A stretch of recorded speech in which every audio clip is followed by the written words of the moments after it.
in parliaments, which we discussed in the first day. The main challenges and risks for AI implementation in these institutions as well, which you're going to cover this afternoon, and a brainstorm, if I may, on what does the future look like for parliaments. Not necessarily exposing what we have today, but building upon what we have today to understand tomorrow, as we have been seeing here in these last few days. We have seen, for example, many incredible work being on the legislative side. We're going to see a very interesting presentation today on the administrative side as well. And how does this transform our institution? As Vitor told me in Brazil, how are we truly leveraging these technologies, not to increase minor efficiencies, but to really transform how we work in Congress? So this is the motto for this panel, which I have the honor to moderate. We have the honor to welcome Asif Bhatti from OpenAI, Christopher Henry from the House of Commons, Jessica Smith from the US House of Representatives, João Lima from the Senado Federal of Brazil, and Brahma Mifra from MIT-Monk. Allow me to yield the floor to each one of you for your introduction in 1 minute, your name, where do you work, and your relation to this topic. I'll do this alphabetically, if I may. Asif, would you like to start? Sure. Asif Bhatti from OpenAI. I represent a part of the organization focused on how we build partnerships, particularly around the earliest parts of our model development. And I think as we increasingly find ourselves in a world where AI is more important and being used, we want to make sure that the benefit to all of humanity actually means that we work with as many different stakeholders in humanity. So that ultimately is the reason I'm here today, is to kind of work with the leading legislatures and parliaments around how we can best not only build our tools, but then of course leverage them. Pleasure. Thank you, Asif. Following the alphabetic order, Mr. Brahma, would you like to introduce yourself to colleagues as well? Hello, good morning, everyone. I am Brahma Mishra, founder and CEO of MIT-Monk. We are a specialty deep tech AI company focusing most on serving the parliaments all over the world, especially bilingual and multilingual parliaments and other parliaments requiring specific NLP and video tagging and other such deep technologies in AI. We are currently working with very closely with the Indian government, and we're starting to work with AOS on their specific requirements. Our requirements, like I said, is focused towards the understanding and assisting parliaments in making their process more efficient, less time consuming, and definitely cost effective. Thank you so much. Really excited to be here. Thank you, Brahma, for your introduction as well. Christopher? Buenos dias, good morning. Christopher Henry, House of Commons of Canada. I'm here representing two roles as well, the Parlamentos and the House of Commons of Canada. At the House of Commons, I am a Director General of Digital Enablement and Innovation. So very relevant to the discussions here today. And on point as well is my role as Regional Coordinator of North America for the Parliamentary Open Staff Network of Parlamentos. So the ability for us as parliaments to collaborate, share important information to help each other in the Americas and beyond. And I'm very honored, and it's a privilege to be here today. Thank you, Chris. Jessica, would you like to introduce yourself? Yes, thank you, Luis. Thank you so much, Luis. Thank you for having us. Buenos dias. My name is Jessica Smith. I'm from the U.S. House of Representatives, the Committee on House Administration. We're focused on thinking through artificial intelligence strategy and implementation so that we can leverage these tools to increase the operational efficiency and the oversight effectiveness of congressional staff. And so we talked a bit about governance yesterday. I'm looking forward to delving into some of the concrete and more tactical use cases that we're exploring today. Thank you, Jessica, for your introduction. João, would you like to introduce yourself to us? Bom dia, meu nome é João Lima, trabalho... Días, mi nombre es Joe Lima, yo trabajo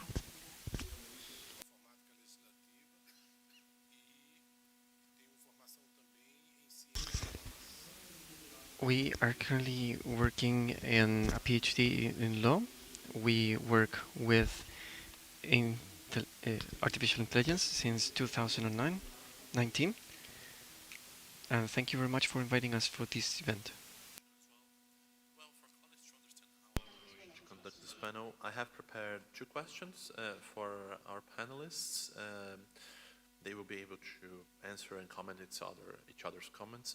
And at half of the time of the panel, we're going to open up for questions and comments from the audience as well. So without further ado, allow me to bring my first question to you, Asif. Actually, sorry, to Chris. What potential do you see for AI models trained specifically on legislative data? For example, bills, laws, speeches, points of orders, opinions, stenographic notes from meetings and sessions and vocabulary to transform parliamentary work? And how can these models enhance the precision, efficiency, reliability of solutions to assist in legislative research and operation? Chris? Thank you, Luis. Allow me to break this down into three personas, three distinct audience types that will benefit from these opportunities. In the legislative context, obviously we are serving parliamentarians, and first and foremost, they are our clients. It's very important to be a client-centric, client-facing organization. I think we all share that here as a common purpose. The second persona is the servants of Parliament.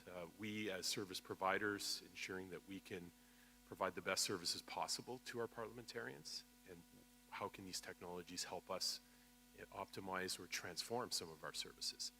And last but certainly not least, the public, the constituents of our wonderful countries. How can they benefit through our parliamentarians, through our services, to really receive these benefits? So if I may start with the first, in terms of the parliamentarian, the way we see it in Canada and from a Parliamerica's perspective is, yes, obviously artificial intelligence is yet another paradigm advancement in optimizing digital delivery. It's not something completely brand new. It's just a rapid advancement in something that's already been happening for decades, the digitization of our world. Now at an accelerated capacity that is sometimes on a daily basis hard to comprehend, but we're trying hard to hold on tight. In terms of tangible benefits, we see clearly time. Time is one of those things we all have less and less of each day, and time saved, that administrative burden is everything. How can we optimize those seconds in a day for a parliamentarian so we can give those back to them for higher value functions? If those seconds and minutes and hours of a day were spent on administrative burden to complete a task, to access a document, that's precious time we need to give back to them. Today, or yesterday I should say, we witnessed some wonderful demonstrations here in Chile around a system such as Cámara, which is essentially addressing that challenge, is giving more time, rapid retrieval ability, document summarization, all literally at the fingertips of a member of parliament right here in this chamber.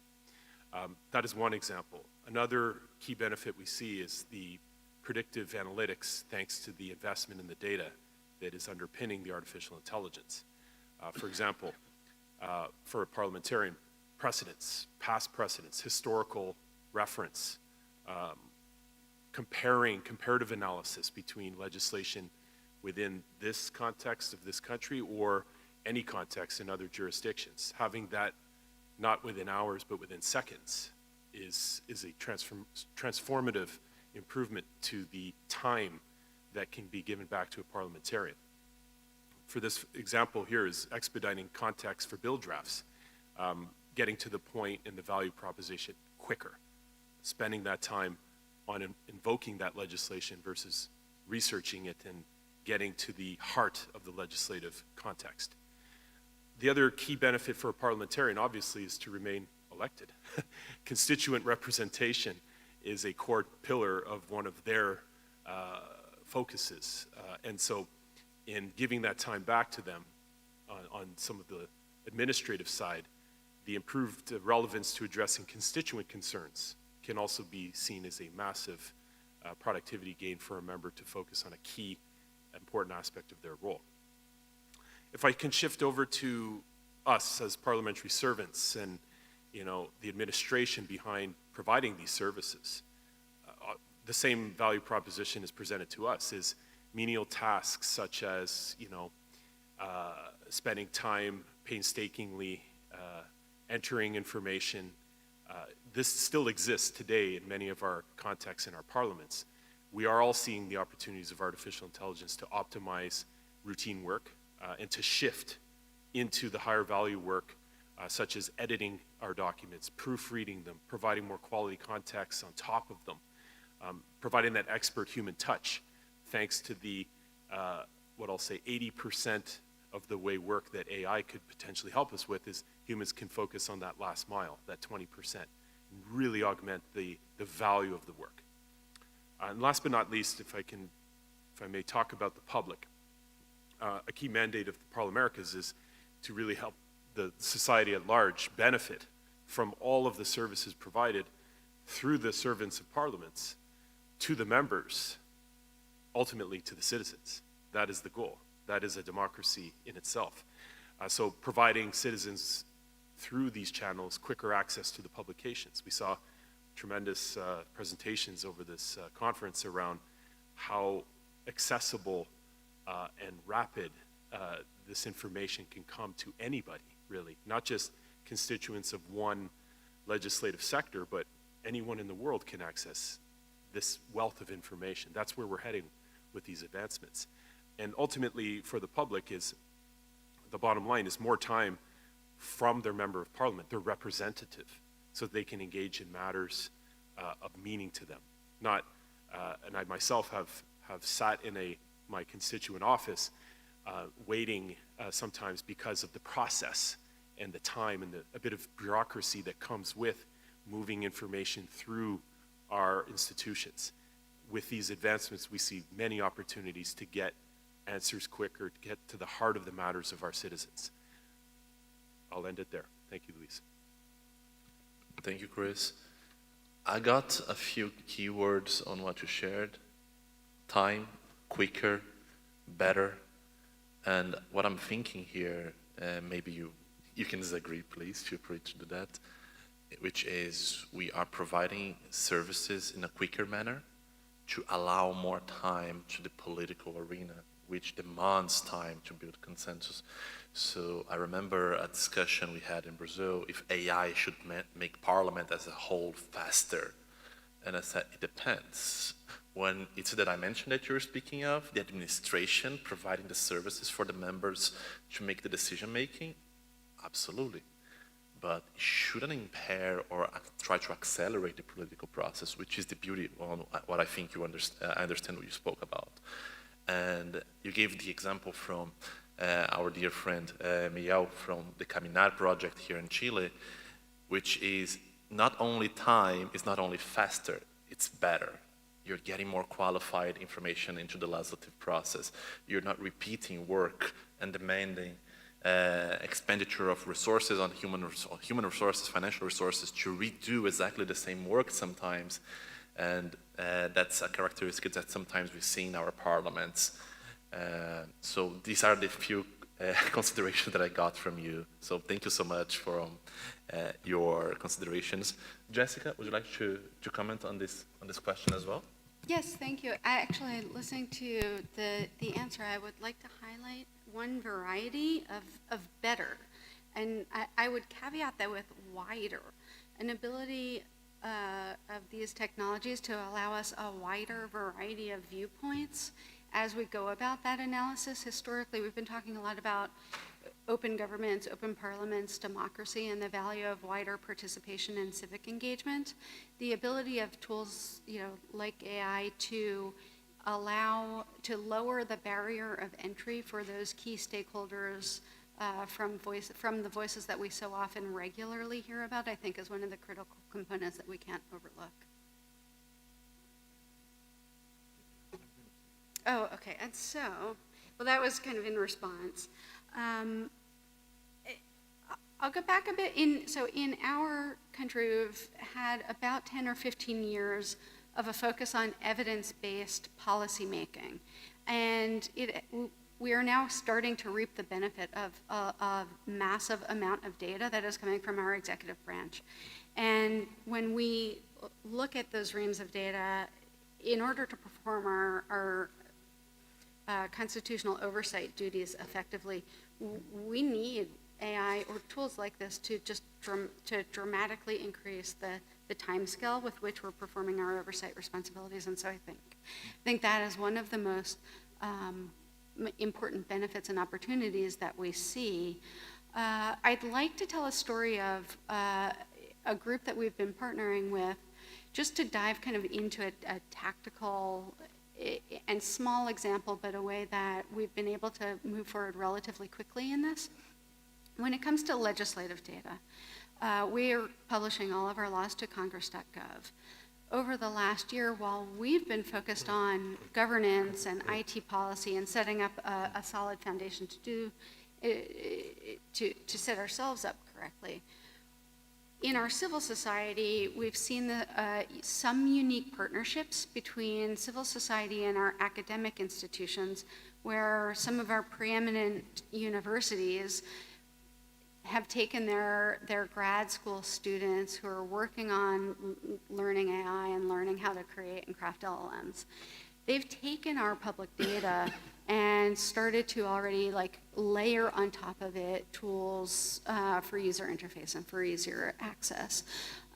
One of the things that's been so effective about that partnership for us has been that without having to do anything from within the institution, we've simply sat back and leveraged those universities and allowed them to work.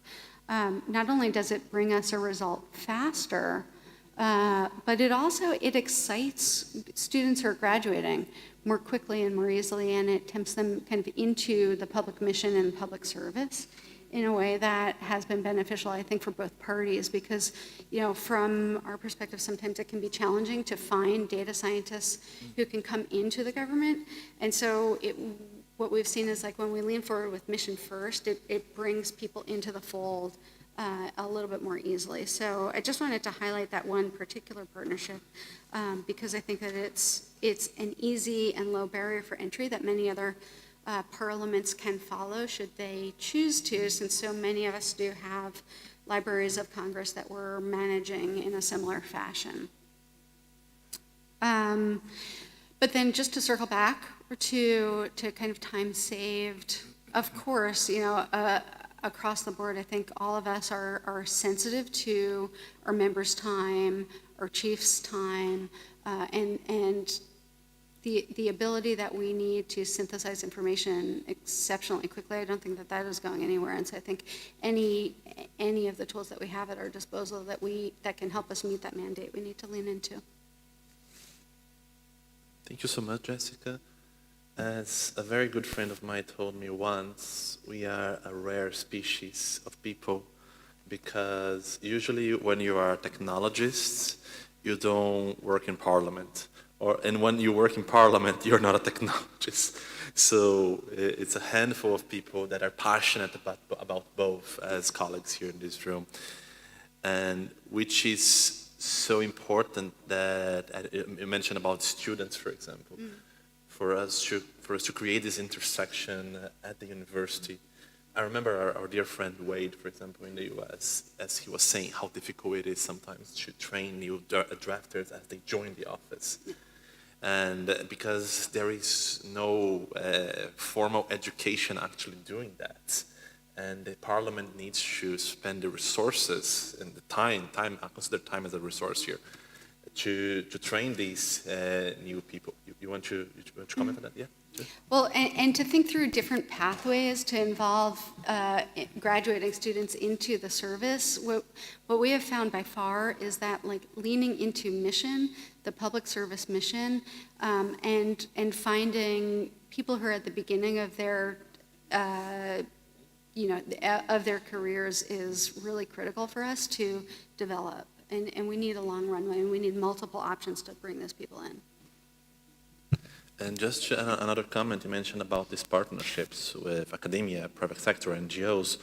We have two very good examples here in the audience. I mean, the OES works a lot with NGOs, companies, parliaments, integrating all of these dimensions. Annabella here as well, Parlamentos, they have the network working with NGOs throughout Latin America. We could have other examples here as well, but it's of the utmost importance. As in the US, for example, I recently participated in that meeting from the Data Task Force, which I thought, okay, it's only with colleagues from Congress, but no, there are colleagues from think tanks, from NGOs that are using that data. And they can make their requests for colleagues that are actually working on how they are providing the data, the format of the data, the timeline of the data being provided. So I completely agree, it's of the utmost importance. João, would you like to share your thoughts for 5 minutes on this question as well? Sim. Eu queria trazer uma perspectiva sobre como as empresas Yes, como a I would OpenAI, like que cria to modelos de provide a linguagem, perspective podem se on beneficiar how companies such as OpenAI, which provide language models, can benefit from data coming from the parliaments. There are several advantages, and the parliament would benefit from this type of alliances. I would like to highlight some points on this matter. Parliamentary data, in general, are open. They are public, and they are high quality because they go through human revision. Also, the volume is large. Speeches, laws, this type of documents. And also we have the historical dimension. Mr. Landeros mentioned that there were documents since 1811 up to date. So it is important to have this timeline into perspective. Parliaments deal with different types of matter. Even AI is also part of the discussion of parliaments. Therefore, we are in a chamber where the main raw material is language. So it's natural for language models to benefit from this. It is important to highlight the different challenges. We always talk about legislative information, and I am talking now about judiciary information, which is the result of the work from parliaments. The legislation, I always like to talk about the information, but when from the beginning, from pupae to a butterfly, you start as a pupae and then it becomes a butterfly. The legislation in Brazil, which is from 1988, it had more than 180 amendments and alterations. For the United States, this is weird because this is a synthetic comparison from the common law, which the president is more important. Which are the challenges in the case of judicial information? Time and space. We know that laws are modified constantly.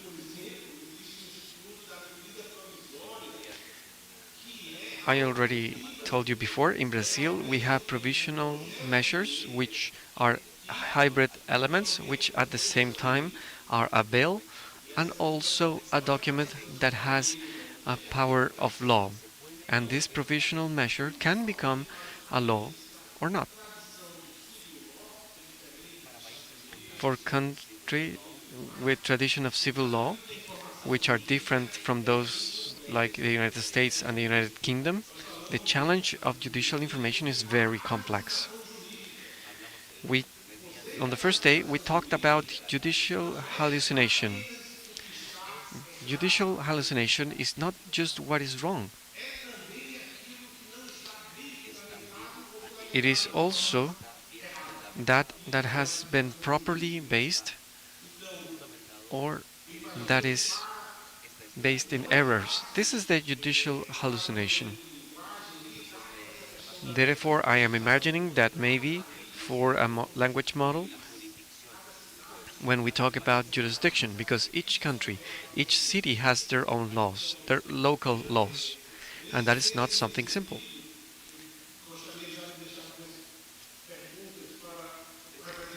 I now will leave you some questions for the representative of OpenAI.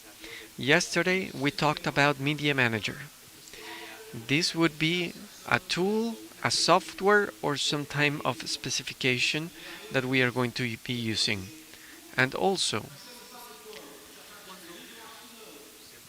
when we plan the release of these versions, are they available? Can we know the specs on them? I've noticed that some of the parameters that are going to be integrated in the language model can be filtered based on a political criteria of the model. The parliament that will be providing information, will they be able to know which is the data that has been filtered or not?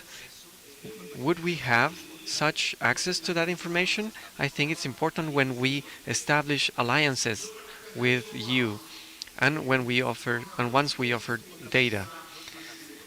Another question, will parliaments benefit from this model that would be using legislative judicial models? Because the weights will be adjusted for this vocabulary, but I think that is important for some tasks to do the fine-tuning, to adjust the weight of the models in order to have some AI generative activities providing a more appropriate content. And I think these are my considerations and the questions that I now leave to the colleague of OpenAI. Gracias, A Joao, follow-up por question sus... to you before I yield the floor to Asif to answer your questions. What kind of data are we talking about that could be beneficial for these models? Are we talking about the data from the research service? For example, in the US, we have the CRS, or in our case, we have the legislative consultancy. Yes. The transcripts. What kind of data are we so we can be more concrete here for colleagues to understand your considerations? A quantidade de dados é imensa nos parlamentos, né? Não The só dados amount em of texto, data mas também is em huge vídeo. in parliaments, not just text, also videos as well. I think that multimodal media can also benefit from these models. We have bills, we have laws, we have tachygraphic notes which are also recorded and contain all the discussions in the plenary sessions and committee work. We also have the studies and technical reports from consultancies, several documents that can benefit the model. And we also discuss several relevant issues in parliaments. The continuous integration of vocabulary is important. A colleague from Estonia mentioned that the word COVID wasn't available at a given time. So if we have a continuous integration, this is going to be aligned. Remember that Parliament, it's a current source that is rich in data for language models. A three-dimension challenge for you. First is the original question, then João's questions, and then I have an additional question for you as well, which is on top of what João just said, in regards to the format of this information. We know that many parliaments are still using paper documents, on their legislative research, on their bills, even in their shorthand. So if you can comment on that as well, at the order you prefer. So I think like what is really important to organize around is I think what my colleague Chris kind of really helpfully painted was who are the groups of people that are going to benefit from this work. And the first and foremost are the constituents. I think parliaments are organized around service to the constituent. The second and third, in no particular order, are the parliamentarians and the administrators of those parliaments as well. But I think in orientation towards those constituents, going to the initial question, Luis, that you've proposed, it's how do these tools actually deliver transparency and more accessibility? And what that, in terms of constituents, could look like is increasing access to parliamentary process, increasing access to parliamentary documents, knowledge. And access just does not mean that it's available on the internet. It could also mean that it's parsable by a layperson. It is consumable in a way that is understood to a layperson or to the constituent. So taking perhaps what could be legalese and making it more elementary in language is so incredibly important, because otherwise participation from the democracies that these respective parliaments represent is only going to increase. So I think that accessibility is a fundamental point that extends beyond just presenting information online or presenting documents online. It actually means making sure that that information is consumable. And I think the second point that comes by way of that is transparency also, is how do we as public-private institutions just more broadly find ourselves in a space where we're able to be more transparent.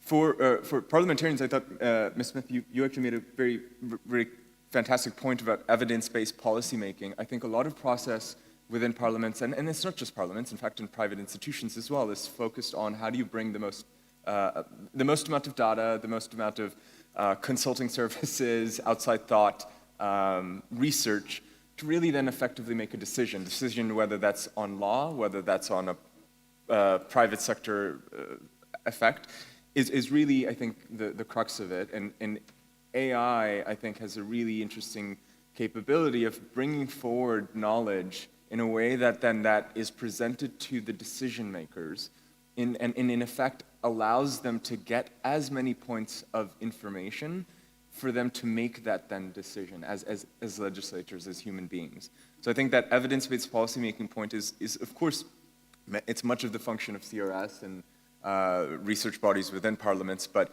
how do you actually further enable them and increase the efficiency, the efficacy, as well as the speed, perhaps, in which parliaments can deliver? And you start to see that in the private sector, of course, but I think how you bring that into the public sector is also an increasingly important point to understand. And then on the administrator side, I think like running an operation of a parliament I cannot even fathom the amount of time, effort, and people that goes into running a parliament or a legislature. And so the administrative burden is a particular point that I think is also one that could be very well benefited from the use of AI, whether that means bringing forward knowledge documents more easily, whether enhancing research capabilities, automating summarization and categorization through AI tooling to enable semantic search, pointing to primary sources as well. I think all of that, all of the functions of administrating a parliament are also are incredible opportunities for AI and working on AI as a point of benefit. Now, I think to try to answer some of the questions that Mr. Lima posed, he mentioned a tool called Media Manager, and I don't know how applicable it may be for parliaments, given much of the product and effort of a parliament is a part of public domain.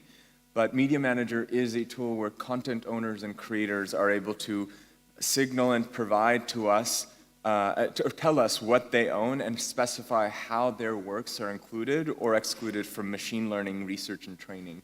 And I think this is a particular step forward that OpenAI is taking to really introduce additional choice and features for those content owners, creators, because we want to first and foremost just absolutely respect those individuals in the creativity and the novelty that they have. And so we're hoping to have that as a tool, as a product in 2025, but marching forward and perhaps even leading some of the industry thinking around how we enable content owners and creators. So that's that.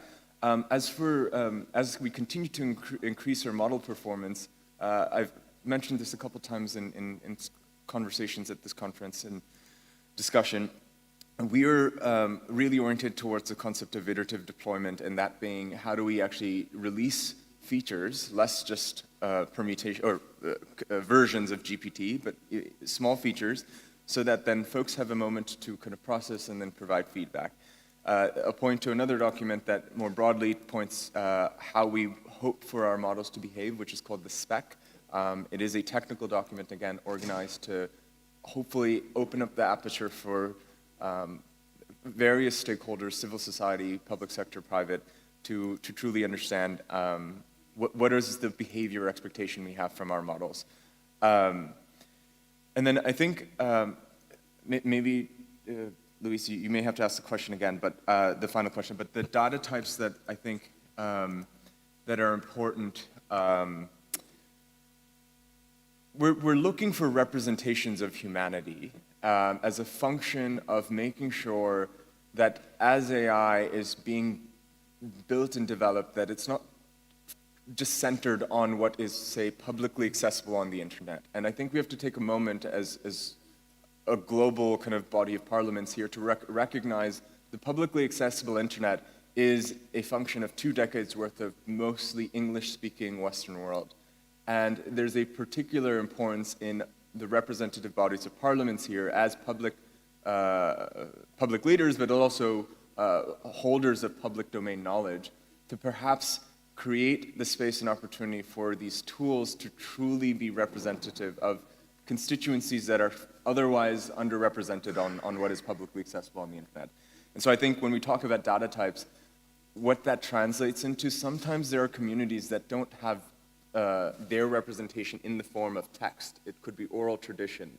It could be tribal knowledge. And how does the representation of Parliament perhaps bring that forward in the body of text is one. And then in video and audio, in fact, actually there's a point of clarity that on video, it's not just video of parliamentary process that's actually valuable, but it's video of like actual human experience, the movement of various individuals across a screen as you may see in a movie. That's what's ultimately valuable from a technical standpoint. But I hope I've kind of touched on the question, Luis, a little bit. Yeah, let me follow up on that. Tell us a little bit on the standards that parliaments should consider, for example, when producing information that can be leveraged, for example, for large language models like from OpenAI. What considerations that they should have? My question was more on this line. On, let's say, for example, we are the research service. So, in what kind of document or what kind of structure or schema that we should have our output production, which is human at the first hand, or it can be human enhanced by AI. So I want to hear on your thoughts very briefly about that. If you yeah. So if I break the question down, one is what's valuable from an LLM, from a benefit of all of humanity, from the AI being representative of humanity point, and then there's what's beneficial for Parliament as well. If this may be shocking, but for an LLM, it doesn't matter what schema the knowledge exists in. It could be analog and digital. It could be extremely heterogeneous. But the LLM and training some of that information, training on a pre-training standpoint, just as a function of being able to read as much as you possibly can. So a good metaphor is if there's a college student or a high school student and they go around the world experiencing seeing and reading, they're not experiencing and seeing and reading in the same exact way across country or culture and society. There's different languages, there's different ways of saying things, there's different even books and structures from reading left to right to left, right? So that is what pre-training is, in a very elementary way, is that if it's a function of how do you make those models more representative of the constituencies to give a base capability that then downstream, as we spoke about yesterday, in post-training and then fine-tuning versions of these models, as many of our colleagues here have already done, it actually then enables a very foundational power for that applied, that end application. Now, so that's on the point of what's beneficial from a language model training standpoint. For parliaments, I think there is absolutely a benefit of like what is the standard and schema that you have to create interoperability of information between not only just functions within or organizations and functions within a parliament, but also in process as well. So you could imagine agreeing on a standard as a parliament is just helpful as you exchange information, not only within, but also externally. And I know some of my colleagues, both on the House side as well as here, have really put a lot of thought to that, so I won't venture too far there. But combining both of those things, what I might say is that as we, as OpenAI, kind of make a forward call to uplift knowledge and build open data archives and partner with institutions such as parliaments, we do kind of very meaningfully support both elements of that. It's not just the benefit of a technical improvement on the pre-training model side, but also how do we help enable parliaments to drive certain use cases such as semantic search and providing API credits for it, embeddings, etc. So hopefully that helps. Thank you so much, Asif, for your considerations. Brahma, would you like to share your thoughts as well in 5 minutes? Thank you, Luis. Yes, so I have a kind of an abstract view on AI. What differentiates us humans from the rest of the animal kingdom?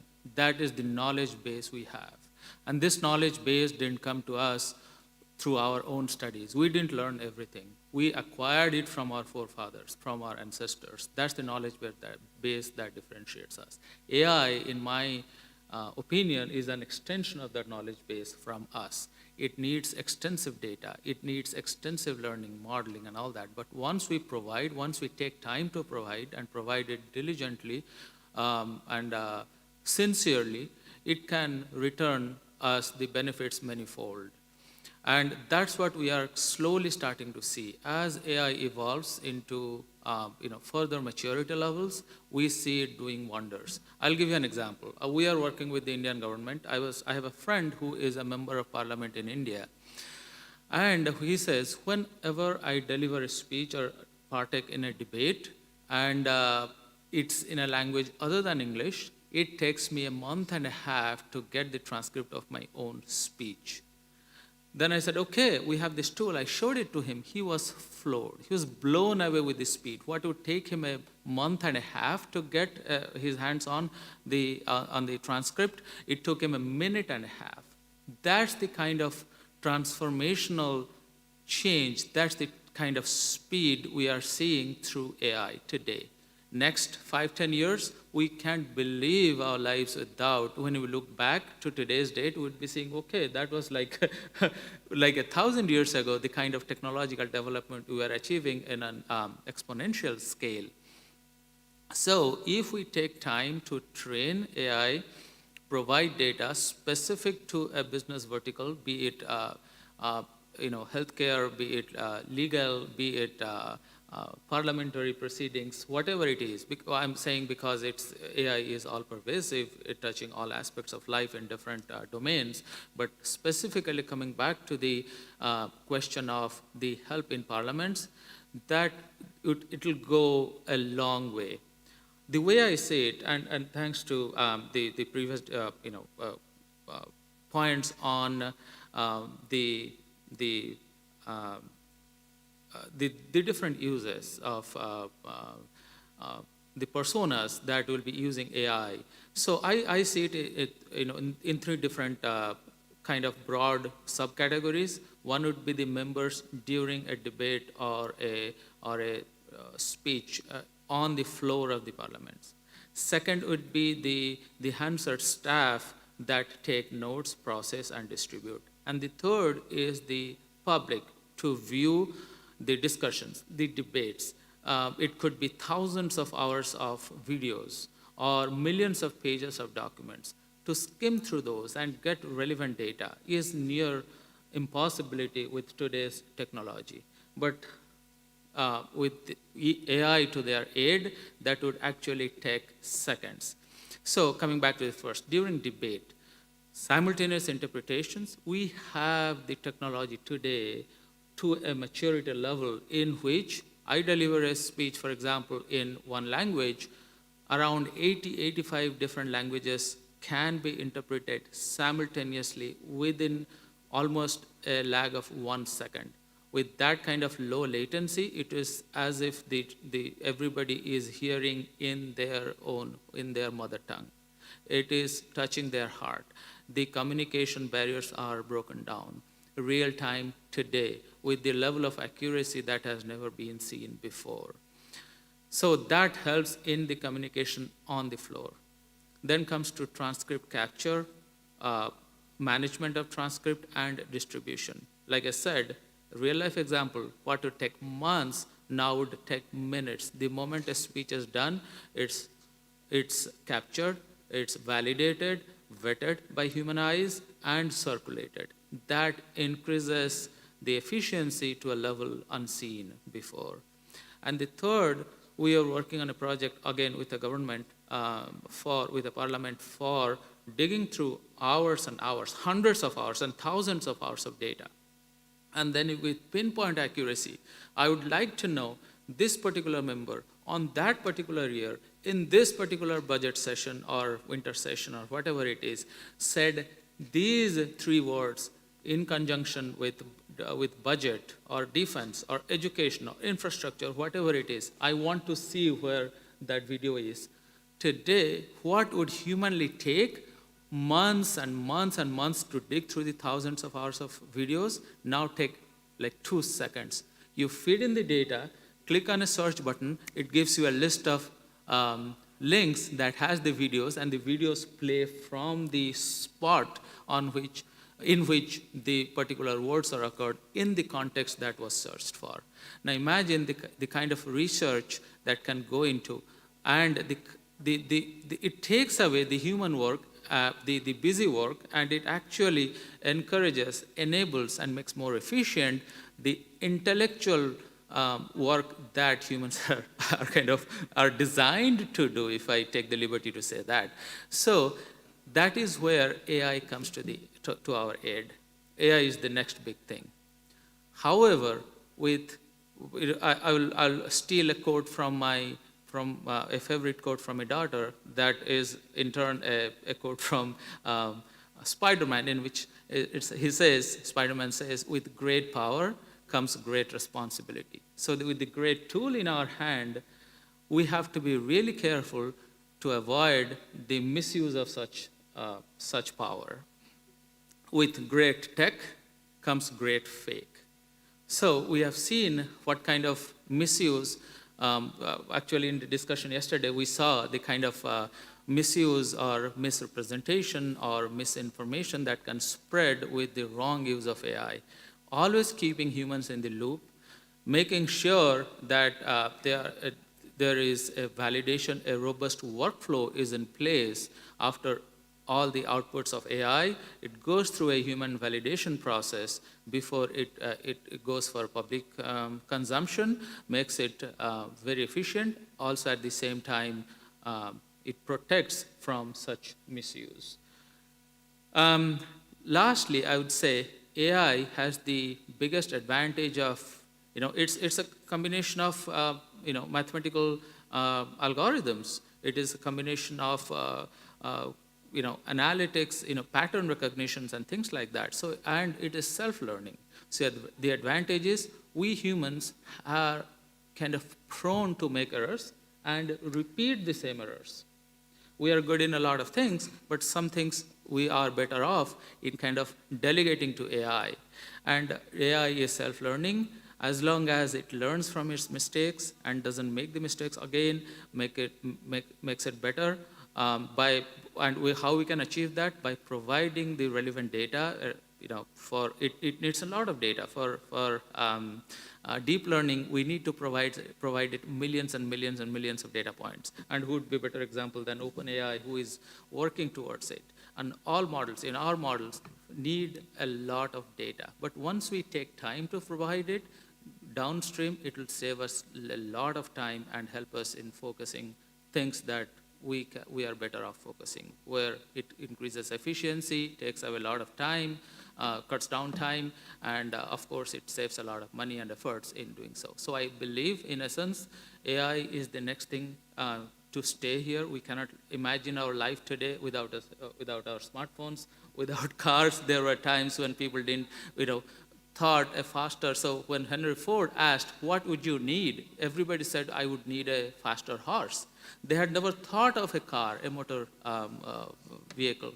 And now we can't imagine a life without it. Similarly, in today, we discuss about, oh, AI is evil. AI will take away jobs. AI will replace human beings. No, it will just enhance human beings. It will make us even better, make us more efficient, provided we have checks and balances in place and we take time not to push away AI, but to embrace AI and work to make it better, which in turn will help us in getting us to a better state of our own selves. Thank you so much. Thank you, Brahma, for your considerations on this topic. And I have to say, you are tackling a challenge in the Parliament of India, which many of us dream about, because when we have a discussion like in 2 or 3 languages, that's okay. Parliament of India has, if I'm not mistaken, 20 languages, so 22. 22. So it's a beautiful challenge that you're tackling with. Looking forward to seeing how it goes and how it's moving forward. Chris, I'd like to get back to you on my second question, starting with you again. As you know, I'm a very grounded person. I like concrete examples, which I'm trying to extract from you in this question. What potential innovations do you see emerging that could fundamentally transform parliamentary operations and decision-making process? Secondly, which of these innovations would be more suited to digitally mature parliaments with abundant resources, understand financial resources, human resources, and which could be effectively implemented in smaller parliaments with more limited resources? If you can do this a little bit more objectively in 4 minutes so you have enough time, please feel free to share your thoughts. Certainly, Luis, thank you for the question. Let's start with how I perceive the current state of AI. I think this conference has provided a lot of context to all of us of how we see AI. Yes, it's been evolving quickly, but many of us in our parliamentary context are using it today. And I'm going to be bold and blunt and say that I believe we are using AI on the side, insofar as it's a separate tool. It's a separate experience. It's a separate window. It's a separate prompt or context. It's not infused in our work yet. It's a helper tool. It's something we have on a different screen. It's not omnipresent yet. And that's why we keep calling it AI. It's its own entity, if you will. Let's talk about the future state. How do we see things potentially in the future evolving? Well, again, I'll be bold and say we won't talk about AI anymore. It'll just be the way we work. It'll be yet another advancement that is just part of our world. And what does that mean? Well, it is integrated by design. It is built that way from the beginning. And how is this made possible? Well, let's just look in the last, since ChatGPT hit the scene a few years ago even, how much has changed so quickly. How is this made possible? Well, yes, there's the science, but there's computing as well. If we look at the computing, the rapid scaling we've been seeing around the computing abilities just from the first days to now, look at the context that we've achieved within almost months. If we could imagine 5 years from now, 10 years from now, potentially even looking at the advent of quantum computing as an entry into that realm, one could imagine how far could this go with today's trajectory. If we look at models like Llama or Gemini, ChatGPT, Claude, how can they harvest that quantum capability? And where will we be when we have native built AI ingrained systems? At that point, can our human minds comprehend what could be? So what that means more concretely, I will get to the point of objectivity here, is legacy systems. Some parliaments who have been fortunate to have resources from a financial perspective, from a human capital, from the knowledge, the capabilities, privileged to work in one. At the Parliament of Canada, we've been building digital systems since the late 1990s.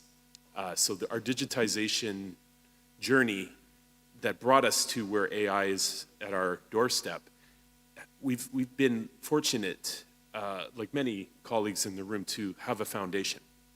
But this foundation is also a burden because these legacy systems don't just go away. They need attention. They need maintenance. Like anything in life, there's care and investment required to bring those forward. The juxtaposition I see, a contemplation we have is, are we going to continue stepwise refining these aging systems, as actually we've been doing at the Parliament of Canada? Or are we going to start looking at greenfield opportunities? And what I mean by greenfield in plain language is starting from scratch, if you will, having perhaps a parallel offering that we start scaling that is AI native from the beginning and taking advantage of some of these architectural design principles, and then having a transitional aspect to scaling towards these new offerings. And I can say that because we have been experimenting in some ways, trying to not make AI on the side, but having some AI native offerings that are built light and lean and not a shift, if you will, a lift and shift approach, as they say in the industry, of taking the old way, a 20-year-old architecture, if I may, to a much more relevant, redesign from the beginning offering. And that, yes, there is a technology side to that, but there's also a very human side, because the skills required, if I even look in our own workforce at the House of Commons, from those building these applications, these offerings, to those consuming them, we're just not there yet. It's still early days in the trailblazing, if I may, aspects of preparing our workforce, preparing our user base, our personas, to leverage these capabilities. So that's where the future is bright yet murky. And there's a lot of, and we look at a lot of literature and industry from Gartner, from other think tanks, of exploring, experimenting, trying many different things at once, both from a technology perspective, but also from an adoption perspective. Because one way of offering an artificial intelligence native offering may not be the one you will end up with. It's many experiments through many feedback loops to get to an outcome, I think, that is reasonable for our user base. So what, if I can summarize with some concrete examples, as Luis has asked for, I have one at the House of Commons of Canada where we have a publication search. We've seen examples in this conference around publications, documents. These are very important to a parliament. They are essentially the body of work that is encapsulated in a fixed format that is highly consumed, of high interest to our personas. And right now, at the House of Commons of Canada, we have an aging system. When I say system, I mean the system in the capital S form, not just the technology, but also a workforce behind that that is enabling the workflows and the business processes to feed this system. And this is in a kind of a 15 to 20-year-old lifespan right now, which is quite old in a technology landscape. And so we have a contemplation to, are we going to continue optimizing and updating this system? Or are we going to look at some of the things we've seen coming in terms of the latest models and the latest advancements? Is there a leap forward that can move past a stepwise refinement to an outcome that is achieving the same result or better at a much lighter initial investment and also management on a day-to-day basis of teams and people and systems and technology that enable that outcome? So that's the question I have. And it's a rhetorical one. I'm asking myself that because this, and I'm sure my colleagues around the room are looking at many of their aging fleet and then asking these questions.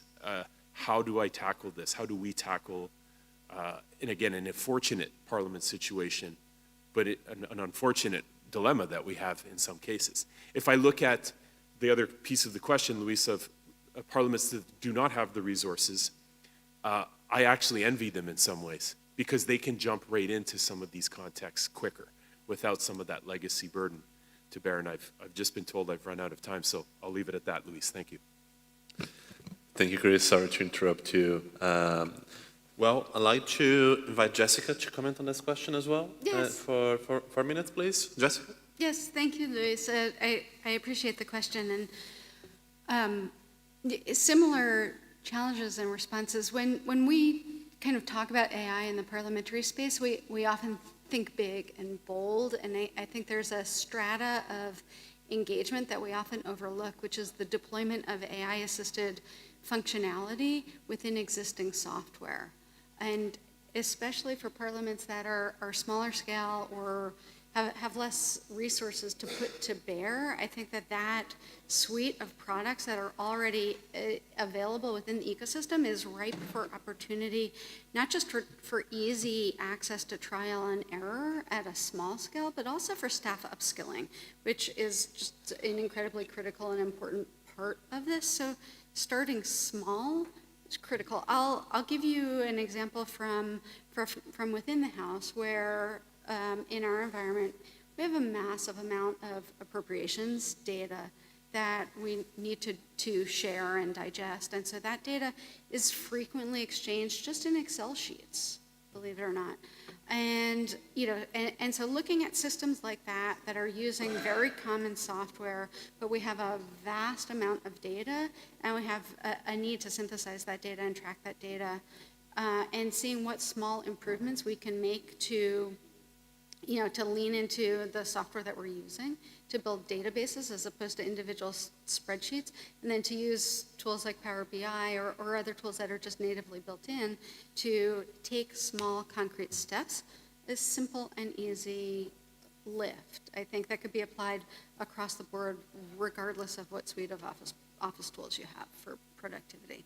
And so I just like to highlight that because it does not involve developer time. It is interest and availability and curiosity to get started there. And then one other example that I did want to take a minute to highlight was our casework ecosystem within the House. So I mentioned this a little bit yesterday in terms of some of the struggles that we have with members of the public calling into and engaging with our caseworkers, and ways to parse out whether or not those are real people or not, and to triage and kind of tell what is important and what isn't. Well, in our system, we have several vendors in that community, and we've started to engage with them on discussions around both what are our guardrails that we think are important, but then also what are their deployment roadmaps within their software, and just kind of having early stage kind of communication, not just between the vendor and kind of management, but the front users of those systems. I think that is critical as an early step that many parliaments can take. And just to get a little bit more tactical with that question, one of the things that we're looking at right now is ways to have our vendors screen for us of the mail that's coming in. Are they flagging violence potentially, like in their emails that are coming in? Or is there an evidence of self-harm in the language in the email? And then for emails like that, how does that float to the top so that the caseworker can pay attention to it right away? And then how is that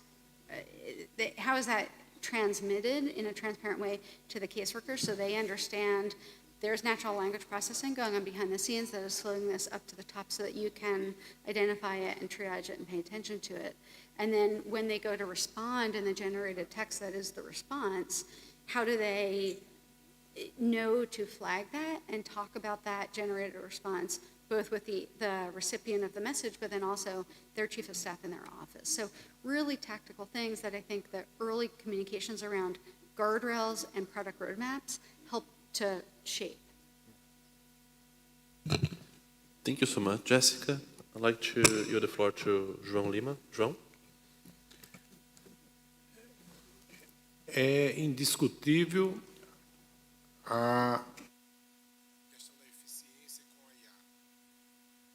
Tivemos vários exemplos da It is without a doubt that in the efficiency in AI, we have the intent of gaining more time with AI, but I would like to give you a better perspective.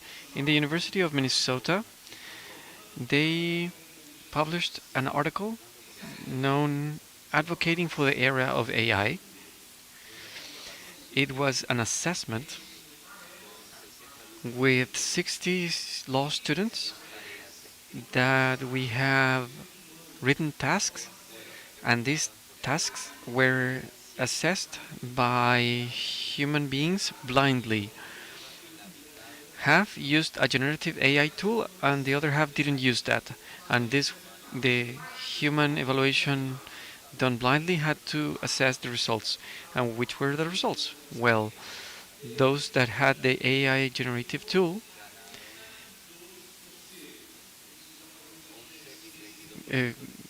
gained between 11 and 32% of time. But what was most interesting and what is most important is that AI demonstrated benefits for students with less advanced skills. So there was an equalizer effect. Therefore, technology, besides from helping us gain time, will help us gain quality. At the same time, if we look at the future, with the multimodal capacity, let us dream. Will it be possible to have here next to the President and the Secretary General to have a legislative assistant hearing everything and reacting actively or passively? We'll be hearing the session, we'll understand what is going on, and then it can offer important data for the discussion. It can indicate that a specific regulatory norm is being accomplished. This can be considered with the advancement of models and the advancement of technology. This moves forward quickly. Some people are afraid and sometimes they are more skeptical. But you will learn that in Brazil, the parliamentarian can ask the legislative members to ask a question about a certain sense. For example, a consultant may have asked for a resource. The MP might have agreed with everything that they have asked. Everything that the MP asked, it completely agrees. No commas are modified. It goes to the podium. It starts the speech, and at the end, who is the author of the speech? The MP or the consultant? The MP did not add anything to what the consultant provided. So the author of the discourse, of the speech, was the parliamentarian, because he is the institutional agent that is competent enough to provide the speech, to create discourse. Without a doubt, it doesn't matter who created the speech, whether it was a consultant or a language model. Here, the central thing is the responsibility. The MP cannot blame the consultant or the language model for an error. He is the one in charge. He is the responsible. He's the one liable ethically for this content as well. Therefore, I consider that human beings need to be on control of technology. They need to control the technology. Technology just provides suggestions and provides support. Therefore, I think that it is necessary to have these intelligent entities. By using an AI tool, this doesn't mean that this tool will be applied intelligently. It is necessary to assess and evaluate the application. In this sense, With these new technologies, I think that it is necessary to think openly about your own possibilities. Your considerations on this topic. Brahma, would you like to share your thoughts also in 4 minutes, please? Thank you. Yes. So I was, talking about AI and listening to my distinguished colleagues. Again, I'm audible, right? Okay. So I was talking about the kind of things that we can achieve through AI. We are right now just scratching the surface. We have a long way to go as far as AI's assistance to us is concerned. So let me divide this question into two parts. One is the innovation that's possible in the context of parliaments. And number two, how the digitally mature parliaments can help the not so, or the parliaments that are beginning the journey at this point. So first, the innovation. Like I said, we are just scratching the surface. The surface. When new frontiers are opened, when all the limits are breached, when the glass ceilings are shattered, that's when we'll start achieving new things. We are just starting to imagine what AI can do for us, how it can affect every aspect of the proceedings on the floor and behind the scene for every parliament. Let me take some examples. Like I said, in a multilingual parliament or a bilingual parliament, the communication barrier is a big thing. That our NLP, the translation technology in AI, would break it down. It would help the answered proceedings to a great degree.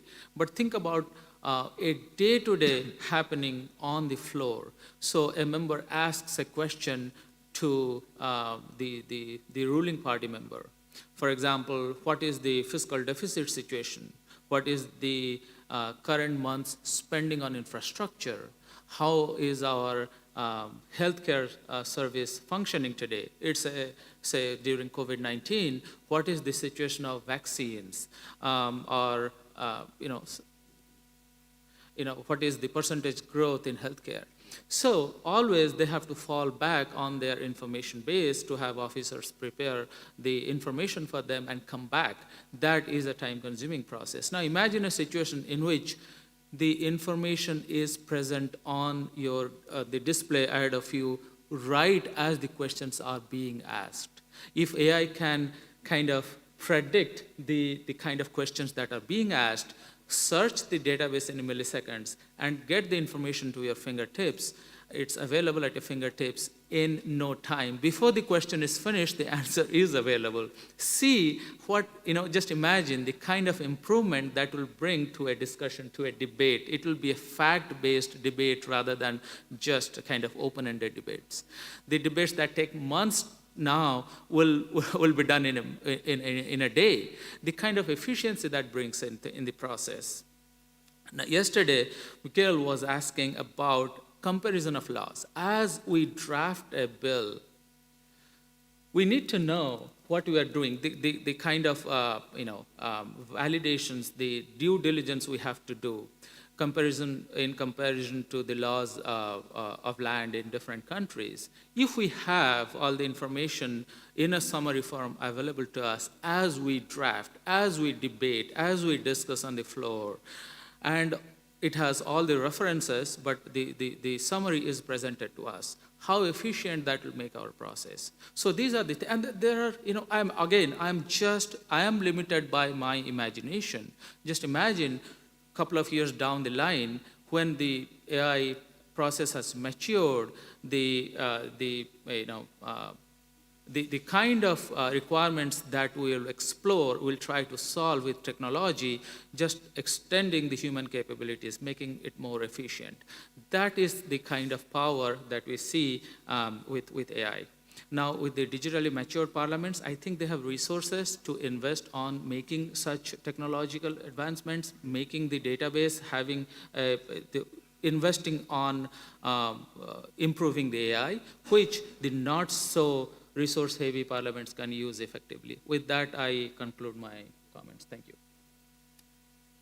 Thank you, Brahma, for your considerations Próxima on this difícil. topic. Muchas gracias. Asif, would you like to share your thoughts also in 4 minutes, please? I will try to be brief. I think we are all here because of the opportunity that AI presents for us, and I'm looking at all the faces in this room and realizing that there's particular interest in doing something here. So how do we go about doing that? And I think there's the way of thinking about it, like what can all parliaments do? What can low-resourced parliaments do? And then what can digitally mature parliaments do? But there's also just a more general approach. I think it's a matter of like, what is the journey we're on? What's the story we're going to tell ourselves, and where are we going to end up? And that could be like, in a very simplistic way, what's walk, crawl, and run? And where we start walking is what are we doing so that we always have more optionality at the end? And what I might categorize in that is, I don't think it's just about AI, and I'll come back to this, but it's about how do we lift up what parliaments do in the form of data as a foundation for downstream data-enabled use cases and technologies. That could be AI, that could be BI dashboards, that could be quantum, as my colleague mentioned earlier. In the crawl spaces, that's where then maybe it's how do you actually leverage some of these technologies in very interesting cases where it's semantic search or improving research process redesigning or transcribing. But when you're starting to run, you can start to see, as our colleagues in Chile have done, is how do you build comparisons, and how do you actually leverage it in a way that is actually now providing creativity and agency and an immense, I guess, ultimately insight and power to decision makers who are then needing that insight as they work on parliamentary and legislative efforts. So I think I would just argue that it may be helpful to think about it in that way, where it's not even about where you, if hey, I don't have the resources right now and these other parliaments can do it because they do. It's a matter of like, what's the journey that you want to be on, and where do you see the future going? I'll leave with one story. I sit on the X Prize Quantum Brain Trust, and as Chris has mentioned, there's an acceleration in compute that's particularly pressing us forward in where we started with, I think, this is stated, but Bill Gates previously thought it was like kilobytes of processing power that we may need, but now we've obviously surpassed that. And so in the advancement of quantum computing, quantum sensing, you can imagine, how do we even further perceive the world, and what perception can we actually, how do we take that perception, that knowledge, and quantify that in the form of data that's then usable? And one really interesting kind of arc that I see maybe in 10, 20 years is we as humanity are now working together of how we actually collectively take our experience and embed it in these AI models. But there's a whole slew of other species in animals, and being in South America, llamas being a good example of like species where you can start to create ways to have interspecies dialogue, ultimately. And point therein being is that I think we're really at the tip of the iceberg here, and as we think about how we walk, crawl, and run, for parliaments here, it's really important to think where are we headed and how do we then walk back from that and really build a foundation that's going to enable that arc or journey. Thank you, Asif, for your considerations. I'd like to open the floor now. I see Orlando from the Senate of Brazil has raised his hand. If you agree, Vitor from the Senate of Brazil as well. I'll do a third one, Esteban. So I just asked for you to introduce yourself for the audience in the video and go directly to your question without a preamble given the time. So Orlando, please feel free to pose your question. Sim, preciso fazer preâmbulo, mas serei breve. I will make the question very quickly. Can you please speak closer to the microphone? Yes. I'm going to make a very brief introduction. When you say that AI is a medium and not the end, and for the past 3 days we have talked about how to use AI in order to improve the information for MPs as well as improving the work of those that work in the Congress. But my question is the following. My comment, it's both a question and a comment. Christopher quoted three audiences, three people. I would like to focus on the public. Where do we want to go with AI? I've been working for the past 25 years with public budgets and with transparency of the public budget, and our biggest challenge is to reach the public. As Asif mentioned, the intention here is to facilitate something such as a difficult matter in order for it to be understood by the public. And this is not just a transmittal of information towards the public. We want to include democracy here, because here we are talking about Latin democracy, which is very recent, and the intention of empowering public so that they can participate. This is a way that can be supported with the help of AI, and that is why when OpenAI gets back to society, not just to enable and facilitate the life of parliament, members of parliament or the public, but also to strengthen democracy, to empower the civil societies. And I would like to ask you if you can comment about that. Good morning, everyone. I'll try to be brief with my response. When we think about the main work of the Parliament, which is the creation of laws, it is to try to guess the future. When we propose a bill, we imagine what will happen in the future. I was very happy to see the presentation from our colleagues of Chile with the project Caminar that has this as an intention. What will happen with technology if we change a project, if we modify a bill? So we need different stages in order to respond to this question. Since the colleagues here talked about the future and the pathway towards that future, I would like to know, how distant are we from finding models that can answer this question? The question is, how many jobs are going to be generated with this bill? And as Joao Lima stated in these 3 days, with an answer based in macroeconomic elements and high levels of technology, what will be the impact for this bill in matters of gender? I would like to know your point of view, since you're working with technology. How far away are we from these instruments? 5 years? Less? More? Will this be a jump in the level of quality for the population?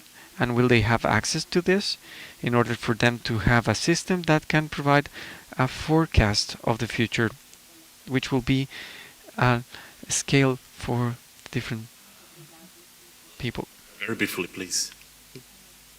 Eu só queria complementar. Orlando, please, can you give us your answer?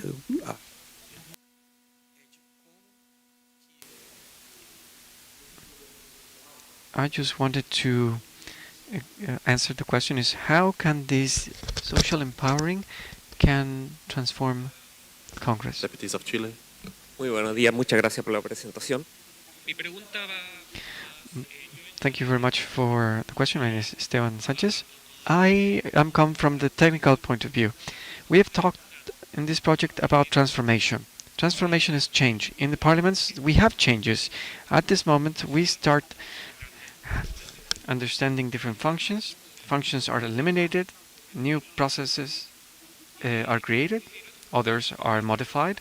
But for those processes, there are people behind. Not people that come from the technical part. We have administrators, lawyers. So, as humans, we measure success by adapting to changes. And as societies and as an organization, as a parliament, we need to quickly adapt and effectively adapt to these changes. So my question is, what is needed not for the technical part, because I think we know the technical aspects of the technical areas. What is required for the administrative area, the legislative area? Which skills are needed to train these people in order for them to implement these new processes? We have people that when you introduce an AI project, they are fearful because they don't understand the progress. Some people think it's magic.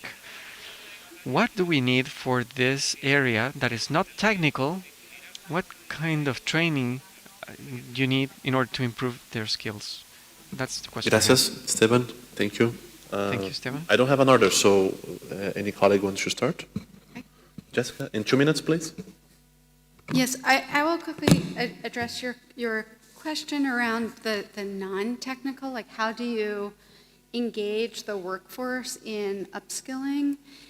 So what we have seen that has been very effective is the staff level working groups and the inclusion of a multidisciplinary and widespread staff from all of the departments in the process is absolutely critical, right?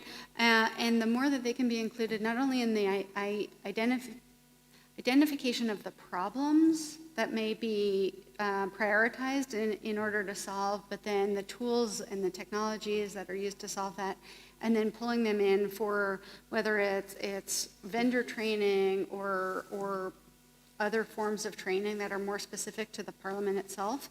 I think that sort of collaboration is kind of critical as the first step, and it doesn't happen right away. But we saw in our Library of Congress, the working group has grown quite substantially over time, not just in scale, number of people who are involved in the working group, but in the departments that have wished to be included and the subsections of those. And from my perspective, I can see quite clearly the entities that have robust working groups that have involved staff from the beginning are, cut to several months later doing much better than the ones who have tried to only have a top-down approach. Thank you, Jessica. João, in 2 minutes, please.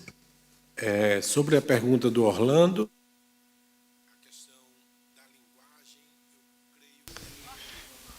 In regards to the question of Orlando, in terms of language, I think that it's an important barrier for the participation of the civil society.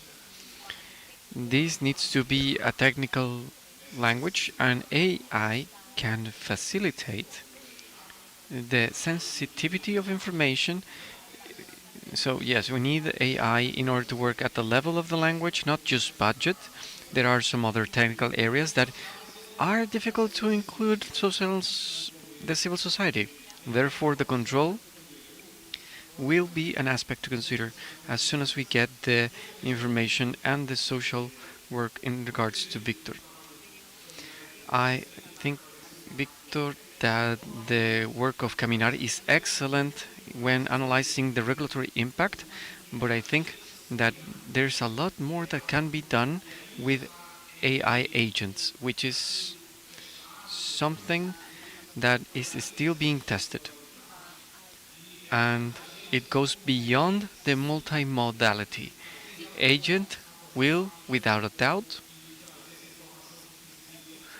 be able to provide detailed transcriptions, will be able to extract information for a regulatory impact before the law or after the law. And in order to answer the last question, I think that the experience of Canada is amazing, to involve users from the beginning so that they can be part of the beginning and not just to be presented a result at the end. I'm going to congratulate the approach of Canada in this sense. Well, just to say, I second João's comments on the work Chris has been doing in the House of Commons in Canada. Would you like to, yeah, Chris, please. Thank you very much. Thank you very much, João. I'll expand on some of the commentary, and what I'll do is I'll leave you with 3 questions, not answers, but questions, because these are contemplations. I don't think there is any definitive answer to any of these questions. I think we need to go through the journey ourselves to answer them together. Because as much as our colleagues on the table will make predictions, those predictions may or may not come true. I think the collective of our minds will help us towards a path of more clarity. First question I'll have is, forget about AI. Has the past been the predictor of the future in general for humanity? Does history repeat itself? And if AI is being trained on our past and present in terms of data, will that, prescriptive analytics of what it could predict in terms of legislation, citizen matters, will the models, even with all their compute, be accurate if it, on the principle itself of the past predicts the future? These are things we need to think about. If we were to say history does repeat itself, look at many observations we can make in our world today. One could say then AI will need to be very attuned to that realization, and then we will make certain decisions with that. The second is, what is our posture? We've seen many postures of the way different parliaments have entered the AI journey. When I say posture, what do I mean? How do we balance risk with reward? If I could break down risk, what do I mean by risk? We've seen risks in terms of information, privacy, security, both in the physical and cyber realm. The more we take leaps towards certain AI frontiers, the risks can add up with this information, with these security risks. But there is a great reward, cost, time, quality. These things are a balance that we need to look at together. What is each of your postures in your personal and professional context in representing your legislative body? And the last question I'll leave you with is, what are your principles? What are our principles? Principles need to be driving everything we do. What are your organization's values? Are these values instilled in every decision you make when it comes to an AI tuning for pre-training to a decision you make with the result of that on your workforce for your citizens? These are very fundamental things we need to think about. And I'll leave it at that. Thank you, Chris, for your comments. Colleagues, you wish to make any comments additionally? Asif? Yeah, I'll be brief. I think Christopher has shared a lot of, I think, really important questions, and I think that's probably those are the right ones. Like, where we can't predict the future, we don't know necessarily where things will go, but we can participate in the technology as it's being built right now. And so for us and OpenAI, I think we're particularly keen on building in partnership, and that means learning together as these technologies kind of come and interweave themselves into society. But I'll leave it at that. Thank you, Asif. Brahma, have any thoughts? Thank you. I'll be real quick. I will answer your question, sir. I guess the key is, from my experience working with the Indian Parliament, is to work with the team from day one. So to have them involved in the process, they know how it has evolved. There will be changes because the technology itself is fluid and ever evolving. So once they are involved, they know the nitty-gritties, they show interest, they are kind of invested in it, and when the actual rollout happens, it's not a surprise anymore because they have been a part of it. It is a second nature to them by the time it's rolled out.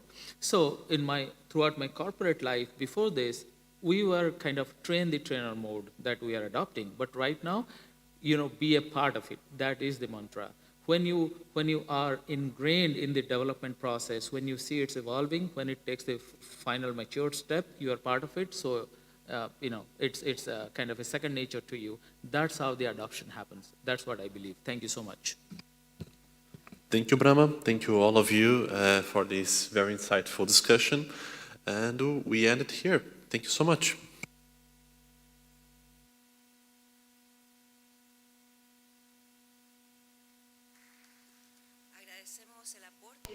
Thank you very much to the speakers of this panel, moderated by Luis Jiménez with João Lima from the Senate of Brazil, Asif Bhatti from OpenAI, Jessica Smith from the House of Commons US, Christopher Henry from Canada, and Brahma Mishra from MITMO. Now we're going to continue with the third and last day of this seminar of Artificial Intelligence in the Parliament. Through these different days, we've been working to explore deeply how artificial intelligence have been changing our institutions, our democratic institutions. It's a big responsibility for everyone as representatives of democracy to ensure that this implementation will benefit everyone and not just a few. That's why we're going to present the next panel, a new paradigm of communication in multilingual parliaments. Is a research of the India Parliament, and the speaker is Mr. Brahma Mishra, and via Zoom, Satpal Gulati from the India Parliament.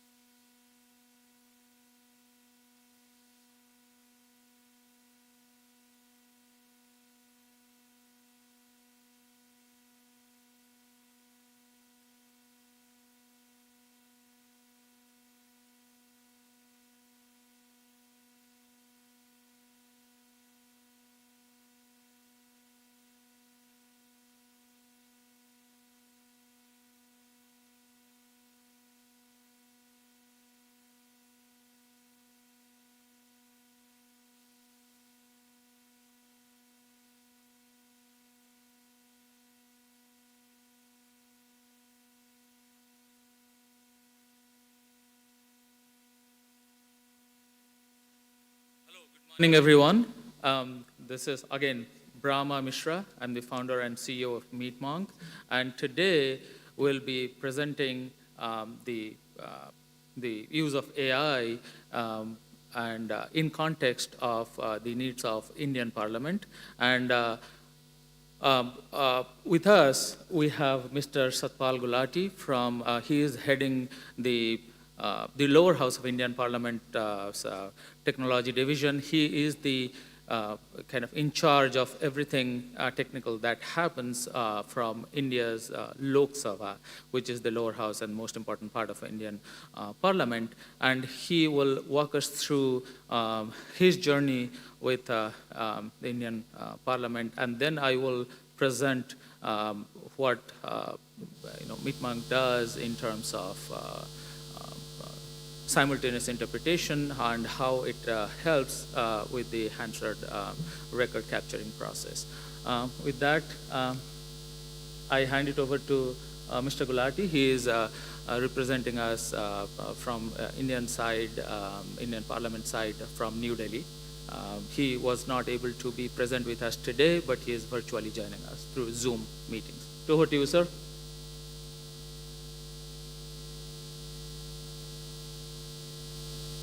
His voice is not audible.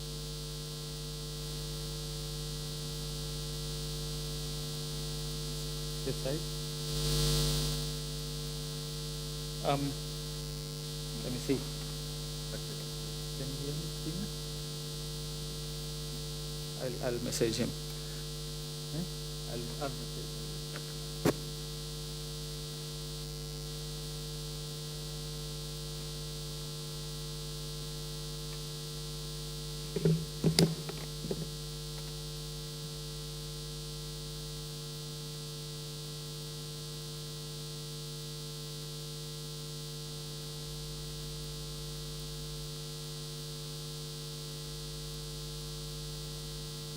Yeah.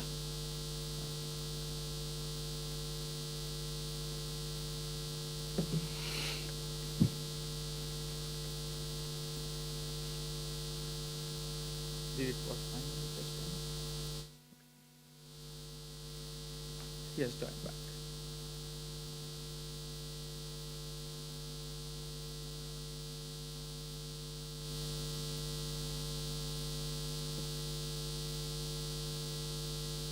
Can you please say something to test the audio?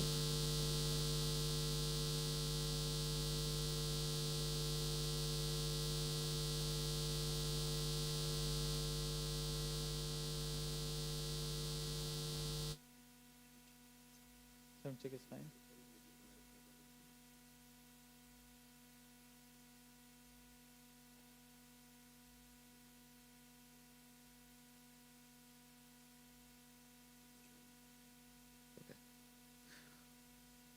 We are having a little bit of technical challenge with the remote connection. Hopefully, it will work out soon.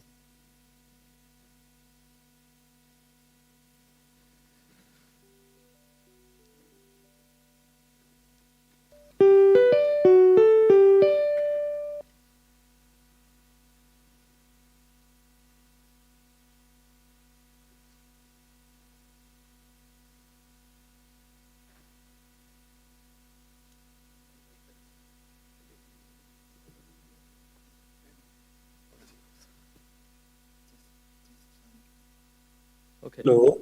Hello. Am I audible? Yes. Oh, thank Okay, you. we are God. able to hear you now. Oh, God. Thank you. Thank you. Sorry for all this trouble.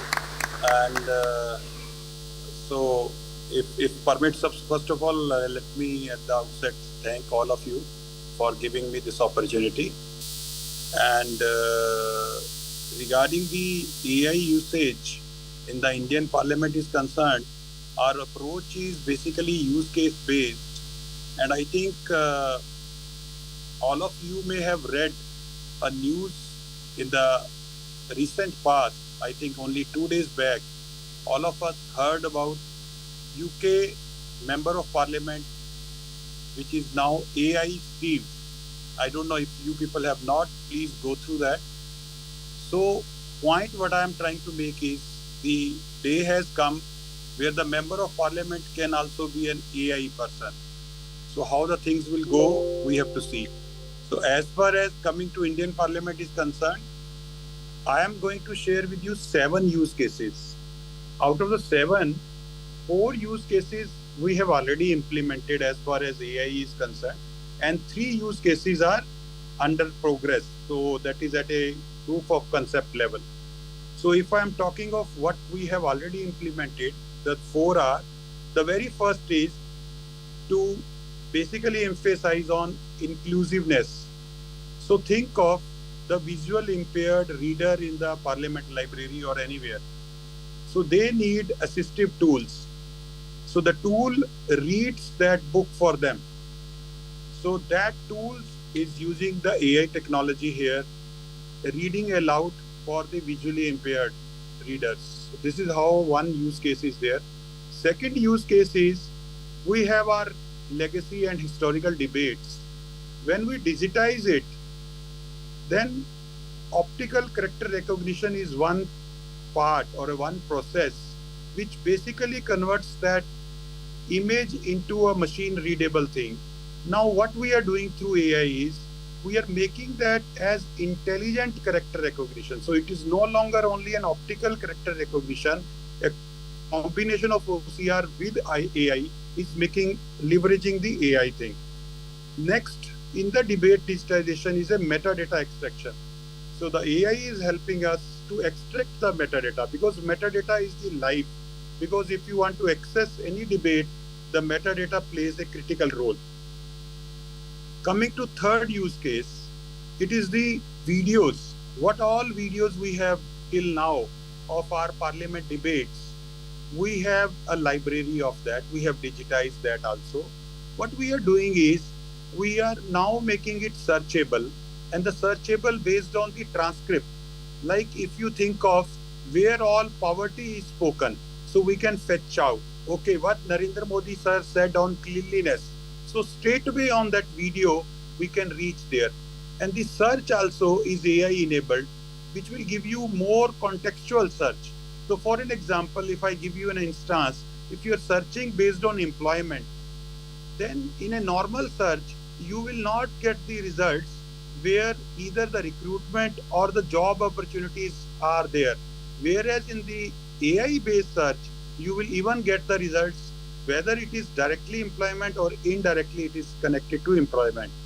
So this is the third use case. The fourth use case is the translation. So as you know, India, we have good number of languages, 22 languages, which is there as per constitution. Much more than that actually is spoken. So the language should not be a barrier. Our parliament basically, most of the discussions take place in English and Hindi, but to reach out to the citizen, we need to translate it to different languages. So this is where we are using AI. Definitely, I would like to just point out one thing.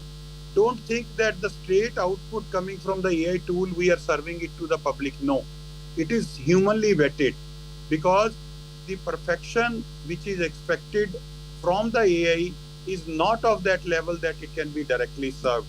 So these are the 4 use cases which we have already done. And then there are 3 use cases where we are work in progress.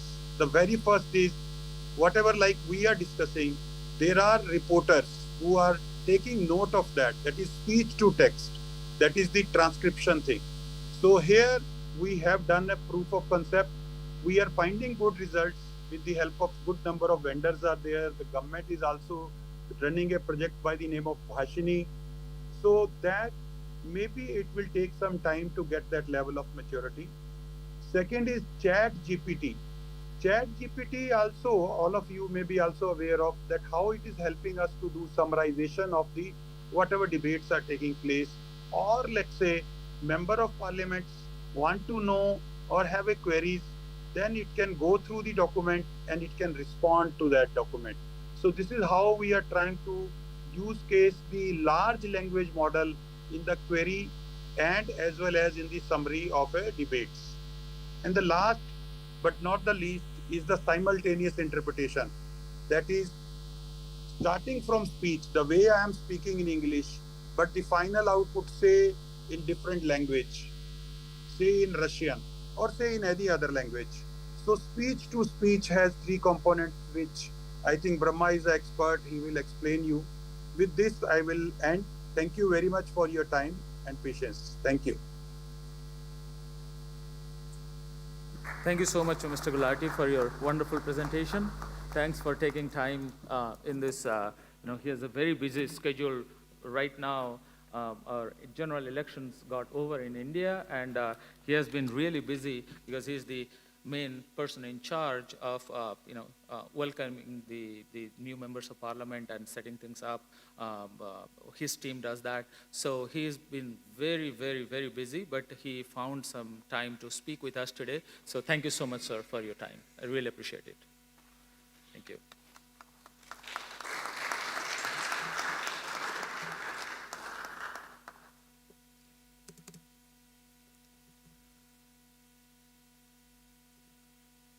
How do I put my presentation here?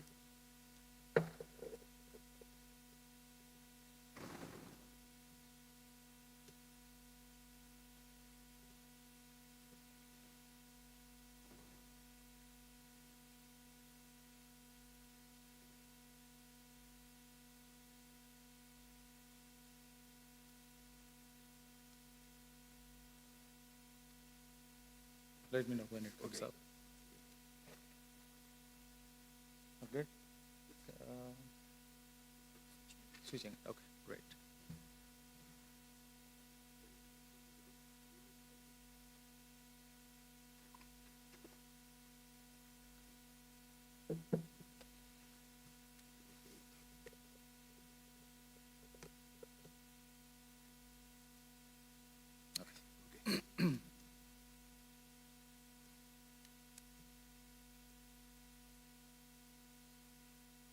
This duplicate is fine.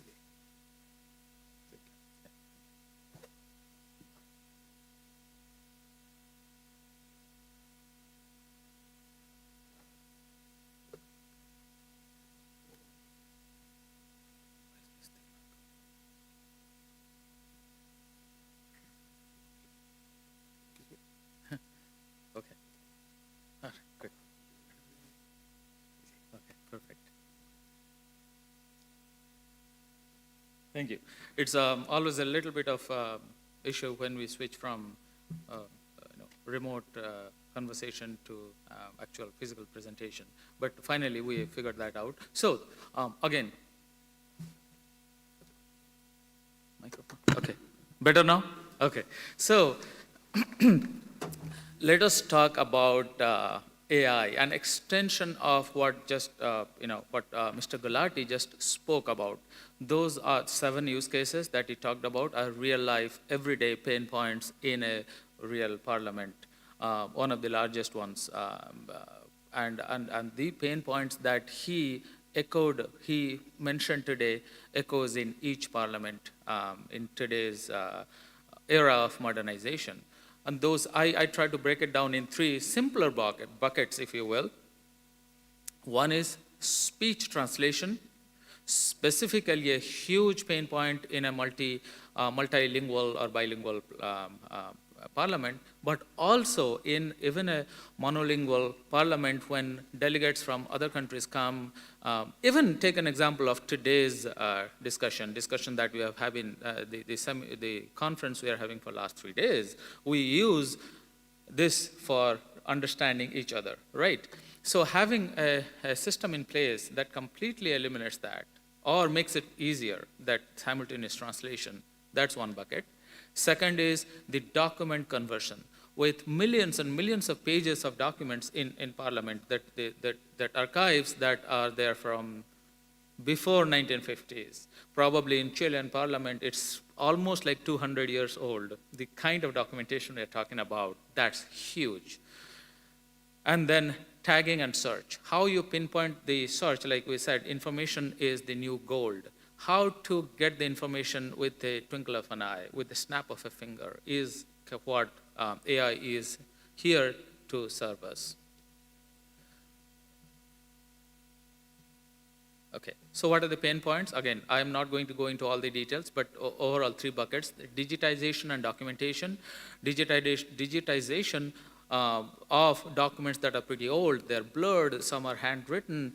Understanding, doing an accurate OCR is a challenge today. Speech, the less said, the better, because of the maturity of the existing models are not good enough, and baselining the video tagging and search is another issue that we just spoke about. What are the solutions? What we offer, and again, I'm just trying to talk about the capabilities that we have developed with the Indian Parliament, knowing their use cases. Like, that's the key. Yesterday the discussion was, will a generic model help? The answer is probably not. What will help is actually working with the parliaments, knowing their issues, exactly catering a solution that will help them is the need of the hour. So having the advanced AI to be able to do voice, document, or website translation, having a very, very robust OCR is a key. Robust workflow, so always keeping humans in the loop. Have the final check get, if you will, the final frontier where AI helps you, makes it much faster, but human validation and vetting is a very important aspect of it. And third, the different processes and systems have to come together to provide a solid, fluid solution. That is what the key is. What we offer is super accurate OCR. Like I said, OCR is kind of one of the, and that also Mr. Gulati spoke about, it's one of the key pain points, digitization of old documents.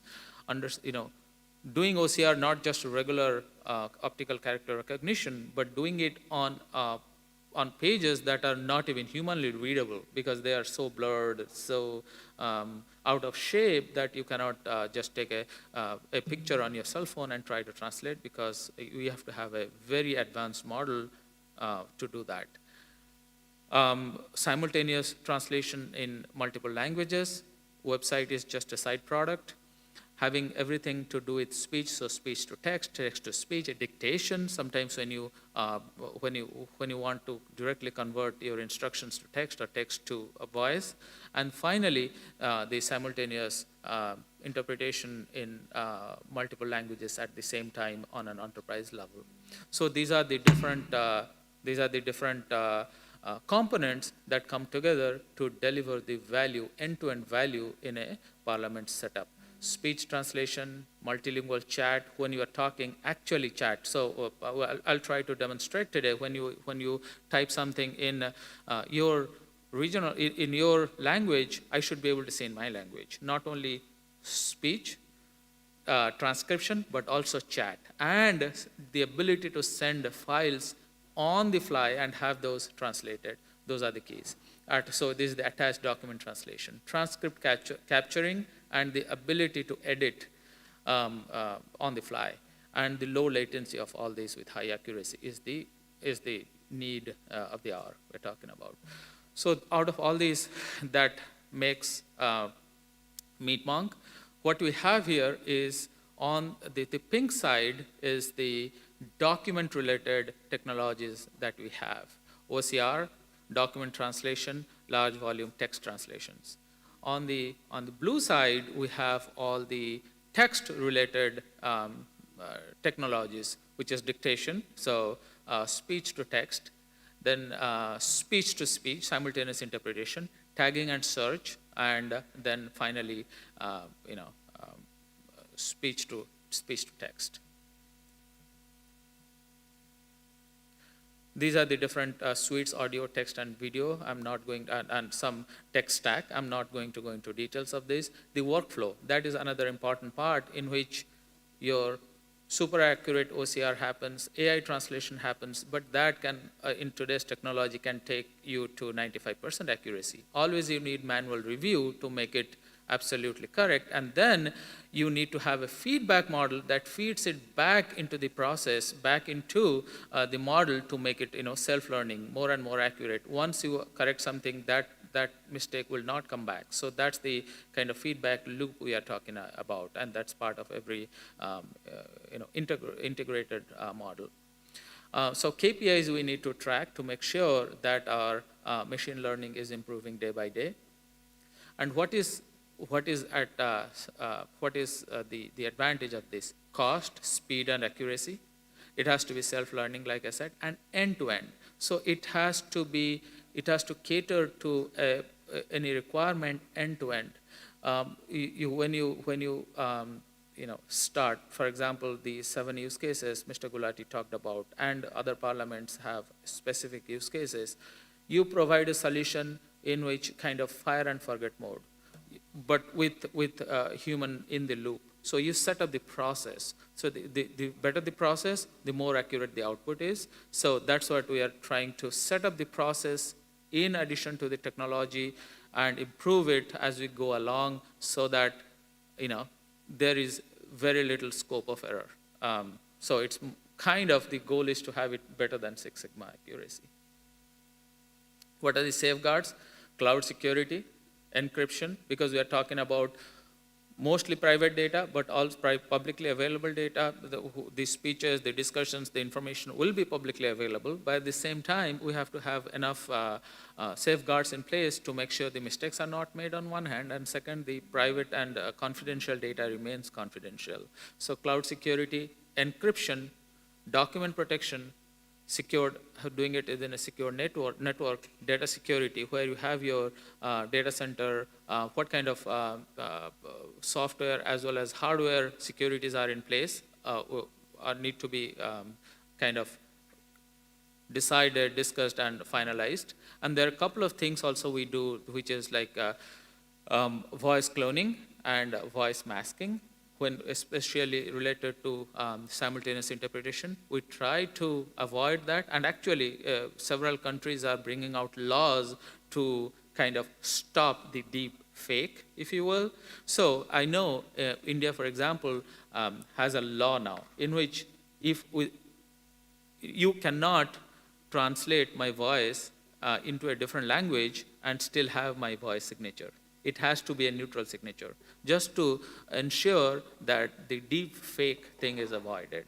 So that's a law. And many other, I think European Union is working towards it. I'm not 100% sure, that's what I heard.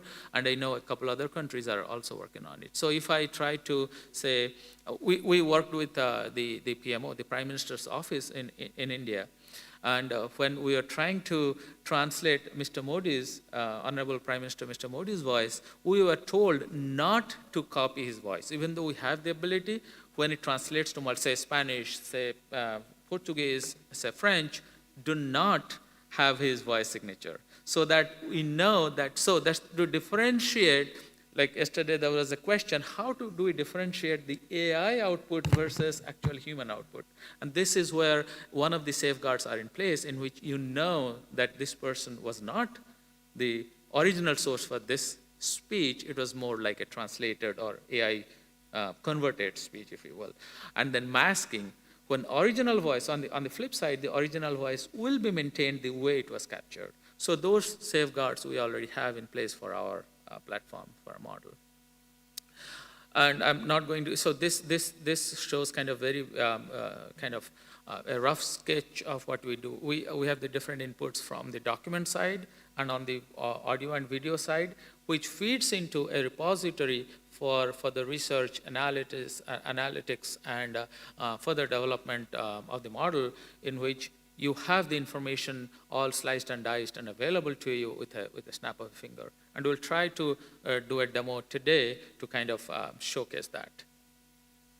That's all on the presentation side. I would like to have a quick demonstration of how a real life, I would try to mimic how today's setup is, assuming, say, I am here speaking a language, and you, ladies and gentlemen, are on the other side, and you want to ask a question without having they're welcome to continue translating, but let's pretend that, AI would try to do the job and how it would sound like. If you're ready, Moses and Andres will try to do that.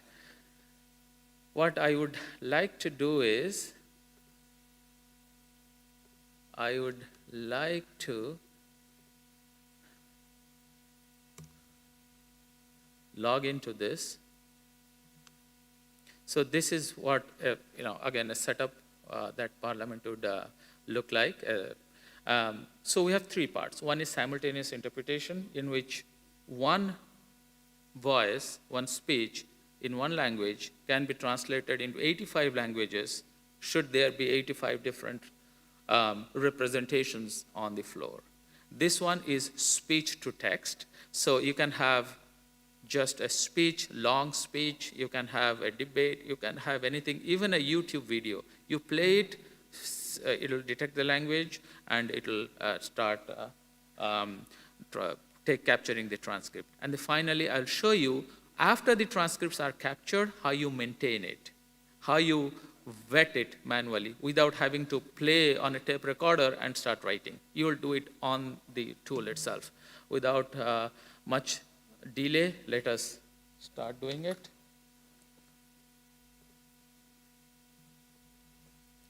I'll choose English, and can you, Moises, choose, I think, you have, do you have it on your computer? I think it's on that computer. If you want to choose Spanish from the drop-down, or if it's Portuguese, keep it that way. We can try with English, Spanish, and English, Portuguese. Okay. What do you have on that drop-down?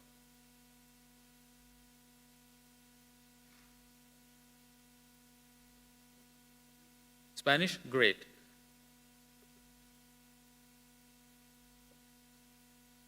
Yes, so it's on Luis' computer. You see Luis has Spanish and Brahma has English. I am starting to speak now. So when somebody speaks, you will see the other person, on the other person's side, there is a wave front which will show us that somebody else is speaking. With that, I will pause and wait for you to hear the translation. If you can turn on your microphone, everybody else will hear the translation.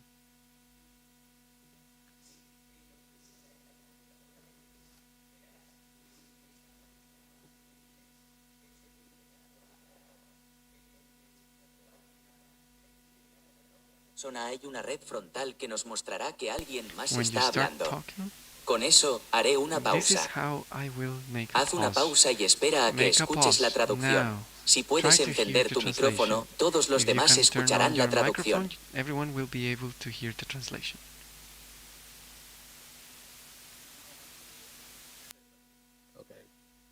Gracias, Brahma. Excelente tu presentación. Thank you, Me ha gustado Brahma. mucho. I really like your presentation.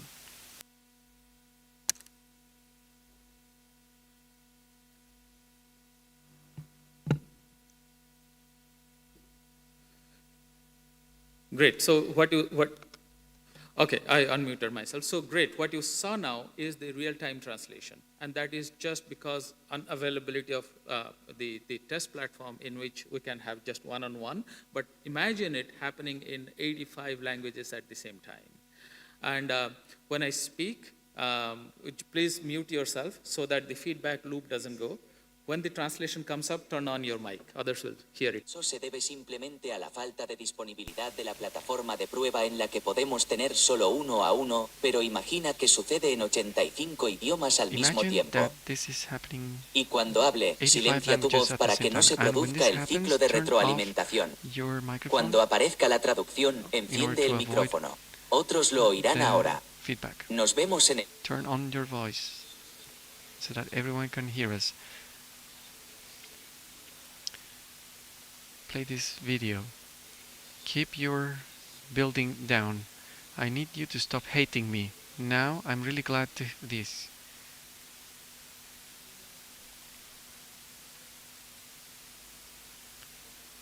Unfortunately, Mr. Brahma is speaking without his microphone on.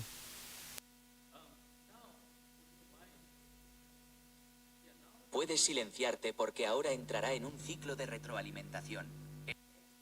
Luis and Moises and Andres, if you don't mind, let us switch over to Portuguese now and see how the translation goes. And I would love to get your feedback on the on the accuracy of the translation as well. So please go ahead when it translates. Change from the drop down, change to Portuguese so that the translation happens Portuguese.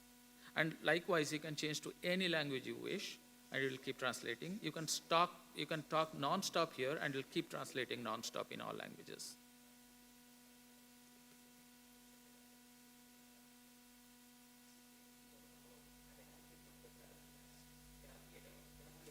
From the drop-down, change to É para que a tradução aconteça.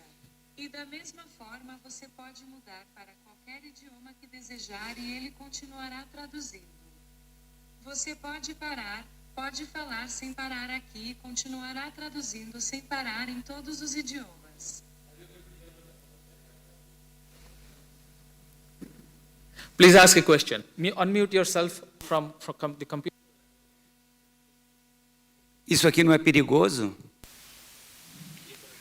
Is this dangerous? Moisés, ¿puede quitarle?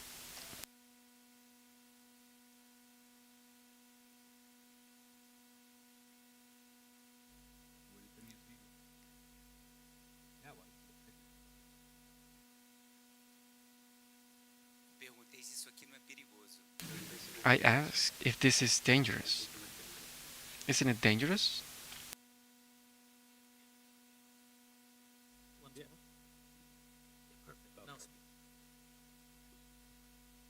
Eu posso falar em duas línguas diferentes? I can speak in 2 languages, but I am going to speak in Portuguese.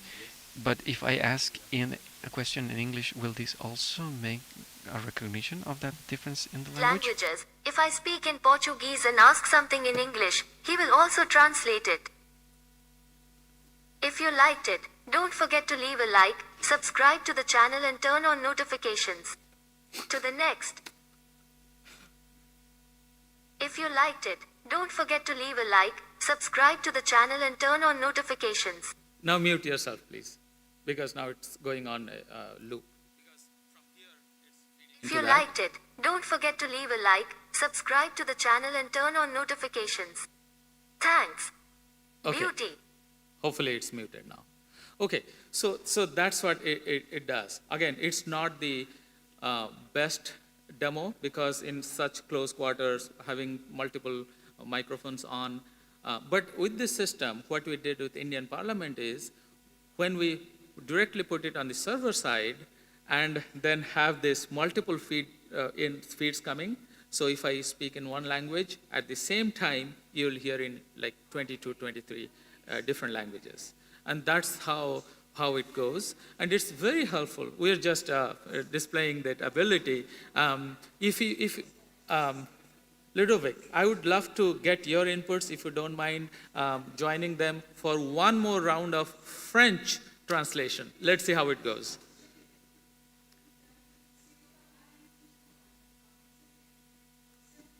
Have your microphone on and this speaker on as well.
particular that we discussed yesterday.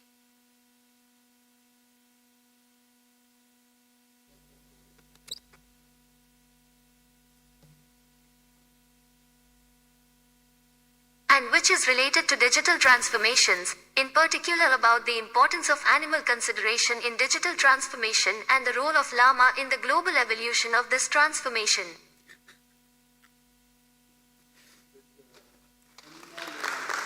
And which is related to digital transformations, in particular about the importance of animal consideration in digital. So, yeah, what we saw now, and thanks for that llama reference. So Christopher's llama reference. But yeah, jokes aside, this is the power of AI technology that we talked about. Thank you, gentlemen. Thanks for your wonderful help by translating the 3 languages that we saw here. And the capability extends much beyond these 3. It extends to 85 languages, real time, simultaneous, all these. So, if you don't mind, can you please click on the exit button at the top, the power off button on the right-hand corner? Exit, because I want to show. So this is just one part. Like I said, there are multiple facets of this application. We just saw one part of it, which is a very important part, simultaneous interpretation. You're still on. Can you log off entirely, please? Yeah, completely log off. You did? You're still showing as on. Just click on the right button. It'll go back to the dashboard with 3. You did? Okay, great. So, can we see the feed on the computer? On the display? This output on the display? Yeah. Yeah, thank you for a second.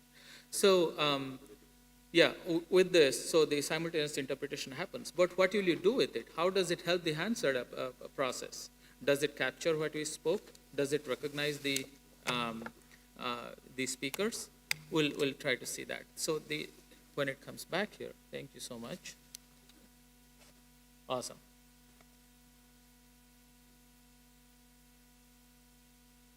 Yes. So when we come here, whatever we just spoke, in whichever language we spoke, is captured here. And it also has recognized the speakers. That was the question yesterday that came up. How do we recognize the speakers? How do we separate the discussions? So everything is captured here. Luis, because we logged in as Luis there and we spoke different languages there, so it is captured. As we spoke, the real version of the discussion, there is no translation yet, no machine interference. It's as is, the true version. This is the true copy of the discussion that is captured on the fly. Which would take, like the example I was giving you, I was talking to a member of parliament who would say, to get this information, I would take a month and a half. And it took us like a second right after our discussion is over, everything is captured. I'll show you one important thing as well.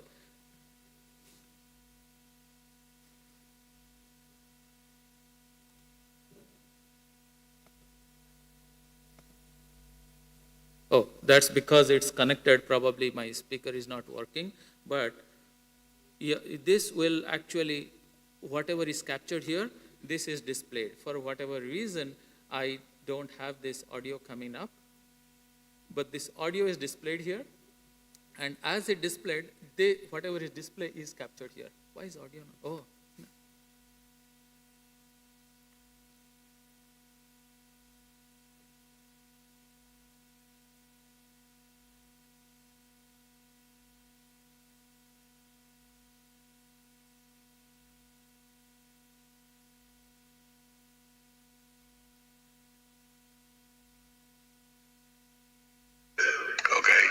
Gracias, Brahma. Excelente tu presentación. Me ha gustado mucho. Brahma, excellent your presentation. I really liked it. That whatever is spoken, that so you know exactly what is being spoken. You can hear it. If there is a mistake, you can edit it. Okay, I unmuted myself. So great. What you saw now is translation, and that is just because unavailability of the test platform in which we can have just one-on-one.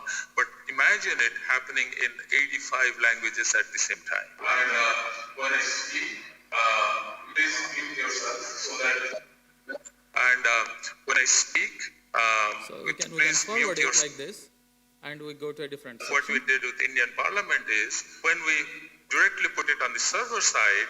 And then have then I said, oh, there is something, some mistake there, because the audio is the true copy. I want to change something here. I'll say this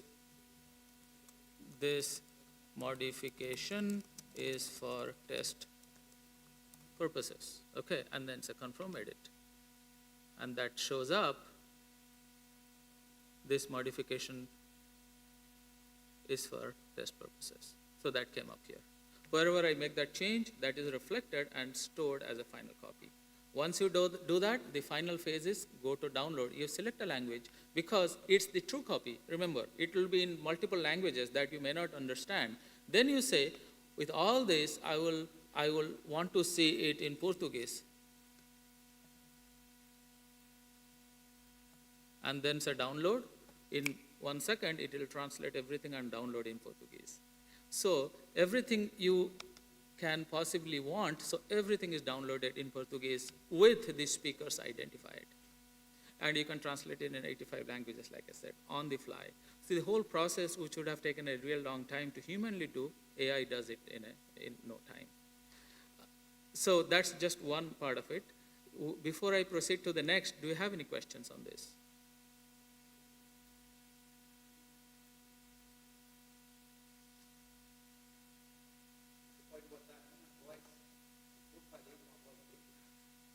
Microphone, please.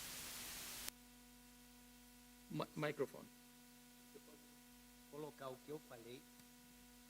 Ei, você pode colocar com a voz dele? O que eu falei, você pode usar a voz dele? Can you put what I said using someone else's voice? For example, his voice? We do Microphone, not mask. please. We do not, that's the safeguard we have. We do not mask your voice with somebody else's, but it's basically what you speak, we capture as is your true voice, but when we translate in a different human voice, not a robotic machine voice, but a human voice. That we do just to make sure that, that's the safeguard we have to avoid deep fake, in which we do not copy your voice signature, even though we can, our AI. One thing you must have seen here, you used it for the first time today. AI did not need any training, did not need any voice recognition practice or anything. You just started speaking impromptu, and it captured and understood every bit of what you said. So that's the maturity level today's AI technology has achieved. Yes, Jessica. I have a question around the rollout of the technology in the Indian Parliament. Did you see initial adoption at 100%? Did you need to work to bring members of Parliament along, is the first question. And then the second question is, in terms of in committees with witnesses, I assume the system would capture their comments. Did they express any concerns, as a brand new user to the system like this?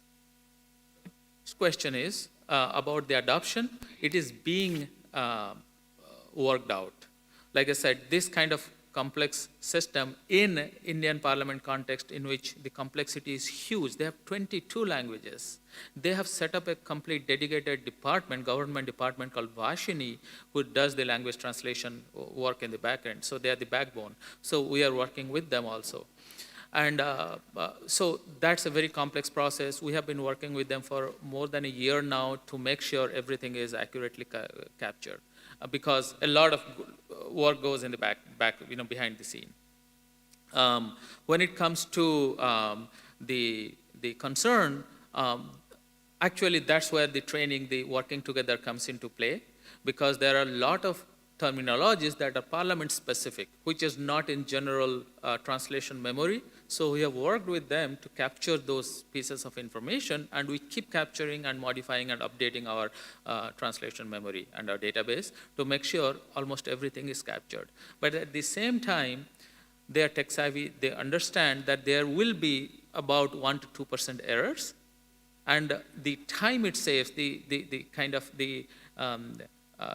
advantages far outweigh the slight risk that they have.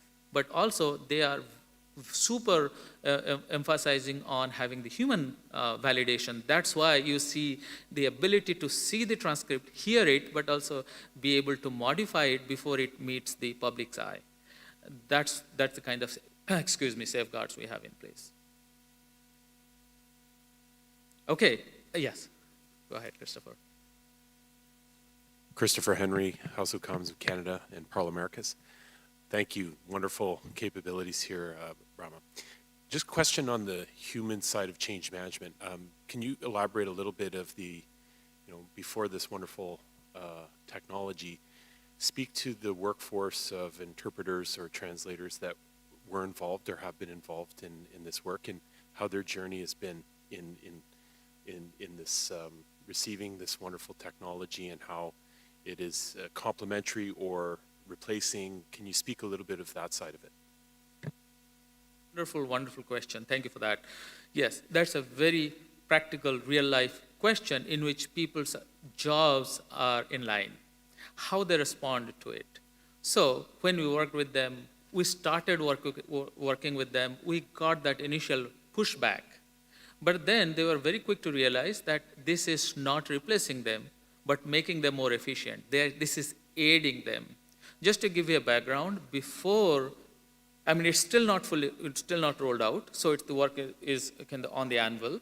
But right now, Indian Parliament has only 2 languages that's being spoken. And the report capturing is also in 2 languages. Then it goes through a translation process in the back end. So those 2 languages are Indian official languages in English and in Hindi.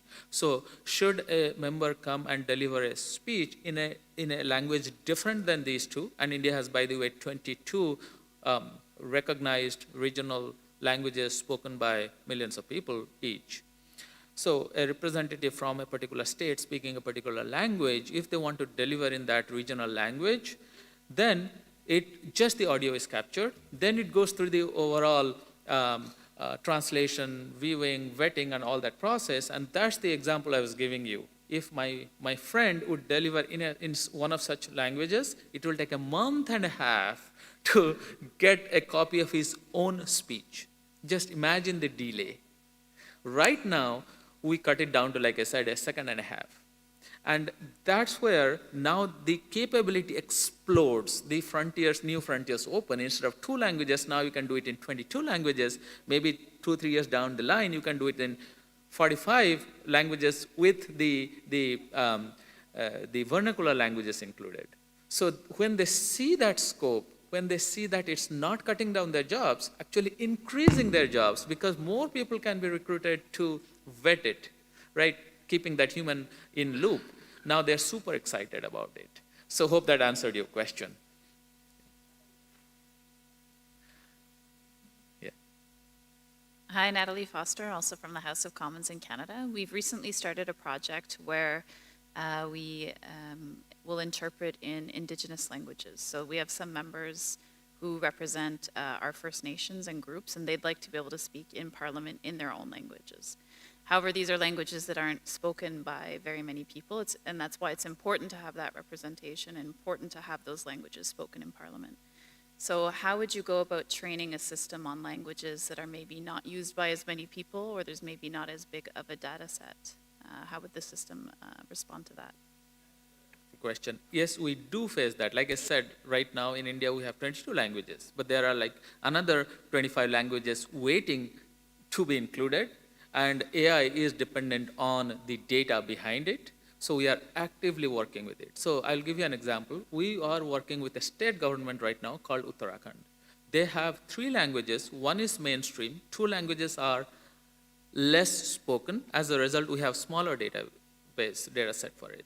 So we are actively working with them to get more and more data kind of acquired and put into our model. And we are already kind of putting it into test. And what we are seeing thereby is, as we use it, the system will self-learn.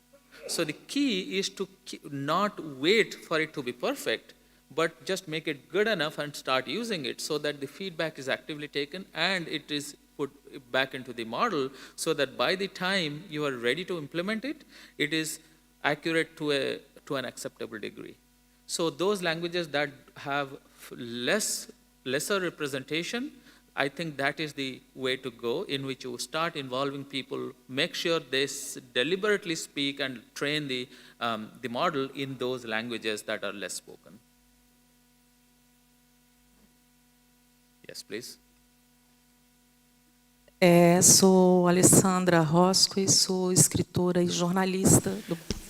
My name is Alessandra Roschi. I am a journalist and writer in Brazil. I am very concerned, how can we avoid the misuse of AI, and how can we protect democracy, which is threatened in some countries today?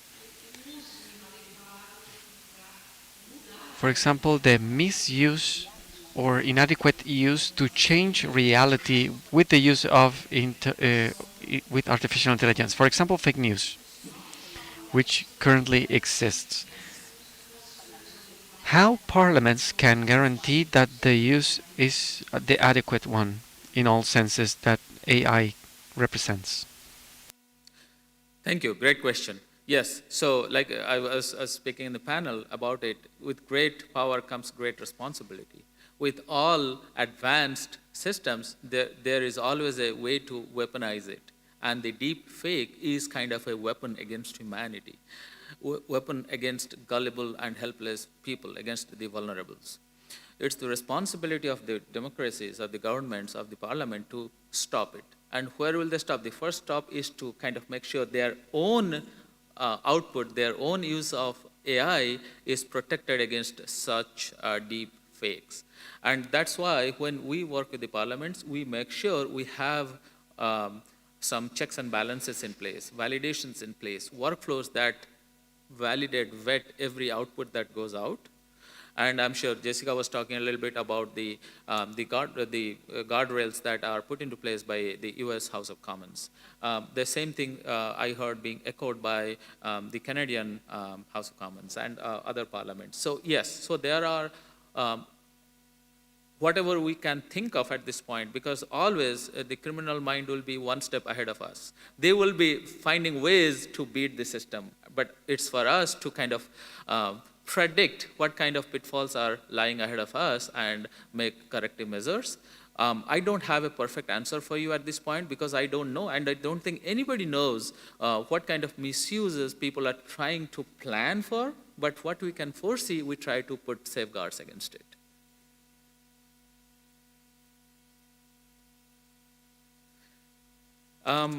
In the interest of time, I don't know how much time we have left. I will quickly go into 2 other aspects of AI real quick. I think they will generate a lot of interests, but I will keep it short and sweet. And if you have further questions, I would love to answer those.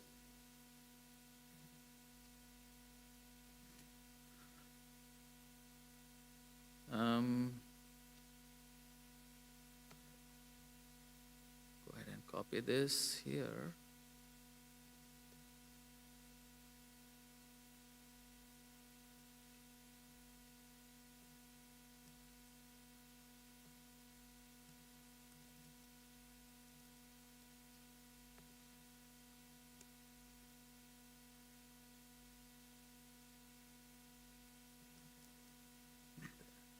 Can we?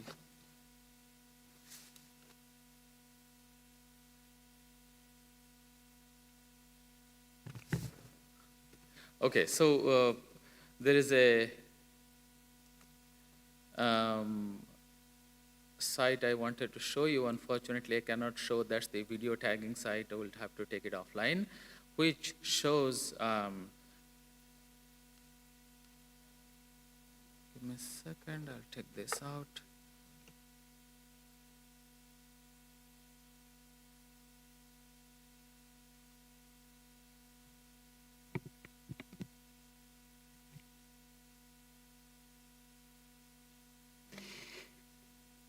Brahma, quedan solo 5 minutos para terminar la exposición para seguir con la Brahma, there are siguiente. just 5 minutes for finishing your Por favor. presentation because then we need to move forward, please. Brahma, esse é interoperável esse seu sistema já, não? Tem interoperabilidade? Brahma, does this system have interoperability? More. What do you mean by interoperability? With which systems do you have in mind? Nós tivemos, por exemplo,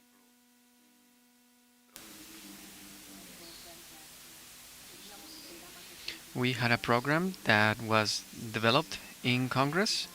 We managed to bring back the system within this program using it there.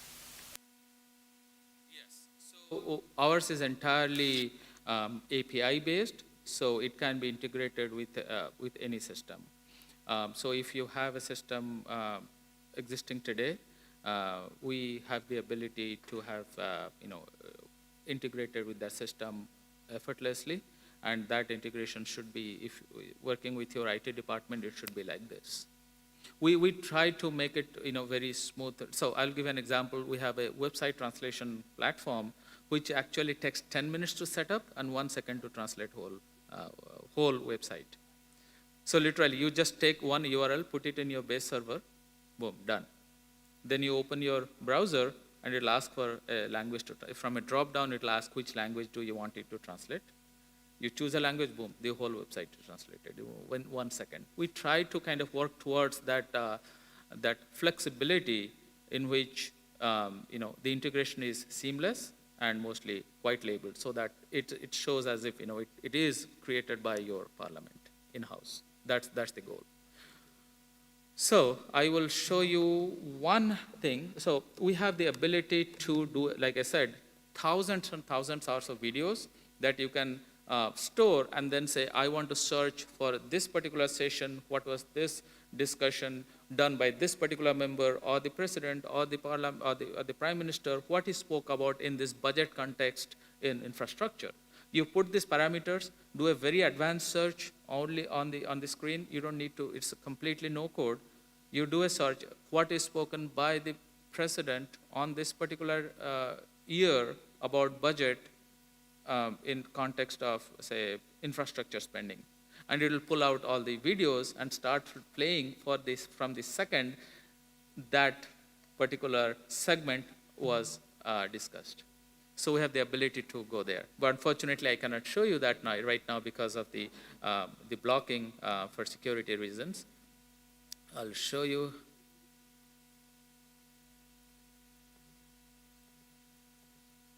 So this is, so we have the ability, so I'll say English, and this, this is a, this is kind of a blurred document. If you can see this document, some of the words are not even readable by human eyes. So I don't know, it's chief, I don't know what this means and what this means. All these are very blurred. And we will encounter such blurred documents in our day-to-day operations. So if I go here and I choose this document, say this is, say, English, I'll translate to, say, Hindi. I was just doing a demo in one, and this can be in any language you choose. And they'll say, here it comes in, and I'll choose Spanish, and I'll choose French, and let's do the translation here. and they'll say input source is Hindi, and I've chosen output source. It will do OCR on the blurred page and do translation and say submit.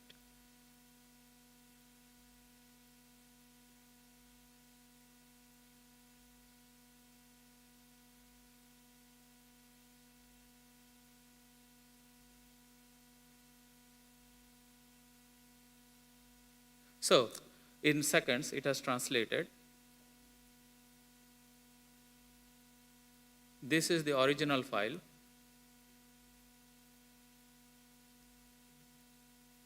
If you see, this is the original file versus vis-a-vis the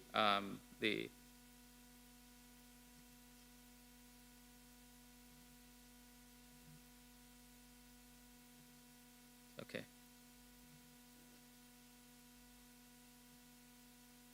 So it was able to read the blurred document and was able to capture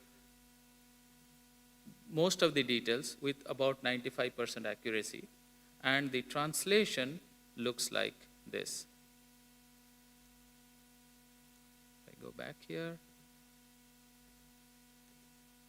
These are the translated ones. I'll do a Spanish text. And this is a very hard document to read because of the blur and the dots and dashes and text and the alignment. This is how the Spanish output is. And I'll also, Christopher and Ludovic, if you want to just look at the French output, then see how if the French output was okay.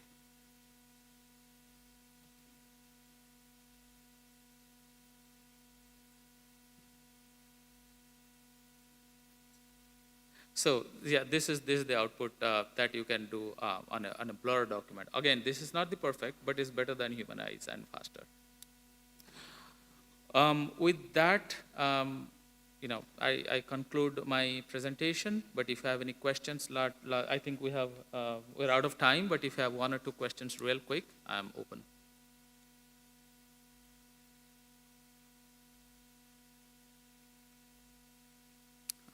Thank you so much.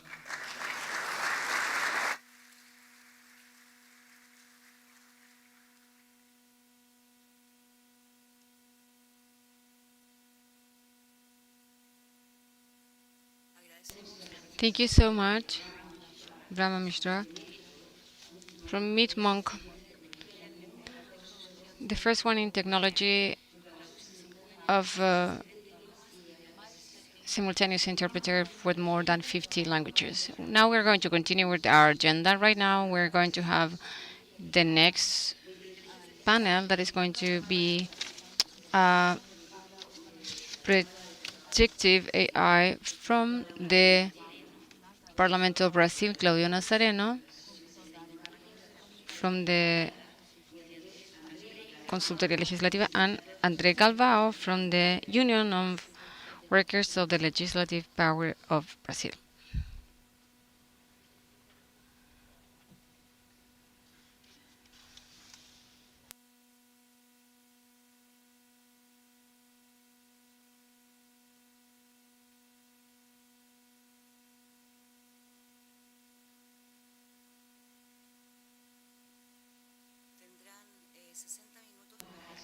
You will have 1 hour for this presentation. People that have questions, please.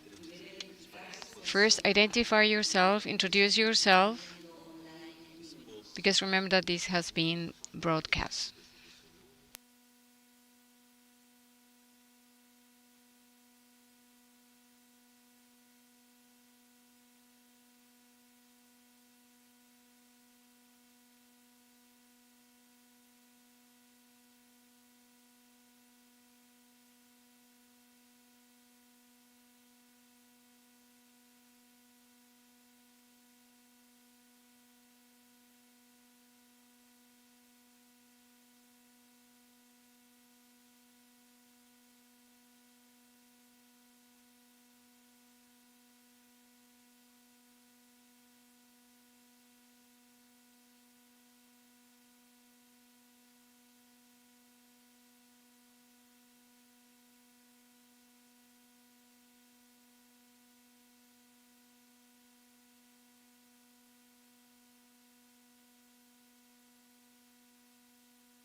Good morning, everyone. First of all, thank you for inviting us.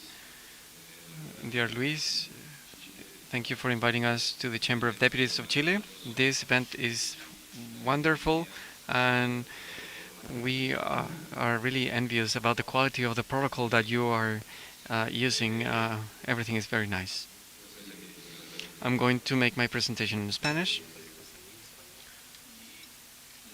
And I need to clarify that this presentation, I redid it 3 times because there's a lot of things that I had to be included, and I had to remove those things that were already mentioned. So I had to focus on the problems that we've had with our roadmap or pathway towards the implementation of artificial intelligence.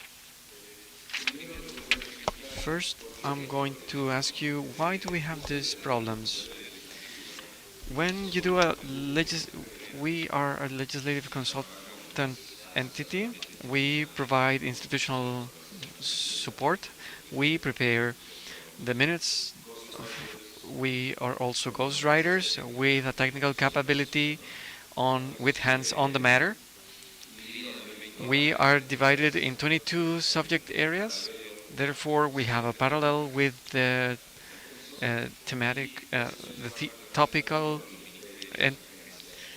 divisions of the ministry, which of the parliament, sorry, which are divided with other ministries and other government organizations. Everything is divided by topic. Some of them is very similar to other countries, and it's very similar to RCS in the United States.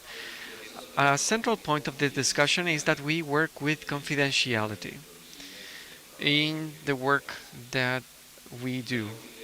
And confidentiality is very concerning when we open the data.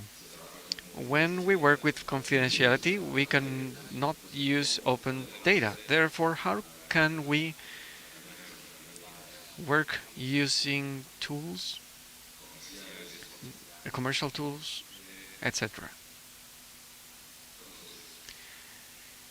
Therefore, based on the moment, at the moment when you have to start working with confidentiality, you have the possibility of creating other texts that are based in more technical aspects for deputies, but many of these data cannot be used on the outside. It's some sort of confidentiality between a patient and their physician. How do we work in this matter? In these 22 areas of expertise, we cover the entire legislative process, from the plenary sessions to committees to external meetings, so everything. We would have to be 200 legislative consultants, but we are only 120, so we're just half of the amount required. This has been a problem, just like our other colleagues have said. The problem is that we have even more information being produced, that the great areas of knowledge or the areas of contracts are already consolidated, right? We don't have anything new to invent in the laws. Of course, we can always do something new, but what's basic already exists. And MPs have a certain naivety, which is very prolific when identifying which are the key points where there is a legislative lagoon or gap, where they have to work with the political spectrum, generating something new in order to solve a problem or a problem concern, a public concern. So now I'm going to ask you to check all the different areas we have, which are similar areas that we have in other places. I'm going to make a test about this. We have 4 macro areas, one in regards to law, We have a financial area that deals with, which is different from the consultancy on budget, which is what was presented by my colleague before. We also have the social policies that deal with health, social security, etc. We have the area of infrastructure and sustainability. And here I'm going to make a parenthesis. I come from the area 14, which is communications, science and technology, telecommunications, etc. I had to work as a joint director of the consultancy, and for some reason I was the point of contact with the IT department to solve everything during the consultancy. I've been working there for the past 22 years, working on all of these matters. So this is the area of infrastructure. So these are the services that we do. I'm not going to go into detail on them, but I want to show you here. I want to show you this slide just to highlight the magnitude of the amount of work done. I took this picture last week. We have about 2,000 to 3,000 jobs, tasks per week. Sorry, not jobs, requests that generated almost 12,000 tasks, and this is divided by legislature. So at a legislative level, we obtain almost 80,000 tasks.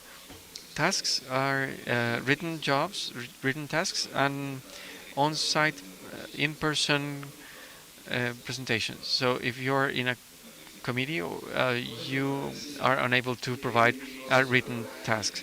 So I would say that we live in a big amount of within big amount of documents, and this causes a large operational issue.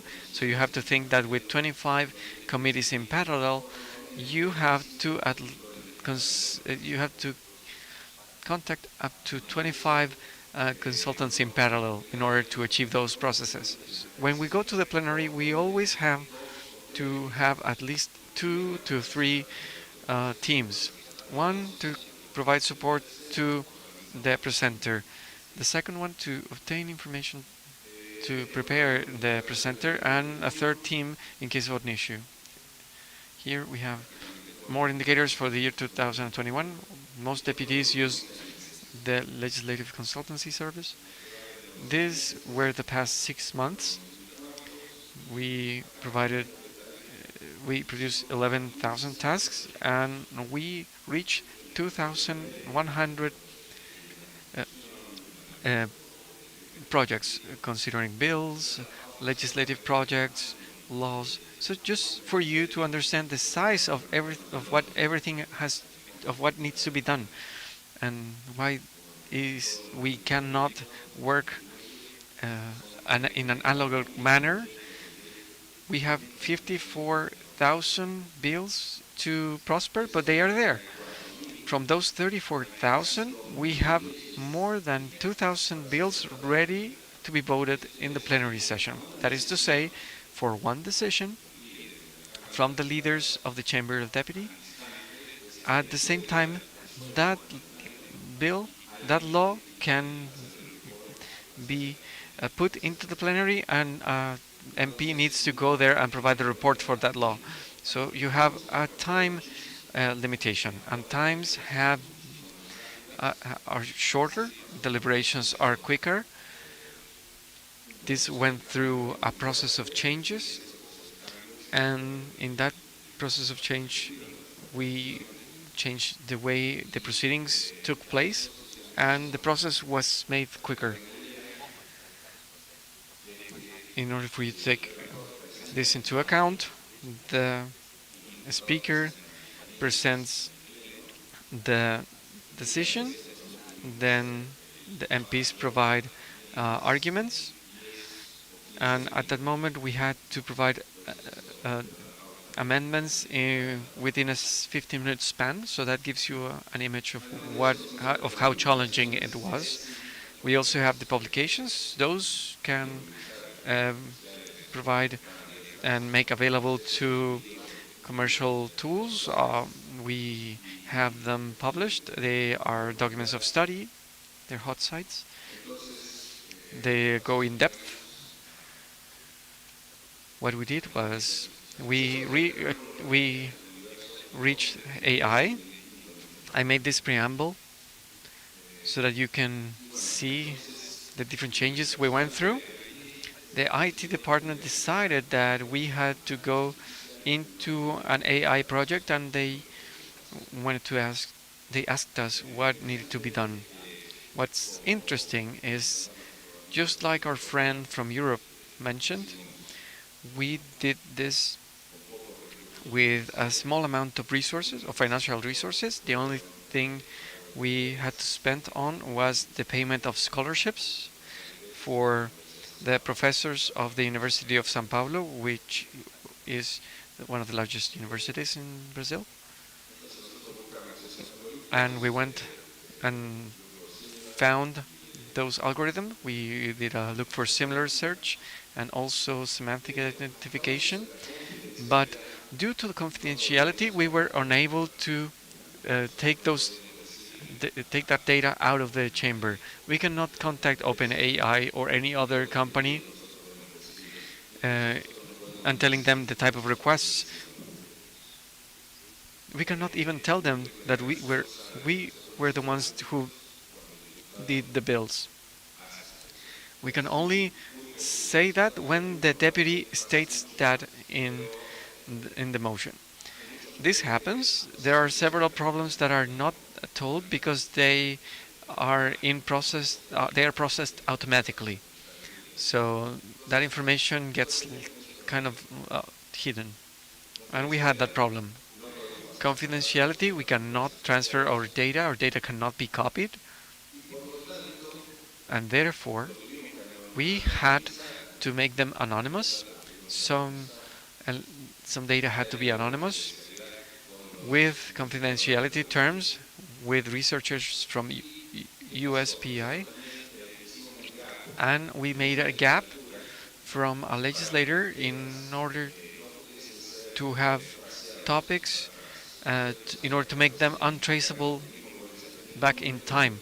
The same thing can be, it would happen the same if you remove the name of a participant, but then using social engineering you can get back to the data and obtain those names. We followed that. We made a gap analysis, and we found, using VPN, making sure that the domain was part of the chamber, but the amount of data was so small because we were only 32 employees, and we had to make fictional assessments because we had to make relevant reviews. These had to be a relevant matter, just like the secretary mentioned that there's narco funerals. For example, we had to mention narco funerals. Using those limitations, we had to bring that data to the USPI, and they designed these two tools, which is at a lower scale from what was presented in comparison to what was presented by Caminar from Chile. They have different lines, but I'm going to just focus on those two constraints. And I want to mention these two because I want to focus on the problems. So these were the ones, the tools that we developed. One of those, as it was presented before, the impressive amount of demands we have had to be automated. The distribution had to be automated because we don't have a large amount of people in distributions. You have to imagine that the person in charge of distribution has to know which is the area that is going to take place. We had less people. Now we had less than half of the people of writers, consultants that do that distribution. It's only 3 people. We always have someone who's on holiday, so we had to make this process very quickly. And when this work reaches the desk of a consultant in a certain area, that person is also working on different things. So distribution cannot have any errors because we miss a lot of days. And in today's process that is very quick, we cannot miss any days. So we had to create a tool in order to make a quick distribution. And the second tool was to look for similar propositions in order to avoid the massacre, which is the repeat and redundancy of very similar bills, which could be overlapped with each other. We had to report the members of the cabinet that these issues are being treated, are already on a bill, and we have to inform them about this. I'm going to go into a discussion later on about that matter, but this is what I wanted to show you. Now, since we are all tired, after 3 days of highly of a discussion for this week, I want to make an exercise. Let's do some mind exercises, and I want to ask you which area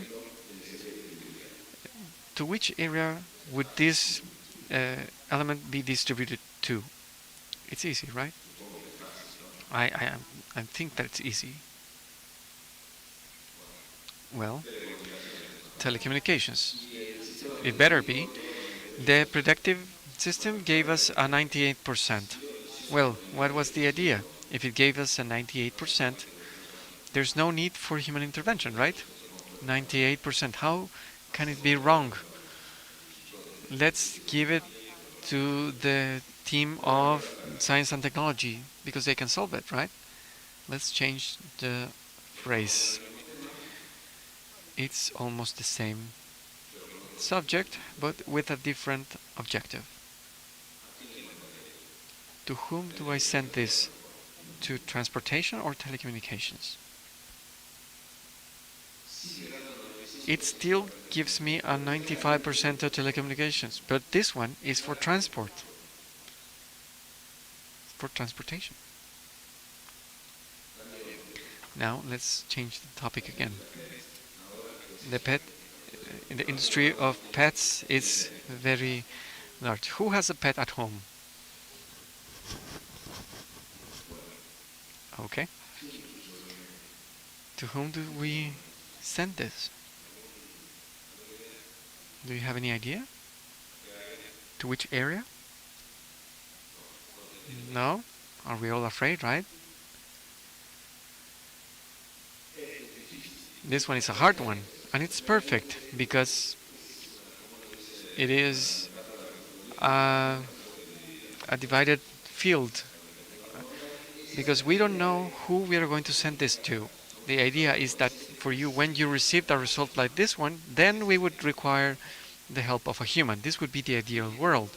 But this one, what happens with this one?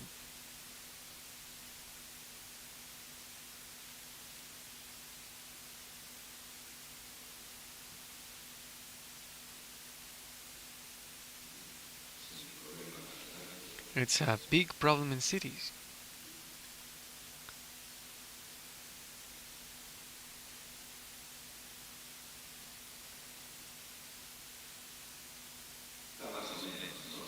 It's kind of difficult, right?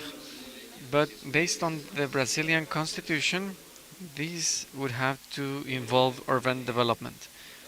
It's okay. It's not so bad, right? And this one? To be honest, I had no idea that there are support animals. Do you have any idea? It's not the ones that are help people with disabilities. These are the ones used by people, for example, that have autism. They use support animals to become calmer. To whom do I send this? Who is the specialist that can deal with this? Who can write something about this? This is what I was telling you about. The problem we have is the in-between part, the gray area. That is the big issue. Awful, right? It's awful. And here we have the biggest issue, which is this next one. If this had told me that a 30% had been for public finances, I would have agreed. I would review this, but it's only telling me that it's 86%. I could just put this in automatic, but unfortunately I cannot do so. Okay, well, that's how the software works. The person in charge of distribution sees it. Here we have a concrete result. Here's a 99%. The intention is to review it to see if it's correct. As we can see, the gray areas are not correct. Here I'm creating a big storm, but the errors are really small. The big major errors are small. The problem that we are discussing with IT is for them to give us the certainty that when they give us it's as 90-something%, it has to be that percentage, not the other way around. But it's okay. It's functioning. We have a low amount of errors, I would say 1 to 2%, but the deputy that is receiving a request with a delay of 3 to 5 days will not like it, and 1% might require to take more time. And now there's an issue that we wanted to solve with AI in regards to look for similar. We had to contact the cabinet in order to provide a solution, so that when they ask for a request, the system already will tell them that this is something that exists. And the cabinet will at the same time, you know what, it's okay, I want it anyways. And then there it would go to the creation, providing information, and that's the way it's working, saying with a prompt saying, here's what you asked for, but here be careful, we have different proposals working that are very similar, and that maybe yours is going to be combined with another one. What we had to do was that the distribution area couldn't be automated. We had to supervise this. Of course, it's helpful, but the consultant is the one that does the review and the research with the AI tool to see if there's something similar to this. And then we send them information with the bill. It's a hybrid automation that helps us solve this in good time. This is the example. This is the one that we received the demand from the cabinet. Ulysses identified which is the area. In this case, guidance dog, in order for the pet to travel without paying an air ticket. It was considered for transportation with a 99.9%, but as we saw here, there's another one that is similar. So the consultant has to select which one is relevant, which one is irrelevant, and the system checks the data and looks to see if there's a similar element based on the relevancy of the consultant. The third part is generated automatically using JavaScript. Here there's a project, there's a bill, but here are some other similar bills. Very well, that was the idea, to show you the problems and issues we have, stating that AI is without a doubt a fantastic tool, but unfortunately we thought that we were going to remove the human and put human in the loop just in a small amount of cases. It helped us, it simplified things, but we were unable to eliminate this human control, which wasn't very interesting at the end. And another thing is that AI, and we have seen this here, the name AI, artificial intelligence, I'm going to say something that might sound sinful. The name is not very correct, because the question that Victor said, the AI systems can predict. It's something that we can all debate. It is going to say how many positions this new bill is going to create. It's difficult for it because it can recover, it can synthesize everything that exists, but in order to predict the future, it's very difficult. Of course, there might be something foreseen, but there's a lack of intelligence, and we still need to add that. And the tools that we want to create in order to reduce the requirement of having a lot of people, for us AI is not so good to predict those things that are not there. So all those legal gaps cannot be identified properly based on our experience. But if we use ChatGPT and we don't have confidentiality, of course, there might be some improvements. But we have made some exercises, and this might be subject to debate. Of course, there are some considerations, but this is open for the rest. Now I leave the floor to my colleague.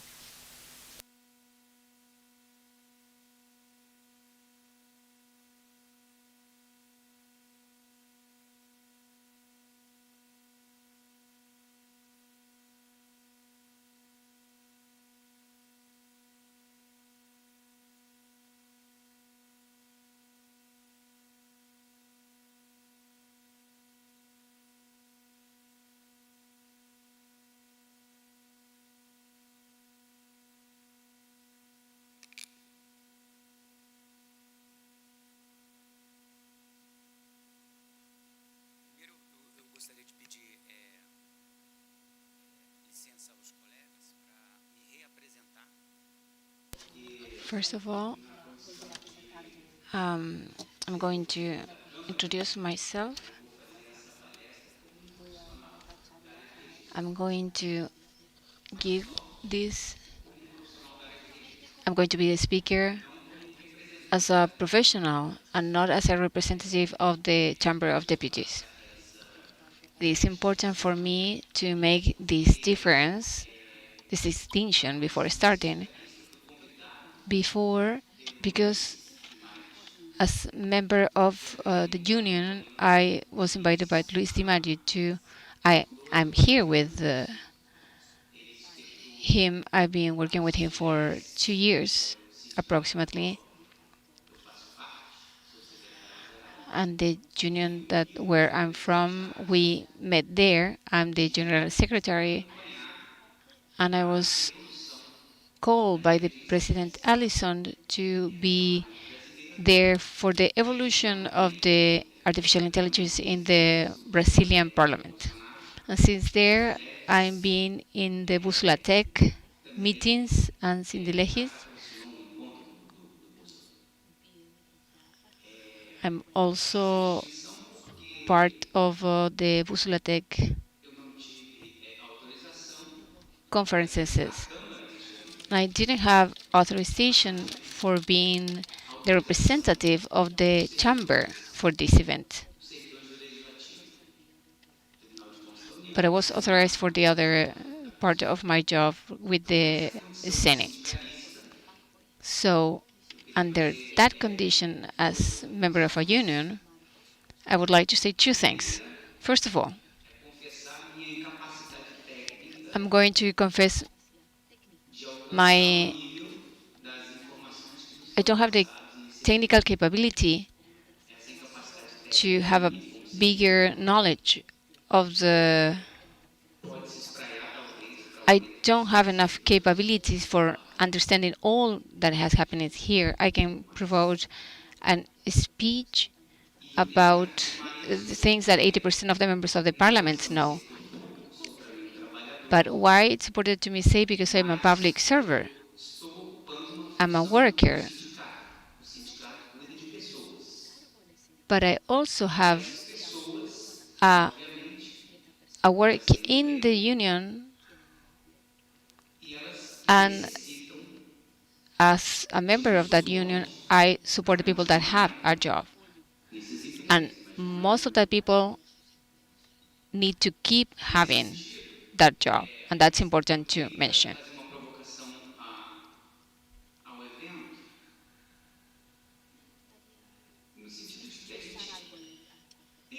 I would also want to say that we need also to understand the place of the worker. Anything, any kind of decision that is made in the area related to artificial intelligence, we need to understand what the worker is understanding too.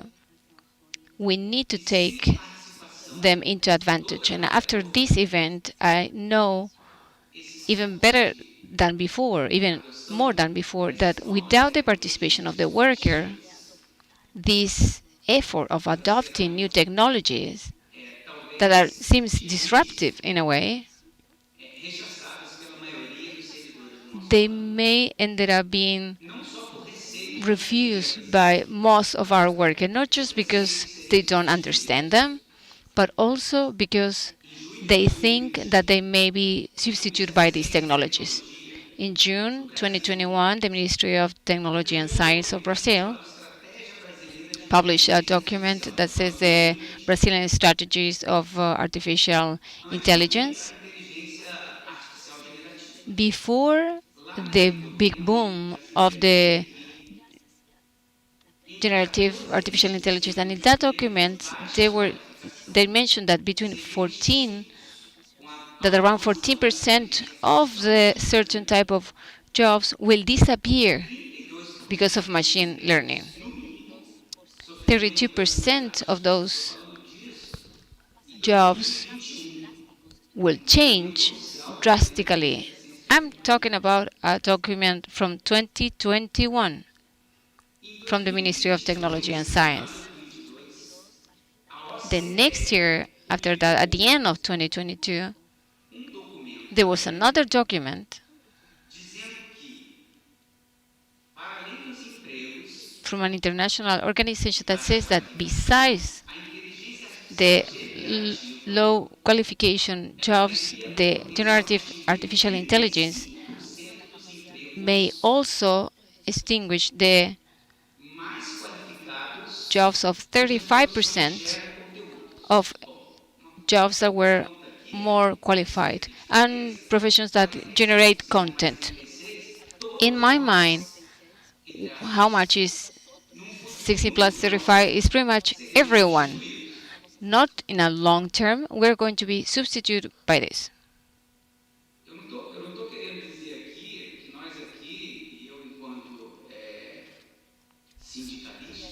I am not here to say, as member of a union, of some worker of the parliament, we're not going to be here and we're going to start with the industrial revolution and we're going to destroy all the machines and all that, and we're going to be against all this new technology. No. On the contrary, I'm here as a union member to say that we need to be part of the process. It is important and it's critical that the workers from these services are part of the whole process. In the same document that I was mentioning before, the OCDE establishes the minimal qualifications for being considered a public servant. For the new technologies, what I'm saying right now is that which one is the type of characteristics you will have to have. And I've been in the last 2 or 3 years with Luis listening the new innovations in technology, the new capabilities. They talk about programming, critical thinking, problem solving, access to new technologies. So I need to ask this right now. Why? Because we didn't we haven't had the chance to talk about this before. We were not able to fulfill all these capabilities. And it was not even an ask if we wanted these new technologies in our jobs, in the parliament, in the public service. Because even then, if we were asked, we didn't have enough qualifications. We didn't even have the abilities, because we don't know if this technology is good or is bad, or if it's proper or adequate. So right now, I'm talking as member of a union, as a public worker of a parliament of a country as Brazil, and we're been working there since 3 years ago, and I have the access to all the new technologies that have been implemented in my department. I read a lot about artificial intelligence. I work with all of you, all the people that knows about this topic, but there is not a governance policy that has a guideline about how to qualify the server. I don't know if in Chile is different or in other parliaments is different, but in the Brazilian parliament, without any doubt, we don't have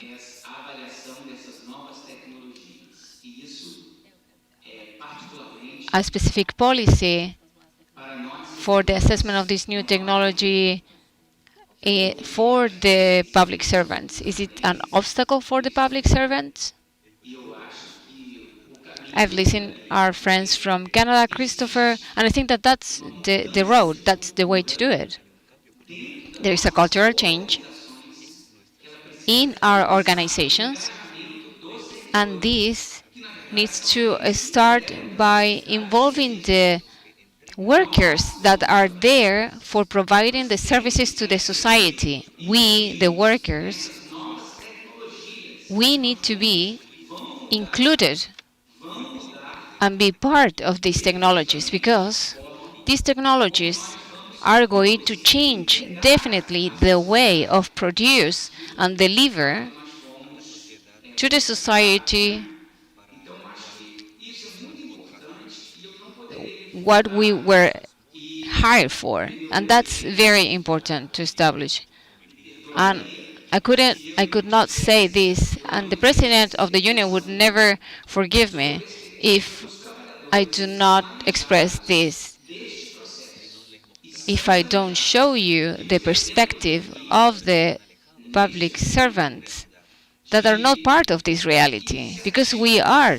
In this event, we have seen examples of different initiatives made by one department of a different department of the Senate or of the Chamber of Deputies, mostly for the willing of the workers there, different policies from the workers internally.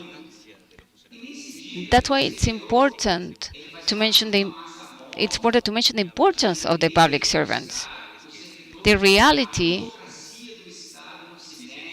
the public servants know that people say that bureaucracy is hard, that they cost a lot of money. I can give you examples that in Brazil that there are public servants that are excellent, that have developed their own technologies, for example, from the public sector. For example, PICs from electronic payments was created by the Bank of Brazil. In Brapa, they have agriculture technologies, and they're all public servants. They develop vaccines during COVID.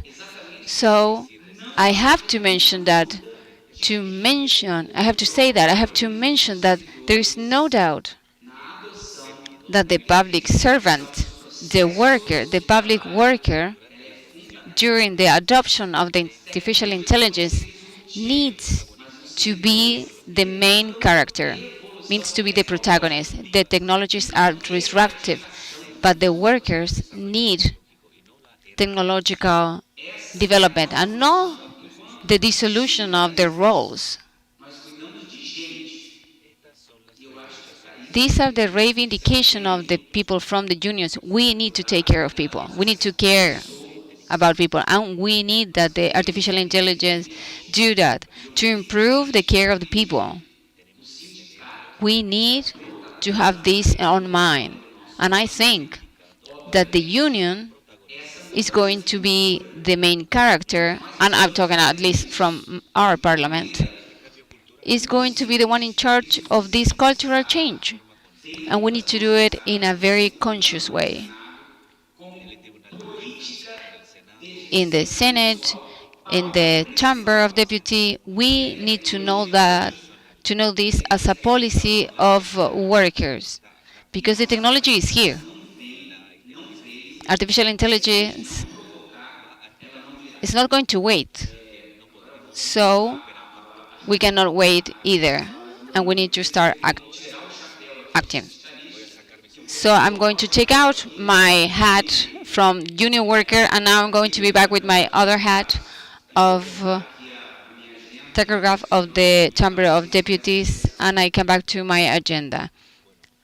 And I'm sorry for saying all this and change the topic a little bit.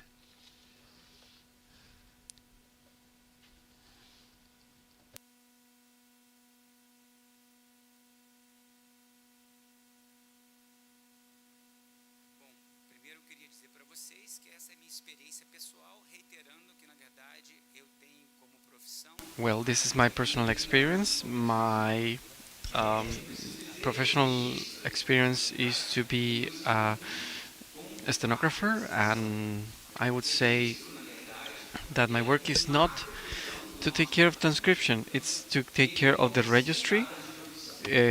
Transcriptions, it has 5 stages of the process. In our department, transcription is 1. We have the adequation of the regulation, the adequation and the registration of data. With transcription, we use via voice from IBM, then we migrated to Google, then to Telegram, and now we're using Whisper. Today, it gives us a better precision from the previous transcribers from the chambers, so we use the transcription part.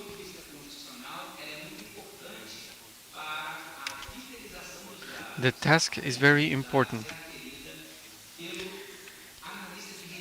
So we really need to have very truthful sources. This is obtained from the function of the Minister of the Registry.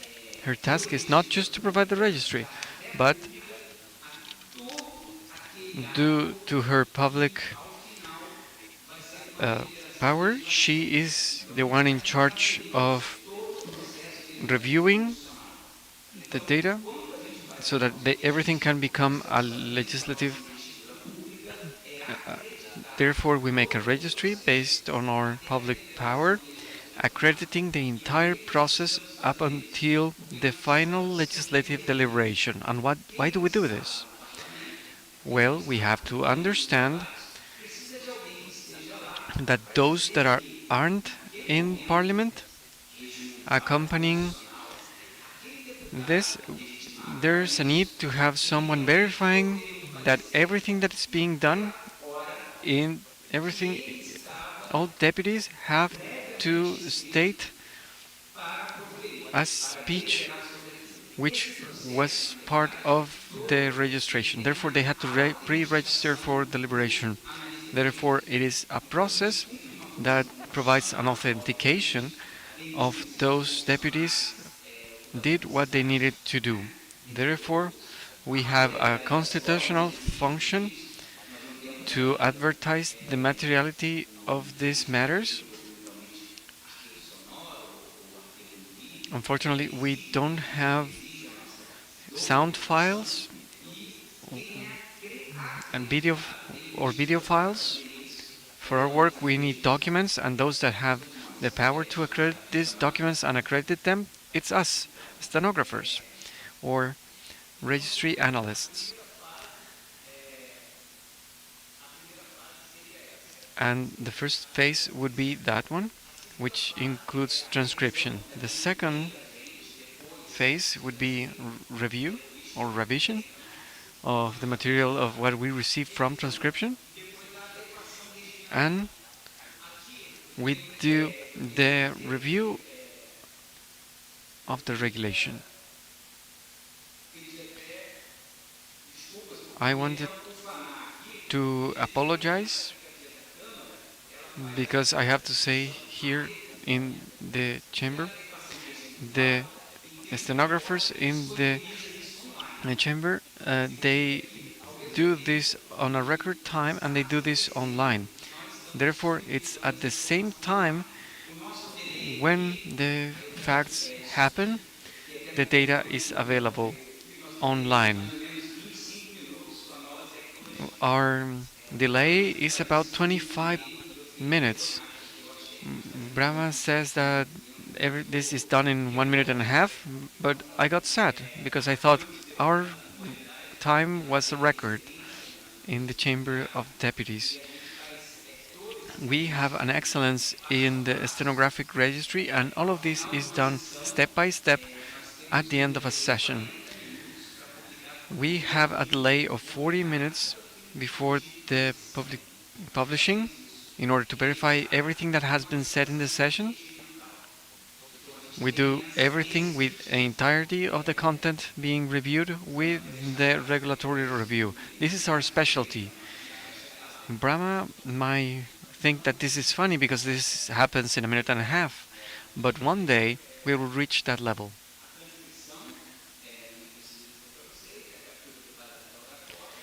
Transcription is the detailed capture of oral speech, the identification of speaker, the identification of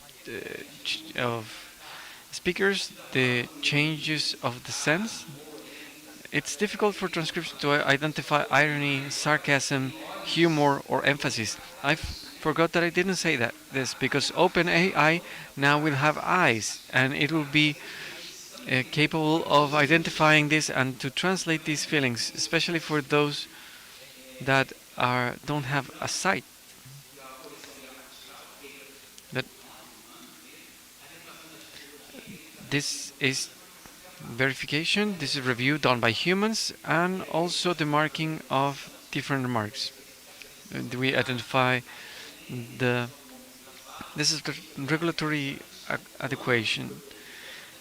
We identify the moment of when the speech happens. We do this marking, this flagging, and then we publish. We review if the document is sensitive. We see if there's metadata for research, and we also provide the proper formatting for the secretary of the chair, and also to preserve, to maintain a memory and to facilitate analysis in the database. We carry out an advanced search. We use an analysis tool in order to ensure that there's a proper review of the tool. Here we heard what it was being done with the use of artificial intelligence to improve the legislative process. Here we agree with what was presented in this event. Here we understood that the identification will help us to recognize regionalisms or different idioms, identifying voice and faces. We don't have a precise identification of voices. The Chamber of Deputies in Brazil has 513 deputies with only 10 microphones in the middle. All of them fight for a space to speak at the same time. Therefore, we have a database of voices that the system only recognizes one or the other voices, but it doesn't recognize when there are multiple speakers overlapping each other. And this is something that happens every day. Luis is telling me that I have 68 slides. So I'm just going to stop here, otherwise I'm going to be here until 6 p.m. But I'm going to be brief in what's next. AI would help us with this in order to optimize these parts, in order to do our work as stenographers. Regionalisms, jargon, legislation, all of that can enrich text, and AI is doing so, following the effects in the sense, understanding dualities, ambiguities, or dual sense, irony. This is important because this makes a specific mark in the type of speech that is being done, making it faithful when verifying. Sometimes the deputy says yes or no. Sometimes they nod with a dual sense. They say no and they are nodding. They disagree and they nod. So they also have different pauses and interactivity, user participation, which is the normal language. This can be done whenever there's a technical marking in the register.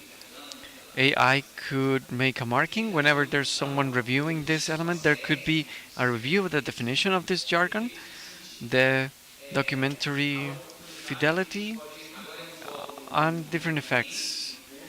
Now I'm going to go to the opportunity based on the client perspective, on the end user, the public.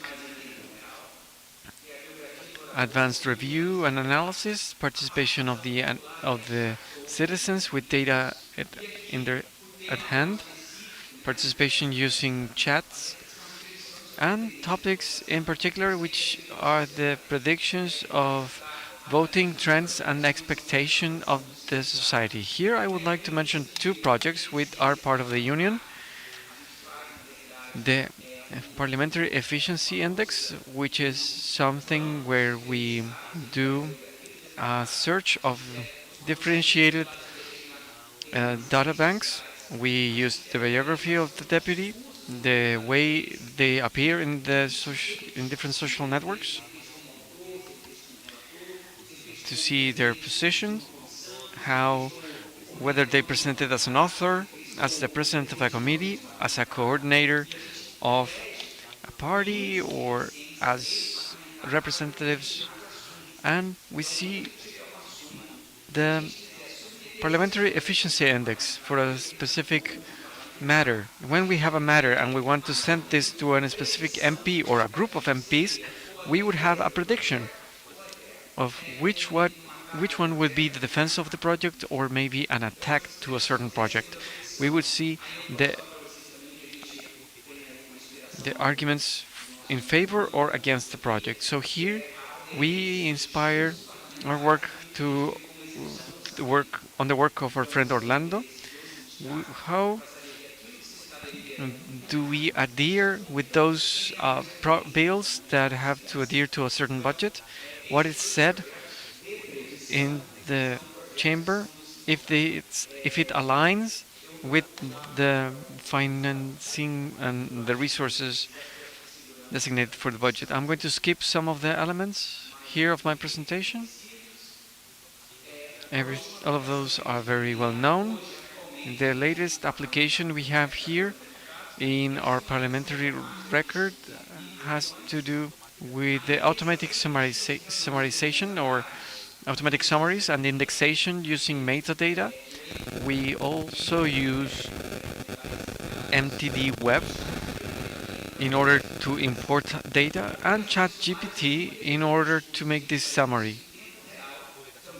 And the publication of summaries and these courses are fully published. Therefore, there's a summary of what the deputies said, an executive summary, and then an indexation through the thesaurus. Well, I have a lot more to present, but I don't want to make you bored, so I apologize once again for this very long speech. As a union member, I'm obliged to do this. Thank you for your attention. Thank you very much.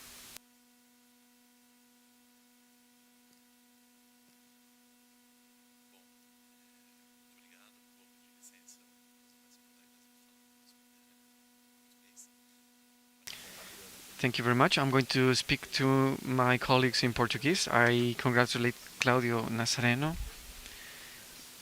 and my other colleague for the work they have been doing in the Chamber of Deputies in Brazil.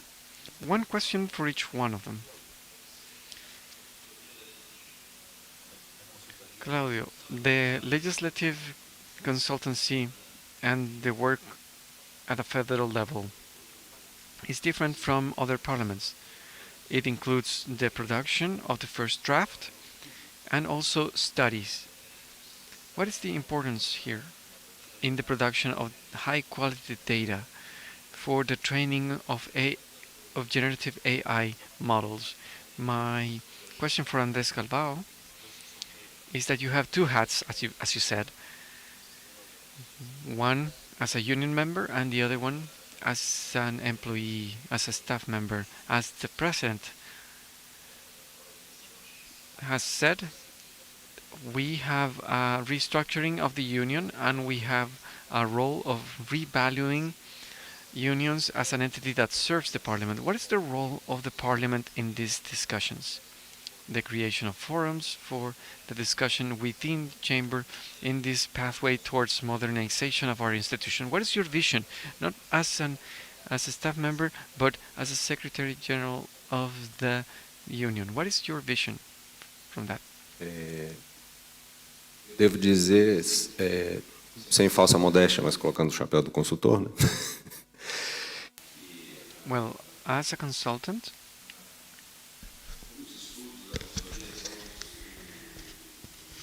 the studies made during the consultancy process, the technical base from the documents that analyzes the legislative process which is in progress,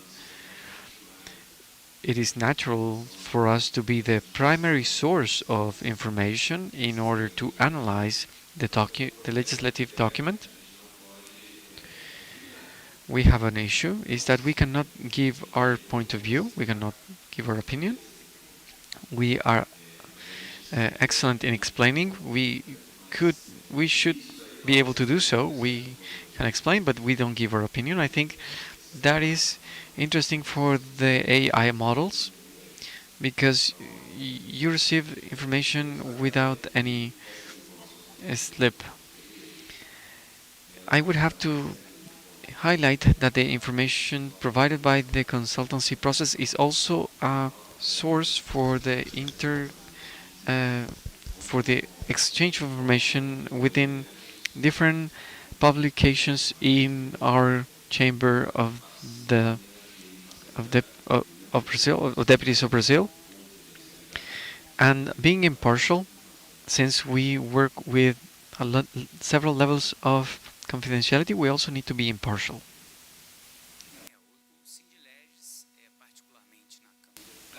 Sindilegis in the Chamber of Deputies of Brazil tries to provide the insertion of some elements in the chamber by presenting this new. It's in charge of presenting this new change in the chamber. We receive a certain level of hostility. In the past used to be a high level of hostility, but now it's less. Sindilegis was capable of reaching of becoming the main character when dealing with different parliamentary fronts, which in the past was named as a parliamentary front from the public representatives. Then that name was changed to the representatives of the different staff members that also participate of the chamber, therefore of the legislature. Therefore, we have been able to develop different elements, and we have a partnership with members of the public service that in some areas we try to bring experiences from other entities in order to pay and work studying AI, adopting elements of the AI, and being part of MGI. And we work together with the Parliamentary Front in order to absorb the experience that they have, regardless of the position, whether they are of the chamber or the Senate. We work above the Congress with all the entities that are part of this.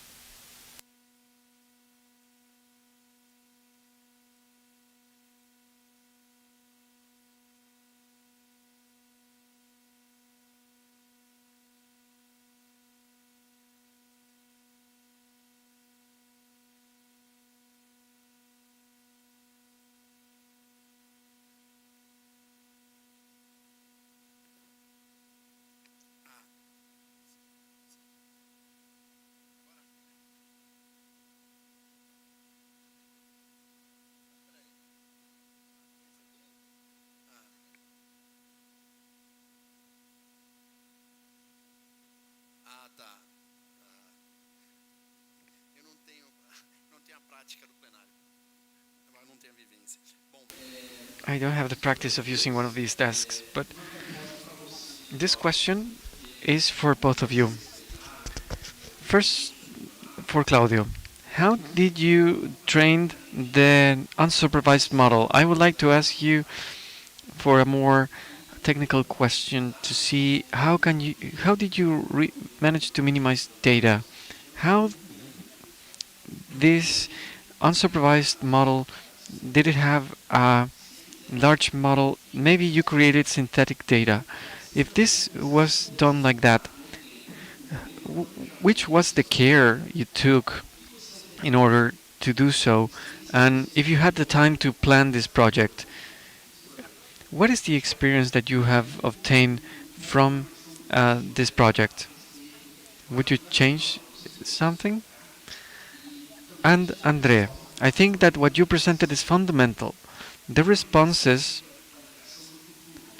is that we need to requalify the future. This is something that had to be done yesterday. What is needed here, according to your point of view, in order to have this requalified? And as a public servant, not to requalify this, maybe a public servant says, you know what, I don't want to undergo training. What happens when that what is done when that happens? Well, first our TI department, or IT department, sorry, had to remove names, the names of municipalities, states, everything that could provide a geographical reference and the name of a person. Everything was eliminated, and then we had to use the legislative gap which was generated in the past 4 years. And in our cases, we had to remove everything that was in progress in order to avoid the identification of data in origin. Therefore, this was a big challenge. What would that be something that I would change? Well, in regards to what our friends of Canada friends said, we would have to involve everyone from the beginning. We had to mobilize a lot of people using, also in regards to this synthetic data, well, we would have to move 40 to 50 servers that were in service in order to be able to place information in the system, make the training, and tell them what was relevant and what wasn't. In order to enter this, you had to mobilize a lot of people. We had to generate a lot of challenges, and we had to do so at home, generating requests without any issues in terms of confidentiality. We had to mobilize people. letting them know that this is something that they had to believe on. This was helpful, and the tool was here to help them, to help the work of each person. And first, there's going to be a rejection if you don't tell the people. Thank you very much. I think here we have two vectors. The first one is the participation and the commitment to work with these technologies. First, the adoption of a new technology is rejected. Therefore, you have to involve everyone because you want to optimize the service and for them to see the result in the practice. This has to be done through interest nucleus. But for better, this might not be enough. You have to create awareness. As well, if you create activities where the server itself has when the public servant has to pay for ChatGPT with his own money in order to make sure that this is something that is going to be 0.5%, only 5% of public servants will do and will become involved with this. Therefore, you have to also avoid biases. You have to create awareness among them, and you have to commit the public servant in order to participate, to adopt measures, to be committed from their own will in order to improve their work and see it in the practice how they improve their work.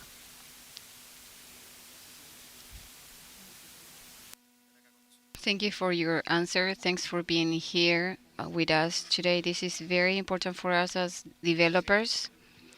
Which one is a perspective from different perspectives?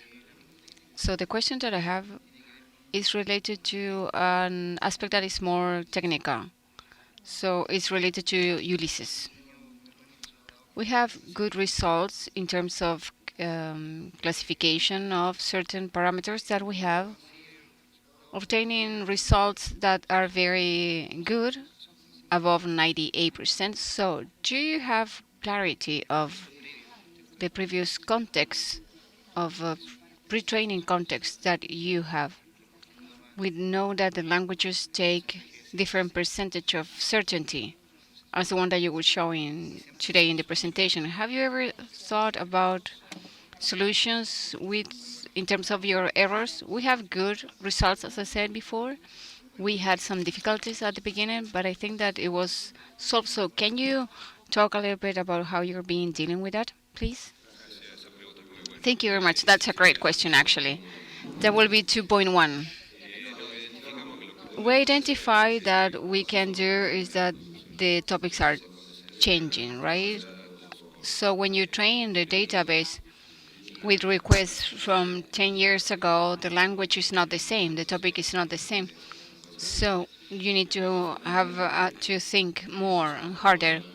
Fortunately, we have a public contest for new consultants, and we were able to review the new topics of the 22 areas.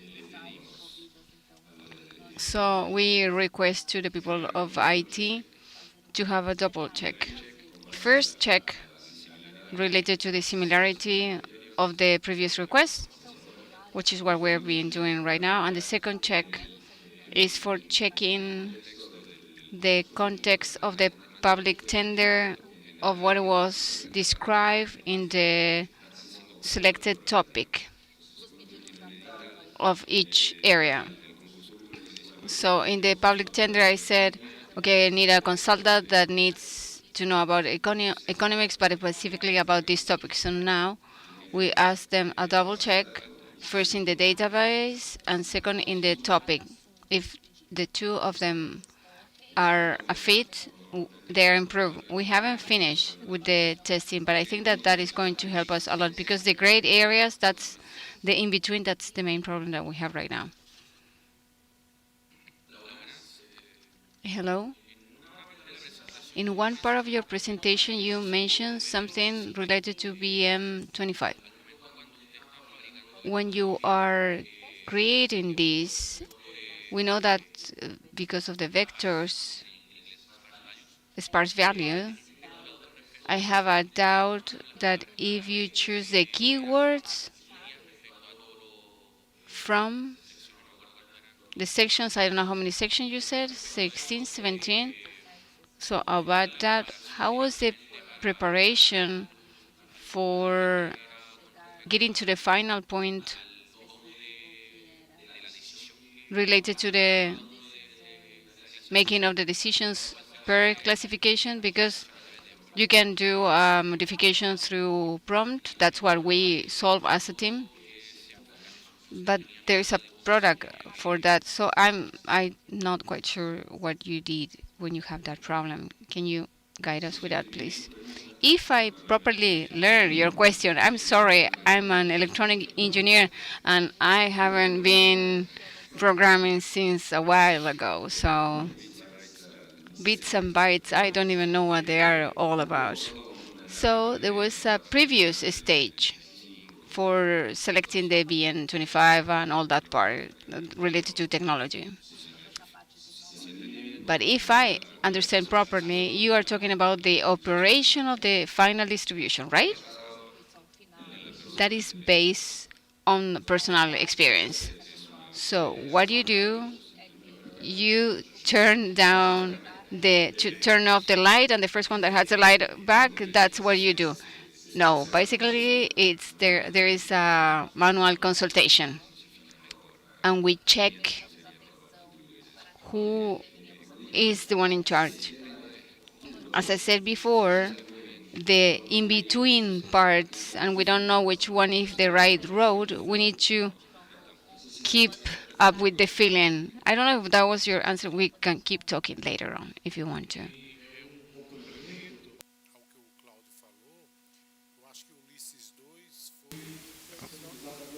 I would like to say that what Ulysses 2 was something that was used to years ago. Now I'm working with VM25, which is based in the keys and statistics in regards to different occurrences. Back then we did not have semantics. In regards to vectorization, maybe we include this technology might improve in the embedding because it's no longer a part of the amount of words. It focuses on the topic.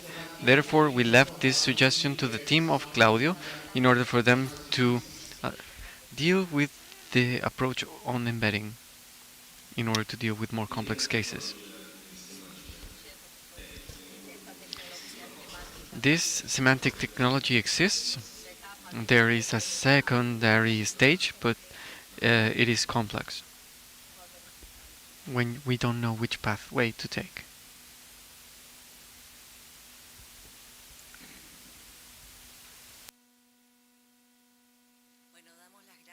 Thank you very much to the speakers, especially for the human perspective. Thank you to Claudia Serrano, to André Galvao from the Chamber of Deputies from Brazil. And now I'm going to invite you to have the lunch break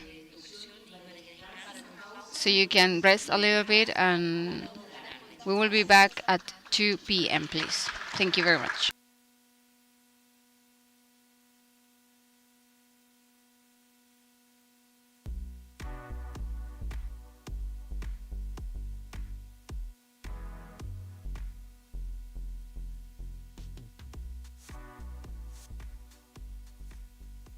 In these days of the seminar, all presentations have been very interesting, and now it's the turn to talk about the administration part, which is not very interesting in the Parliament, but we are going to present and review the work that we have done in the Chamber of Deputies in terms of the administration to see how we implement new technological tools that will improve the efficiency of our work. An important transition is currently happening in public management. And business intelligence has been a tool that is fundamental for this from the past up until the present, analyzing historical data, carrying out detailed information reports, and make decisions based on data. This focus has improved transparency and management in the public sector. In our case, improving planning of all the administrative work and legislative work in the Chamber of Deputies. We believe that AI represents both the present and future of the administrative work. Technologies such as Gemini and ChatGPT changes the way we interact between institutions and citizens, automating processes, anticipating needs, as well as you have presented. AI allows us to carry out predictive analysis, the elimination of redundant activities and repetitive activities, and bringing innovation to a new level. A characteristic from the Chilean Parliament and the Chamber of Deputies is how we spend in the Parliament. This doesn't include the expenses of the income of different MPs. These are the resources that will finance the parliamentary work. Here we have resources for the hiring of supporting staff, such as the rental of district office, different costs associated to these district offices, expenses for telephone landlines, transportation of different MPs, and the support of parliamentary work.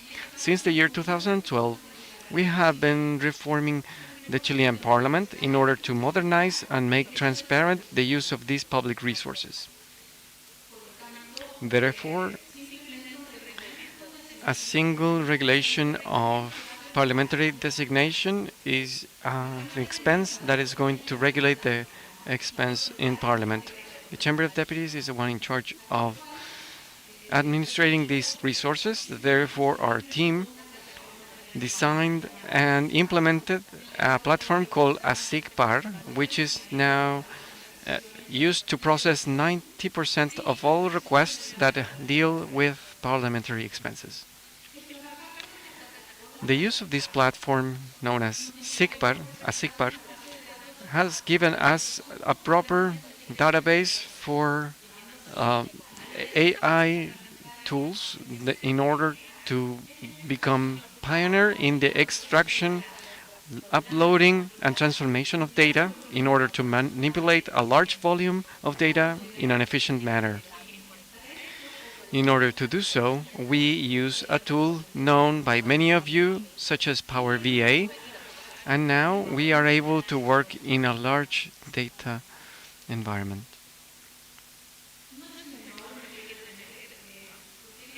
This is important. I want to highlight that it is important to make pilot programs in the administrative work, especially when dealing with parliamentary expenses.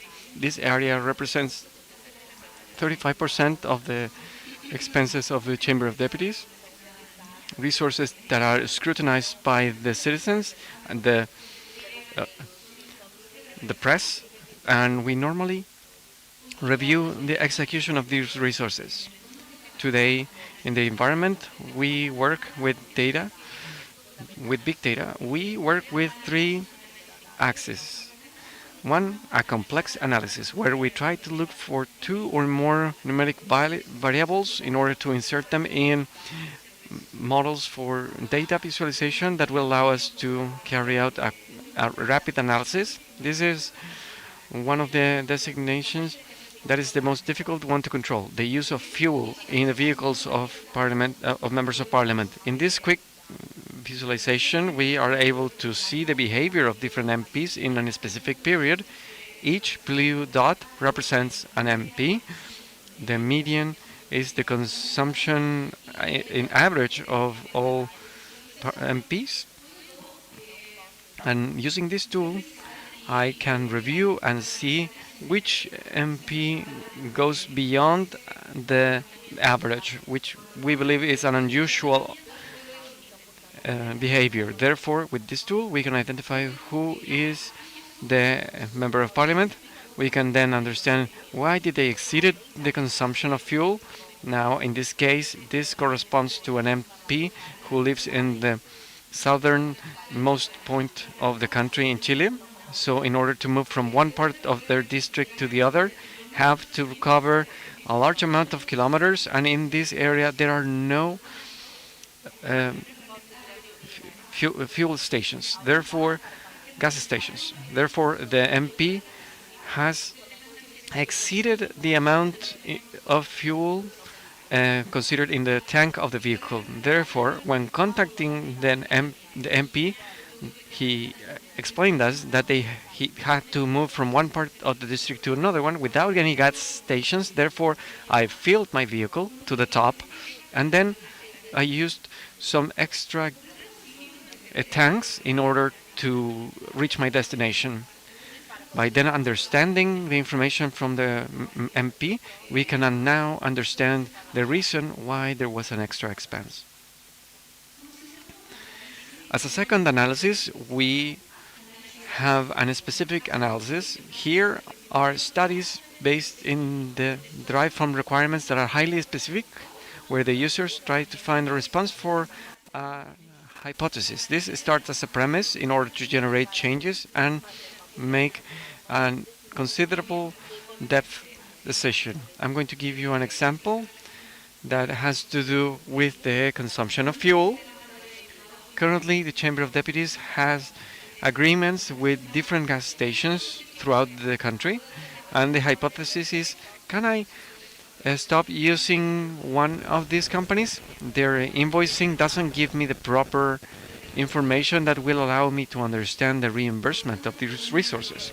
Therefore, we can provide a geo-reference of the location of the gas stations, the amount of transactions divided by each one of these companies, the representation of each one of the deputies who is filling gas in these stations, information which is important for the users in order to decide which agreement continue hiring.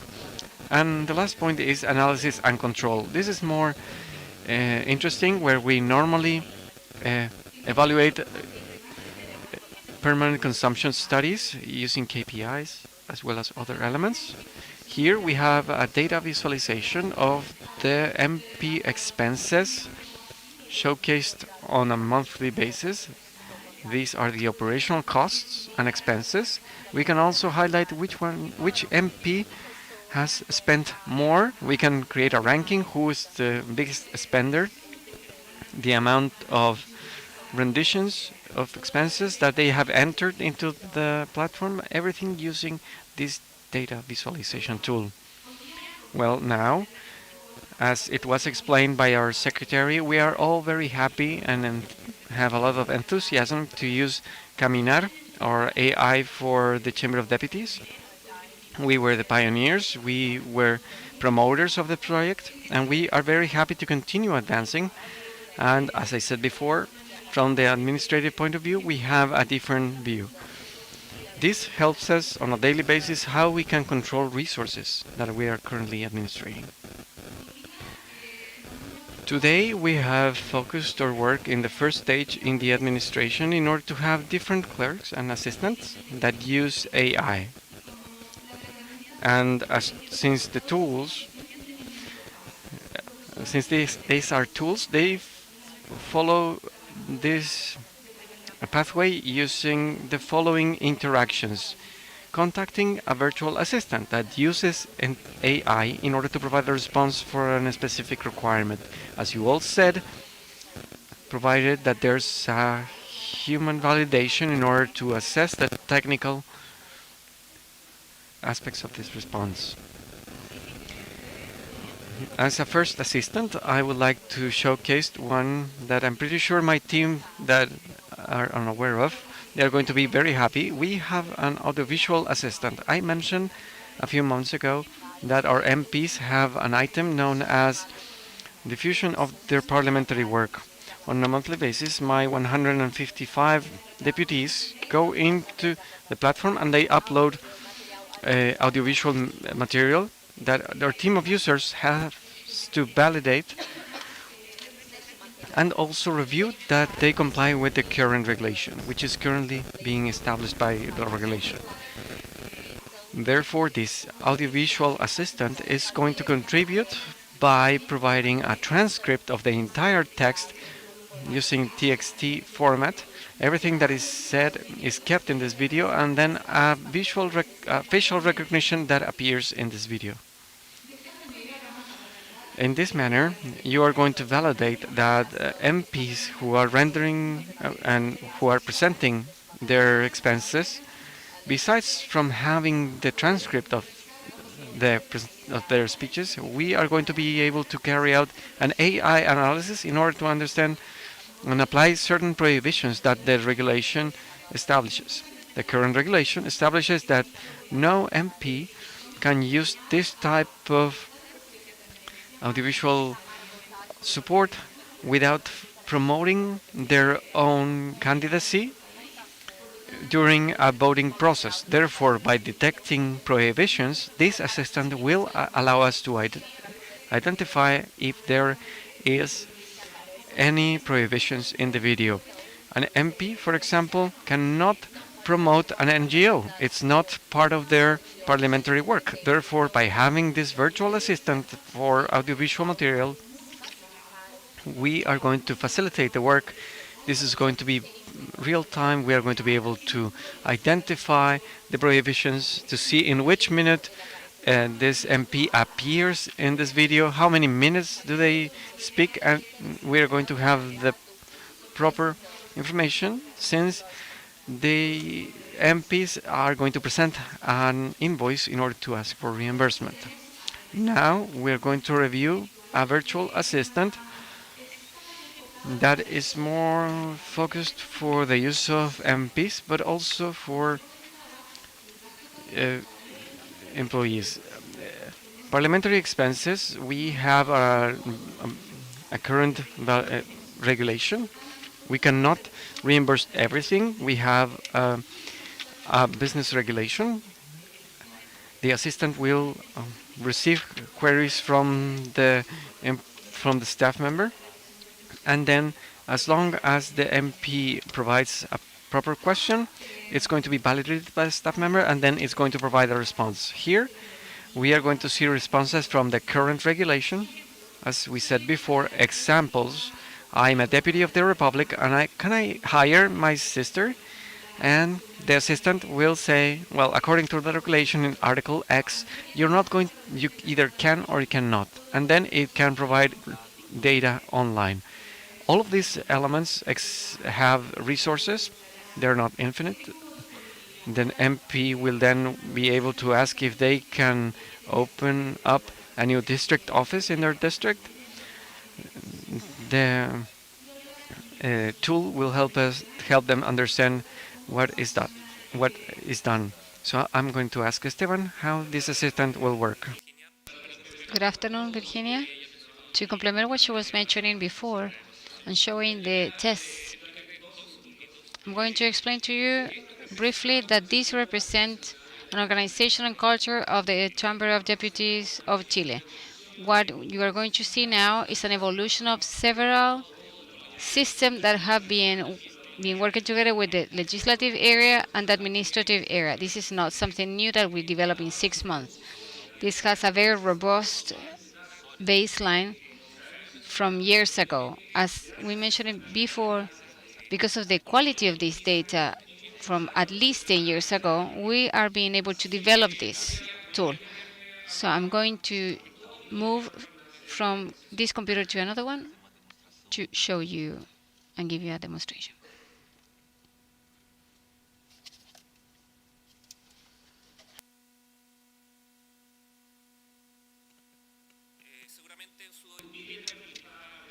You're going to see in your computers the tool that I'm going to show you. These are 3 assistants that we are being implementing.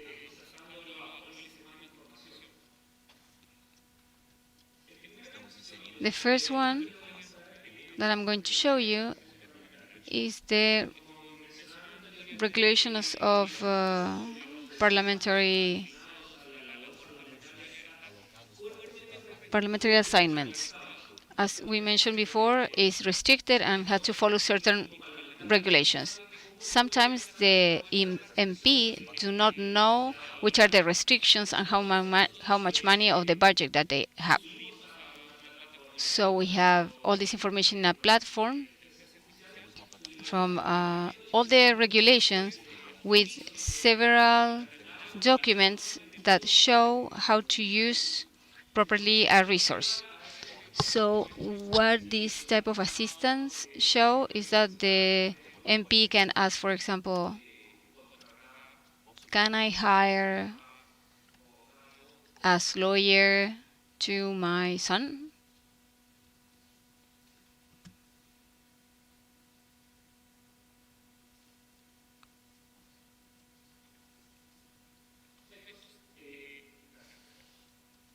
Sorry.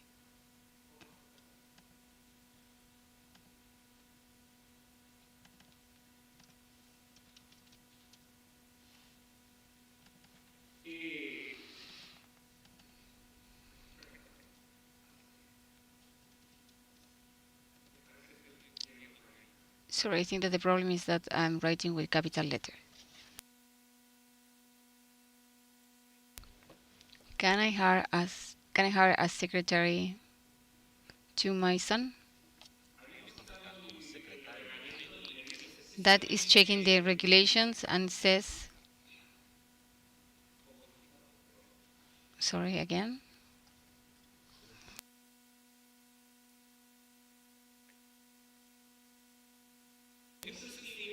It's very sensitive to the type of questions that you ask. It was prepared as I was an officer. I have to say, as MP, can I hire a son as assistant? As you can see, there are two profiles for this kind of request, and it's very sensitive. If this assistant will be prepared for an MP, the way of asking question is different. Because as MP, I would, as the first time I did it, it would change the question. So there are people that work with the people with the team of Virginia, and they have to be more specific in the question. They have to ask, if I am a deputy, can I hire this person? And then you can get the correct answer. For example, that's the resolution that says that it's forbidden to hire relative, close relative. Another question will be, can an MP rent an office for the district?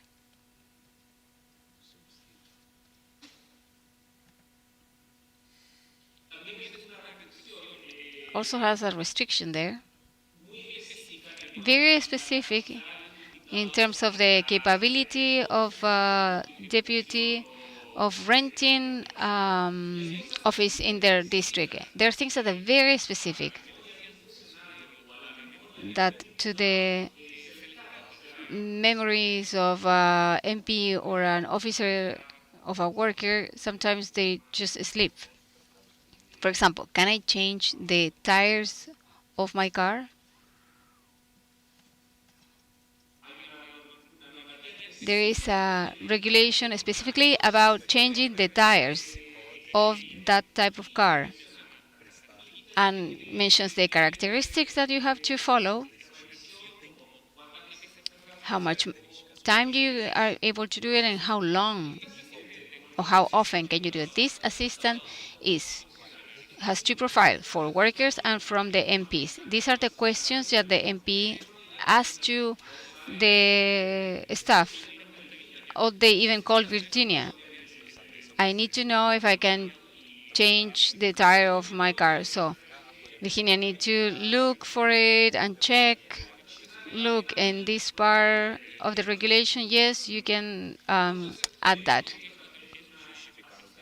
This is an assistant that is exclusive for the workers and for the MPs. There's another assistant that we have developed that it's integrated in the platform too, that is related to data online. Not just for the regulations, but also that data online that we have in our database. For example, which one is the amount of money that I can spend in gas? For the MP Aedo, That's the amount of money that the Deputy Aedo spends. The answer is very simple, but has a technological complexity that is extra. It's a group of tools. First of all, the AI can classify the question. With this tool, we can say it's asking about the consumption of fuel of certain MP. Once it's classified, this AI is going to ask to a specific database. For example, the amount of money or the amount of fuel. So it's not just to solve the question, but also to know where to go and collect the data for solving the question. So you can also look, for example, for renting of the MP Cariola. So we're talking about renting of office space. That's the amount of money that she uses. All this data, you can see it in our transparency website. So we can also put it in the regular website. This tool always provides with a precise data.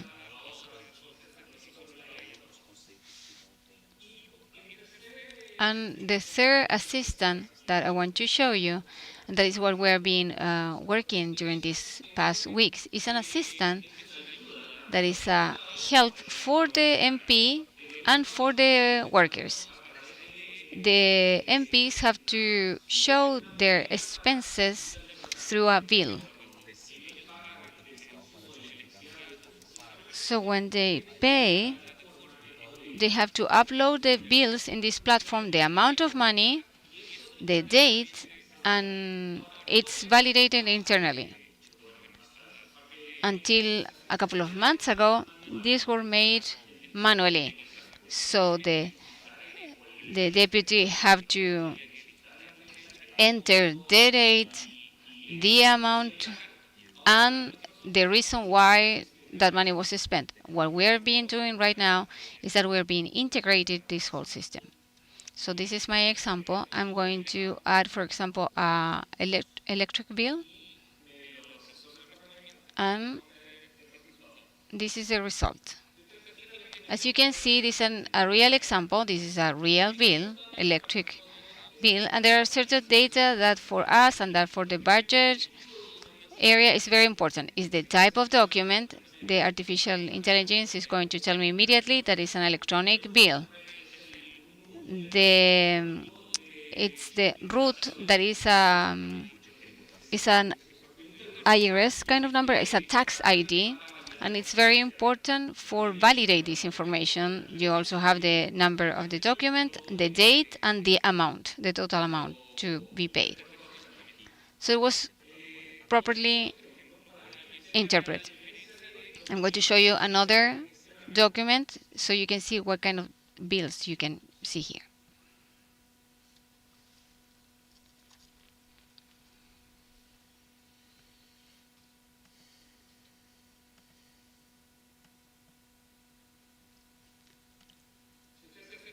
As you can see here, it's a completely different kind of document. And we have trained this model to detect this. This is a different kind of bill. As a human, it was hard where the number of the document, hard to find out where the number of the document is, and it's right there. In the other one was very easy. You can read number of the document. But here it's more complicated. That's the date and the amount. All that you can see right now, there are workers, there are employees that have to do it with every single bill. They have to validate the information, and they were doing it manually. This is a help for their job, improves their job, and we can control better the expenses. And the last part that is in develop already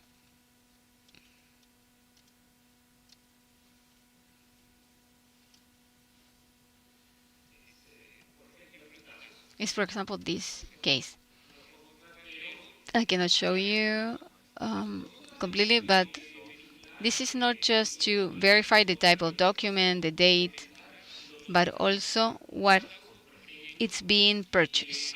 For example, there is an item in the parliament that says that you cannot buy anything related to alcohol, alcoholic drinks. So here, this is a Coke, a Diet Coke, and that can be approved or rejected. This is what we're being working right now, so people can check properly if there's something that is not following the regulations. All these tools, we are being integrated this information into a platform that we already have. It's going to be a tool for the workers as well as for the MPs. These are real examples. So the system can propose the type of document, the type of bill, and let them know, look, this is something that includes, for example, an alcoholic drink, so it's going to be rejected. Now we're going to get back to the presentation.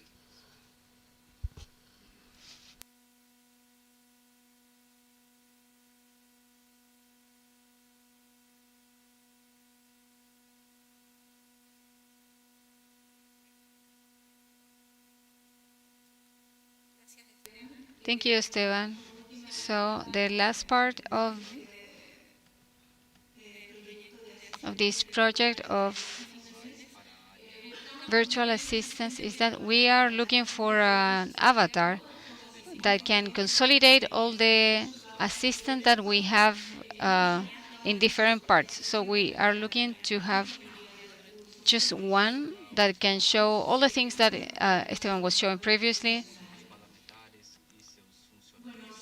So we always are considering, as we have been talking the whole time, the feedback of the worker. As a conclusion, what can we say? It is important to open our minds to visualize the applications that we can use and in which direction we want to move forward. It is always need to be behind the human validation. We cannot just give the responsibility of 100% to the artificial intelligence. The generative AI is not the final objective, it's just a tool, and we need to know how to use it properly. Thank you very much. That's our presentation.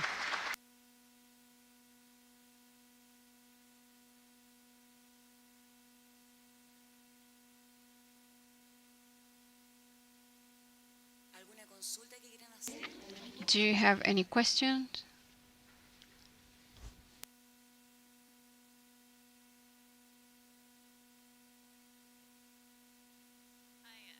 Foster from the House of Commons in Canada.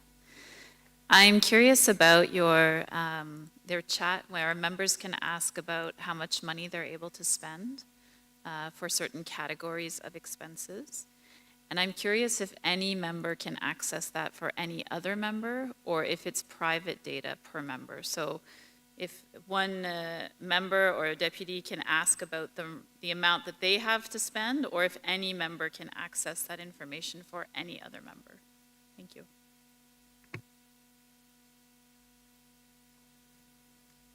Gracias por tu pregunta. Thank you for your question. Actualmente la consulta en línea es solo para cada parlamento. It's just per MP.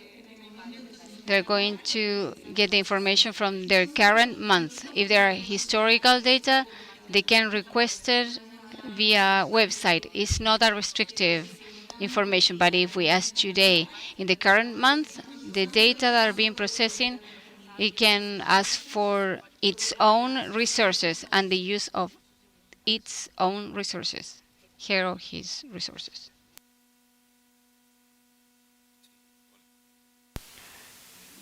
Hello. Thank you very much. It really involves everyone in this presentation. Well, my question is, if the information is restricted to the internal regulation. But if, for example, if there's a question about that doesn't appear in the chamber, if it's based on the questions from the deputy, can they also ask that there? Yes, but when you ask the question that is not related to the regulations of the expenses of the MP, is going to say that it's out of context. Just to complement that, there are certain topics that are specific, such as, for example, the hiring of personnel. They're not just looking for the regulations, but also in the labor code that regulates every single job labor in Chile. So you can ask a specific question if something can be done or not. For example, how to hire someone, for how long in advance, how to notify if you have to lay off an employee too.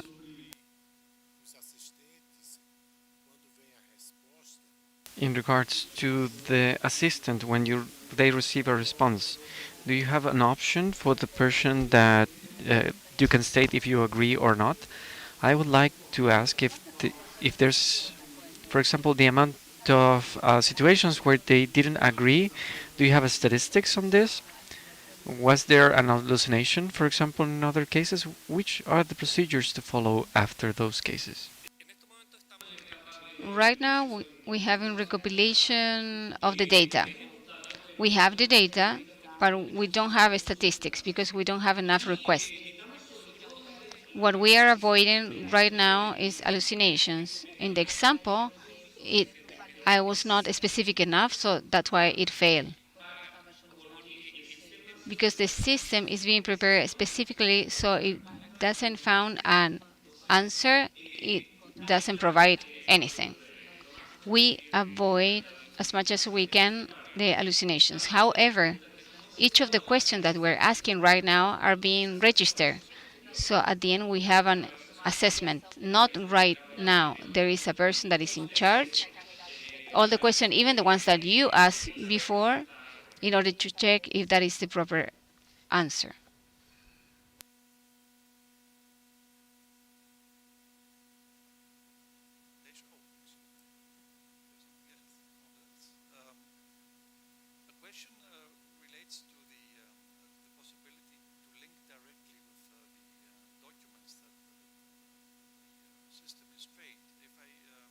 Recall correctly, there's no link internal to the specific documentation. Is something like this planned so that the MP or their aides can also verify this information? This is the first part of the question. The second would be, if there is a potential for hallucination, is there some sort of oversight by the administration, let's say, at the end of the day, so that there's positive feedback to the system after these kind of responses have been given? If I remember correctly, in ChatGPT and other systems, there are buttons that show the level of satisfaction of the prompter. Is something like this planned? For instance, if something is to provide positive response or negative, so that the system gets trained from the subjects. Thank you.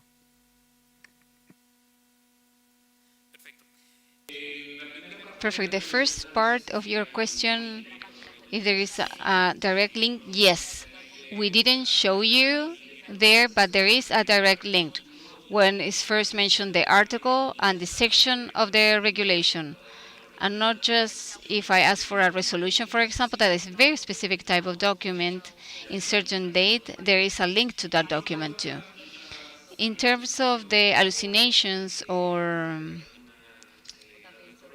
if there is some incorrect data, that's a posteriori, that's after.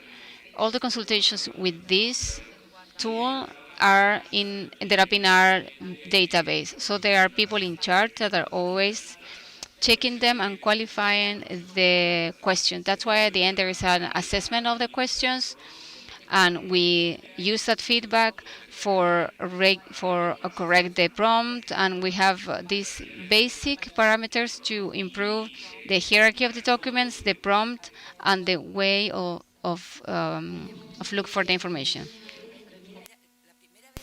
The first one of you who presses the microphone will have a red light in their microphone, because sometimes you press the microphone at the same time, and those that have a green light, they have to wait for the other person to stop in order to continue using the microphone.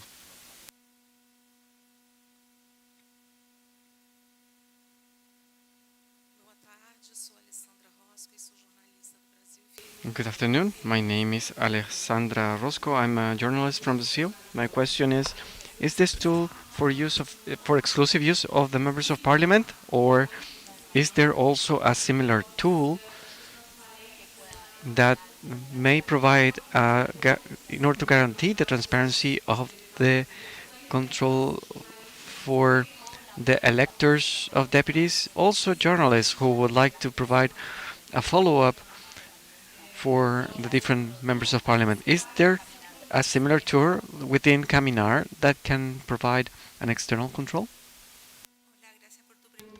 Hi, thank you for your question. These tools are currently internal. This is the first stage. It's just for the workers. After a couple of months, the MPs and their teams are going to be able to use it. But anyways, the results of these tools are published on our website.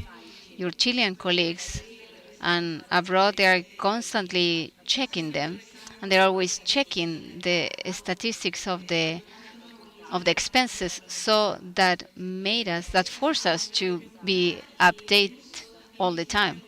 That's the first thing. The use of what it was presented in the legislative Caminar, we have a big advantage in the administrative area. That's why we are pioneers here with this term, because the authorization for using this assistance depends of the administrative authority. In this case, our Secretary General, and he is the leader of this project. So we are approved by launching this project, and the MPs are going to be using this project, and they're going to be able to be using it hopefully next month.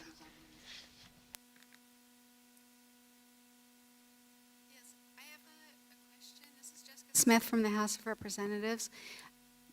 I have a question about the data migration. I assume that you are working with a variety of legacy data. Can you just give some color to, was it very challenging to move into an integrated system? And what were some of your lessons learned from moving in this direction?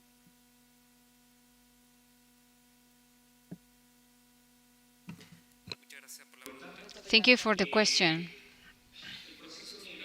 The migration process is a complex process. She's laughing and smiling because we already have different attempts of data migration that have been from a long time.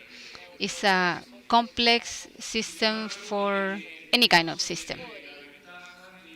So our main advantage is that when we just starting automatizing the systems 15, 20 years ago, we already had a good validation of data. So the people that made that design put the data in a well place. It was well storage. Now we are starting to understand why certain data were stored, because we can use that information now. Right now, we are collecting way more data than we are using right now. And that's the reason why, because we know that in 10, 20 more years, they're going to be using this information for data, for statistics, for analyzing trends. It's being complex, yes, for sure. But at the end of the day, someone has to validate certain items in a manual way. But most of the system has been in an automatized way.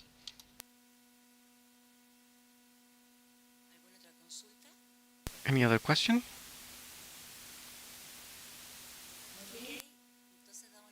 Okay, we thank them for their participation, for the presenters of the Chamber of Deputies of Chile, Virginia Carmona and Esteban Sanchez.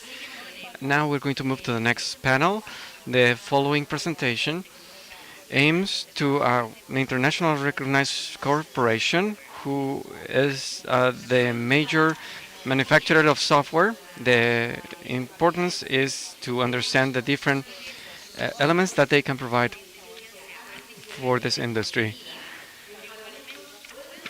We are going to see how the generative AI can be used in tasks of parliaments. From Microsoft, we are going to invite Sebastián Palacios. Well, first of all, thank you for this invitation, Mr. Miguel Landeros, Secretary General of the Chamber of Deputies, Mr. Luis Quimaid from Bussola Tech. For me, as a Chilean, to be present here in this Chamber of Deputies, it's a great honor. Without further ado, I would like to start talking with you about generative AI and how can this be managed in order to maintain a balance between risk management and analysis. So I'm going to give you a little bit of context. There's no day where in the news and we don't see anything related with AI. In the past, this slide used to be called the promise of AI. Now it's called the moment of AI. I am very surprised from the advancement that I have been able to confirm with the work in different parliaments in regards to the development, the different platforms, the different virtual assistants that are going to improve the work of members of parliament in the legislative work. Here in this slide we have the testimonials of different representatives in different areas, in health, in engineering, financial aspects, banks, talking about virtues that for them has been provided by the use of Copilot, on how they save resources in order to spend their time adding value, strategic planning, providing consultancies to their clients, in leaving those routinely tasks in order to focus on these other ones. Even though we have advantages, we also have risks. We have hazards. We believe that this one is the biggest threat, which deals with deepfakes. This year, we have 65 worldwide legislative processes. In Chile, we have 2. We believe that this bad practice to use these tools to cause disinformation needs to be mitigated and eradicated. At least we need to explain the dangers that they represent, not just as hazards to transparency, but they are also a risk for democracy. Here are some emblematic cases where the president of Ukraine, Mr. Zelensky, was resigning. Here's another video of Pope Francis using a quote from an important brand. There was also a different case where there was a school where classmates using AI generative tools created images of their classmates naked. So we believe that the regulation of this use is a key factor. That is why on February this year, the largest technology entities such as Microsoft, OpenAI, Google, and others have agreed to sign this accord, the Tech Accord in Munich, which has as a purpose to generate awareness of the risks of deepfakes and disinformation, and try to use in the training of their personnel to carry out actions to mitigate these practices and train users in order to avoid falling on them and in order to identify deepfakes or to identify if there's a real image. From the words of Brad Smith, who is the president of Microsoft, the #1 legal representative and chief legal officer, these tools can be Elements can be used as tools and as weapons. We already know that there are lethal weapons that can be used at war, but we know that regulation as well as the use needs to follow a strict ethical pathways.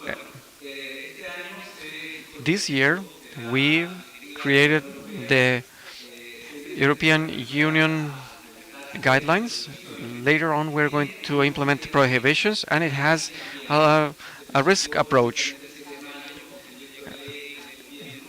Last year we approved the bill for AI, which creates different scenarios focusing on risks. In the unacceptable risks that use AI systems that can cause risk, aiming to constitutional guarantees, the right to life, human rights and civil rights of the people, and this unacceptable risk can subliminally manipulate people, and all different types of harmful fundamental rights. They can cause harmful risks. We also have high risks, the limited risk and minimal risks. Depending on their level, we can generate a response. Now we're going to see how generative AI works. Generative AI are models that use AI, where by grabbing large amounts of data allows to predict what will happen in a sequence, that will allow us to predict what will happen, and we can generate content. They can generate a text, audio, video, even write down a novel by using AI with these tools. And here we have an example of tools that use languages such as GPT-4, images such as DALL-E, and codes such as Codex. And in these slides we see how they work.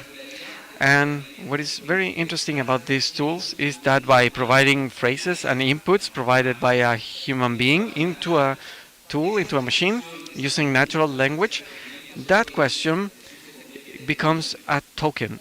It's tokenized. It becomes a number, and then an arithmetical calculation is done, generating different patterns, and models learn.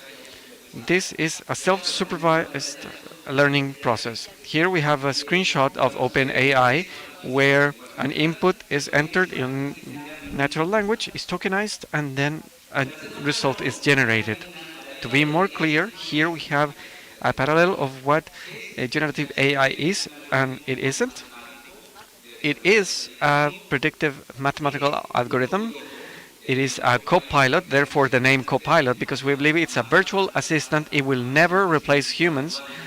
It's a collaborative supporter who will help achieve a result, and it is a process that will help us provide knowledge and give it to people. We believe that the use of these tools is some sort of like a metaphor of a library in the Middle Ages or in modern ages, where people access knowledge by reading books. We believe that by using these tools we will also have access to knowledge, and hopefully in the most democratic way, without leaving anyone behind. And what it isn't is not it doesn't reproduce data, it's not a database, and it will never be able to provide a judgment from cognitive functions. Now, going into the regulatory impact that the use of these tools could have, we have three elements. We have issues regarding to free competence, labor regulations. People can be affected by the irresponsible use of these tools, but we wanted to highlight three of them. One has to do with the ethical dimension, the responsible use of AI. The second one has to do with the protection of data, and the third one, the protection of intellectual property. In regards to responsible AI use, Microsoft established these ethical resources, these ethical principles, which are inspired by the UN regulations, the European Union directives, the use of artificial intelligence in Chile as well, which intends to have an equal, just, and transparent use of the information so that people can know and learn that their data and their inputs are being used in order to generate the content produced by the use of artificial intelligence. The accountability or responsibility, the feasibility and security, privacy and safety, and security, I'm sorry.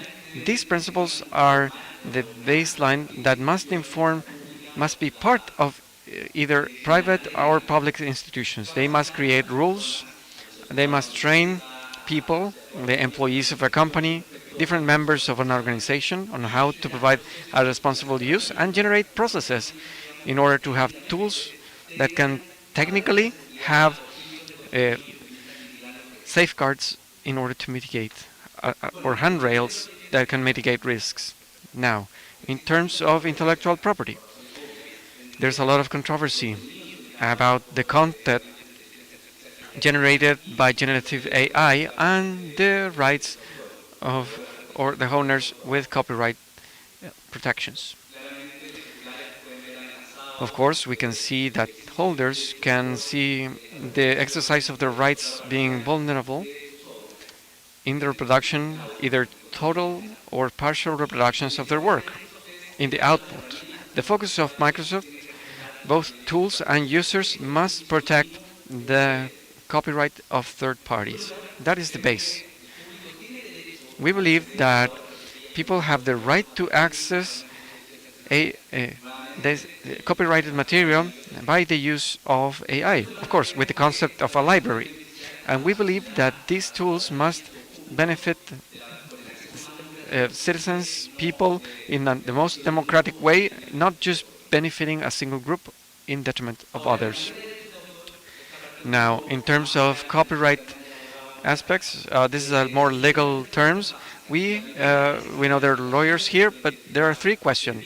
We know that legislations would allow us to train an AI model using copyrighted material. And the question is yes, but with limits and restrictions. Limits and restrictions that come from law. For example, if we see the Anglo-Saxon law, we know the fair use concept, where protected works, either partially or completely, can be used without the intent of commercializing them, or, for example, in order to comment about a work or to educate something about a work, it is use, it's fair use. We know that we have the Berna Agreement with 3 steps to review if this is a work that is transitory, temporary, or if there's a permanent use. We also see the legitimate use of author. What part of the work is being reproduced?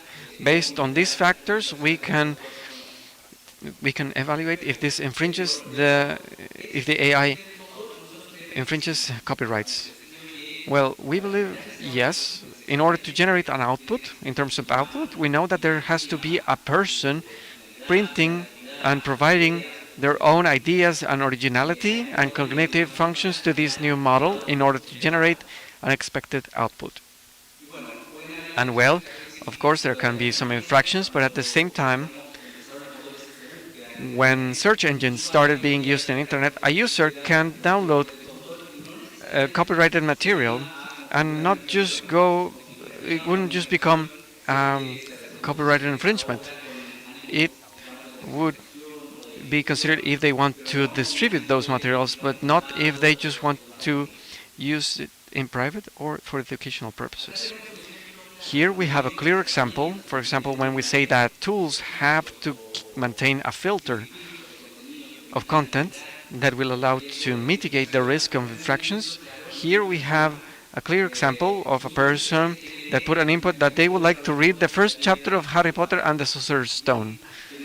And they generate the input, and the output is going to be declined. It's going to state that it's not going to be able to be reproduced because it is copyrighted material. Thanks to meta prompts, since they are properly describing and reducing the requirement, they are going to give this person some basic aspects of the work. For example, the name of the author, its publishing date, its first publishing, but they will not provide the entire work. As you know, these tools have a predictive basis and they can be erroneous. So maybe I can ask this and maybe I may not obtain the same result. On December 2023, Microsoft stated their commitment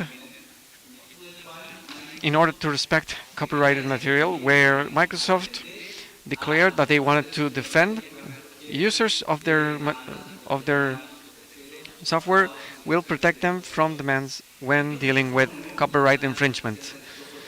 This is not something new. We have a clause to defend the infractions by third parties, but here we have the particularity that we have a copyrighted material where we have a holder that has rights, and on the other side we have output or a generated content. So how do we make a balance here? Microsoft assumes this commitment. Our commitment is not assumed on every event. Certain requirements must occur. The first thing is these tools by default have handrails and barriers that mitigate the risk of copyright infringement and some other types of protections for abusive or harmful content. A person might be able to disable those content filters or these handrails, but then they will not be covered by this defense. Why would someone would like to remove these content filters?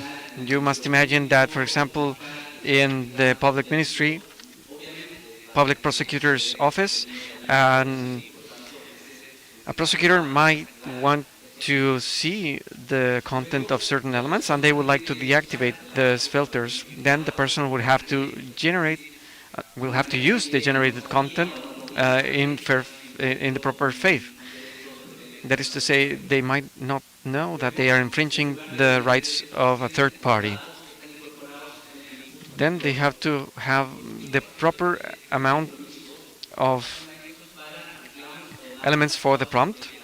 Microsoft considers that these might consider aspects of copyright, but not with claims for industrial copyrights. For example, brands, names, or other use of trademarks.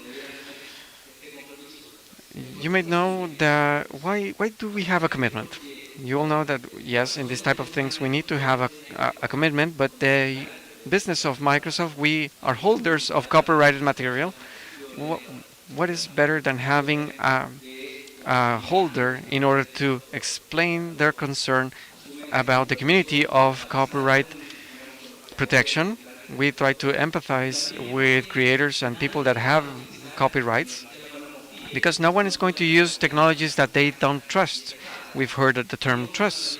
Who is going to use an AI tool that later on someone will be exposed for a claim when dealing with copyrights? So that's why we assume a commitment. And in third place, tools need to be constructed in a way that will allow us to monitor and detect and mitigate the risks. That is why we believe that the responsible use shouldn't just be used by the developer, but they also need to be used by the user. In terms of privacy, clients must be certain that their data and users and direct users or close users will have access and control where the tenant, where their data is. The cloud of Microsoft complies with this JPI since the year 2019, when this regulation, this rule book was published. So there's no risk of filtration or that any access to that content might leak. Here we have a summary of the commitments in terms of security and privacy of the users. tools are constructed using content filters by default and by design, unless the person or user chooses to deactivate those filters. We maintain privacy of the data of different organizations, the access control to tenants. Microsoft doesn't see data that is generated in an input nor the output. Is the user who is the owner of the input and output. The developer is just the owner of the model. Data is not used to train AI models, for foundational AI models.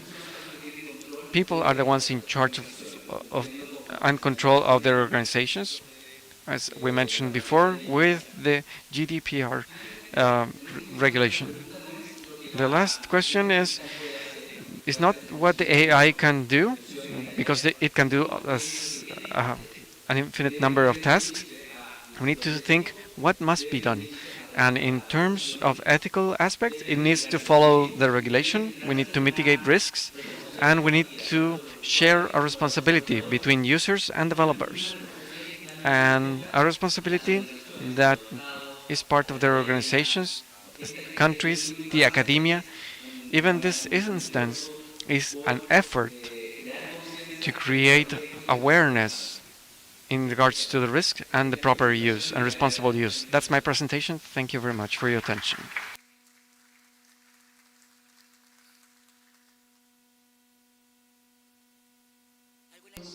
Any question? Please remember to press the button of your mic. The first one that press is going to ask the first question.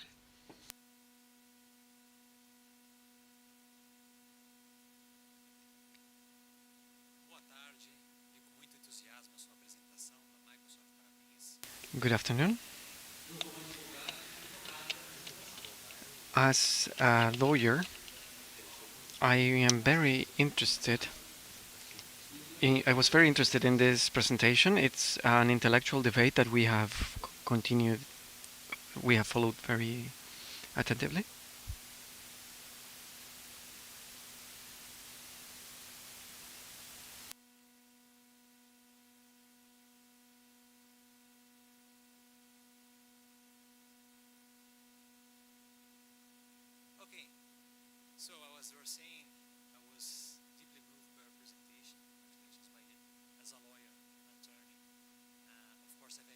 In the topics that you put forward. I basically have two questions. The first one of them is from a regulatory point of view, because we are discussing this in Brazil, in European Union, and all around the world, about how to comply with intellectual property regulations and different models.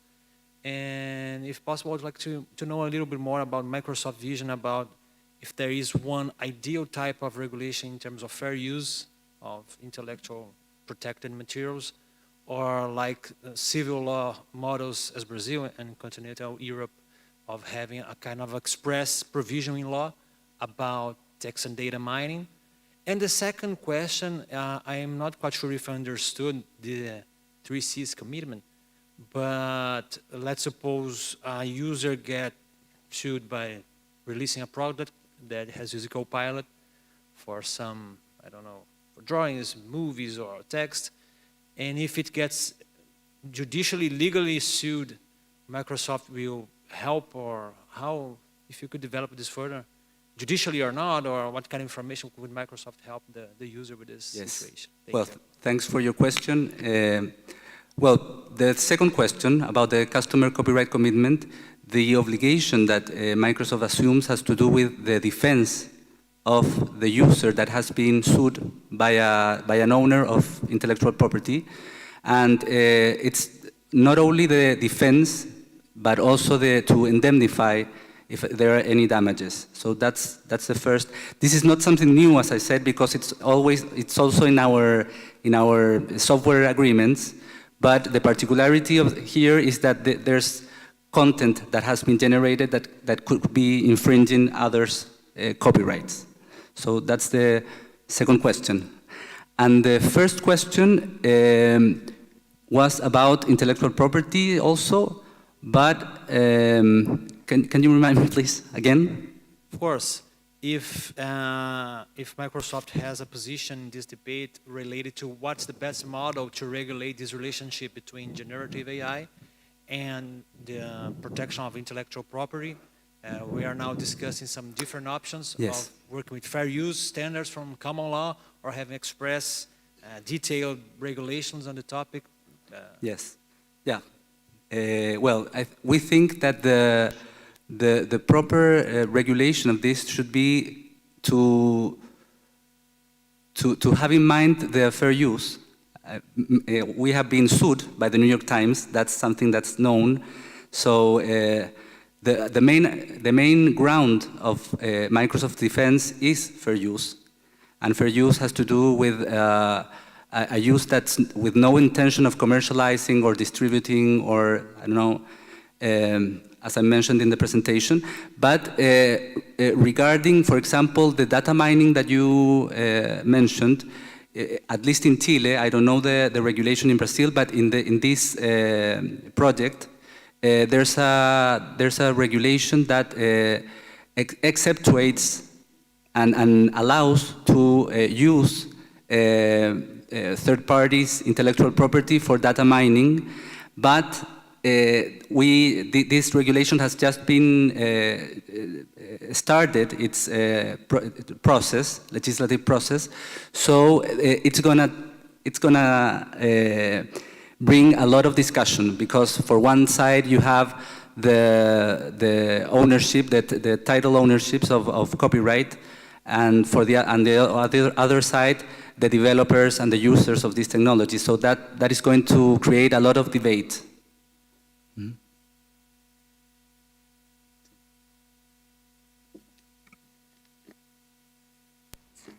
Does anyone have a question? Buenas tardes, muchas gracias. Good afternoon. This is Esteban Sanchez from the Chamber of Deputies in Chile. You mentioned the risks related to artificial intelligence in the daily routine, and you mentioned a very concrete case as deepfake, fake news. Microsoft, as a provider of services, has mechanisms to detect the malicious use. Not just mechanism, but protocols to detect them and report them to the competent authorities?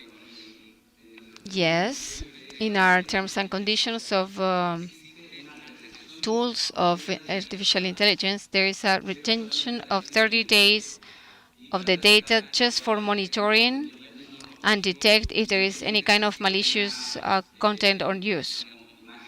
If there is an image, for example, of child trafficking or child sexual exploitation, so in that case, we will need to take the proper road in terms of cloud. We can only act if there is a specific order.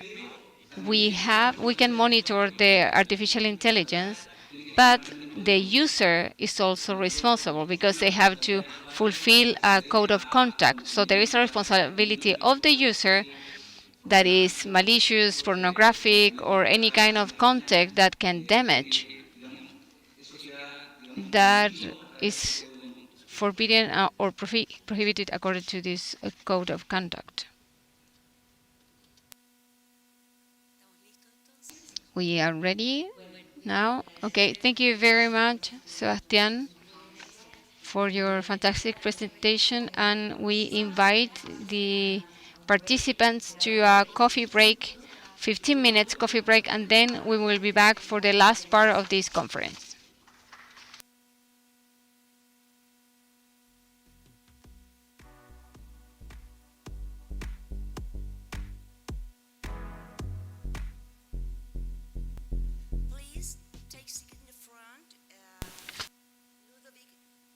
Lepin, Futis Fitzilis, Jonathan Rucker, Claudio Nazareno, María Francisca Yáñez. Muchas gracias para que comencemos. To begin. Let's start in a few minutes.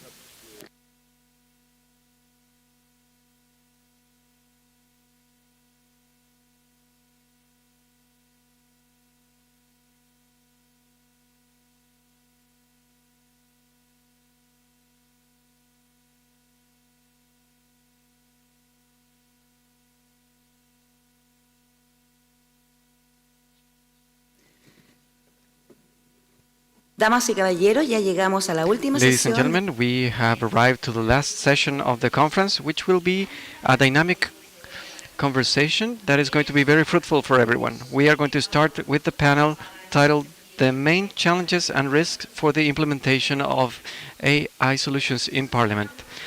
This solution will be a unique session that will help us understand different challenges that we deal when integrating AI in our legislative processes. In this discussion, dealing with different aspects, we'll try to hear all the voices. This session will be recited by Mr. Miguel Landeros Perkic,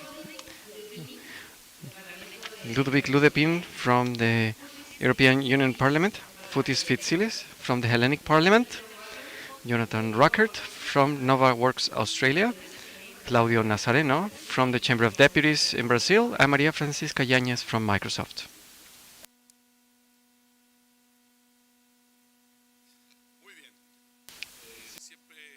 Okay. The last part is always the best, right? That's why the dessert is at the end and not at the beginning. So today we're going to finish this seminar. We're going to have final remarks at the end. But previously, we listened all the promises, the marvels of the AI's applications can bring to the parliaments. In this opportunity, we are going to talk specifically about the main challenges that we have and which are the risks of the implementation of the artificial intelligence can represent to the parliaments of the world and to the different stages, from the administrative point of view, legislative point of view.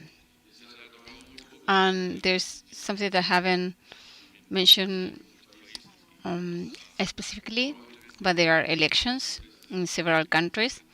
So we're going to find that kind of used to. And we have elections this year during October in Chile. And for that, we have two representatives from our Americas, the Americas.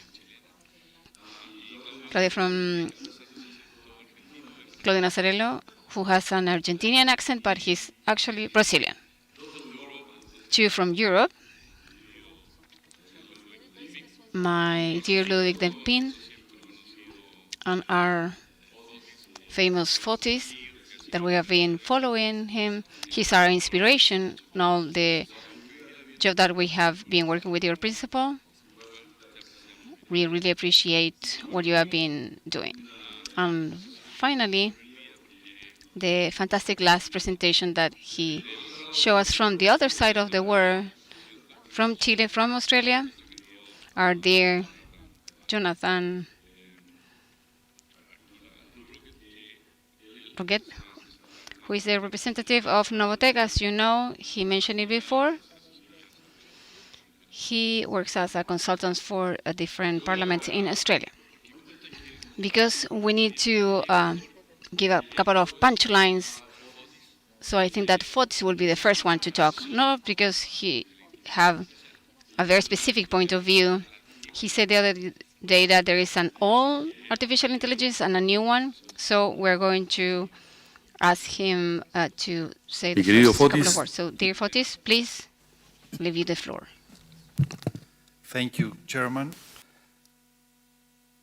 Dear colleagues, dear friends, I would like to begin my intervention by saying that what we have discussed about the past 3 days are barely scratching the surface.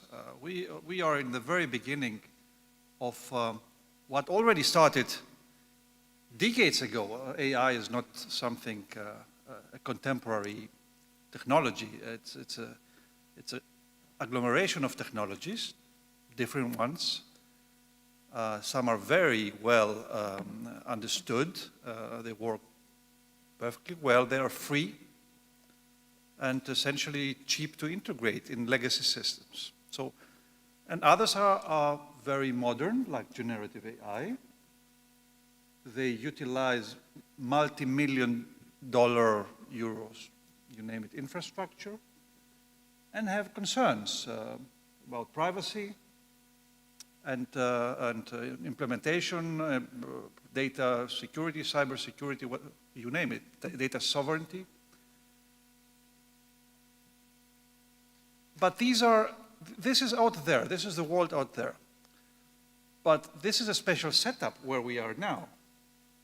So we need to take a step back in order to see what of all this is useful for parliamentary institutions. Therefore, in order to conclude this first round of interventions on my side, we thought extensively with our people, with our colleagues globally, and with parliamentarians to a certain extent, what would be the optimal approach for a parliamentary institution that comes early, that comes into this realm and wants to investigate the use of artificial intelligence. And we boiled it down essentially to 5 steps. And these 5 steps, by the way, we are preparing a set of publications and maybe a book on this, are the following. I'm going to name them, but I'm not obviously going to elaborate and open, so to say, the floor and see if we are on the same boat here, or maybe we are totally wrong and we need to reconsider our approach. And this approach looks like this. We think that parliaments would need some sort of strategy in the very beginning. Now, some parliaments have strategies, of course. Just Google that, there are some very elaborate ones. Here, of course, we don't speak about generalized strategies, but maybe a more topical ones regarding, let's say, the digital aspects.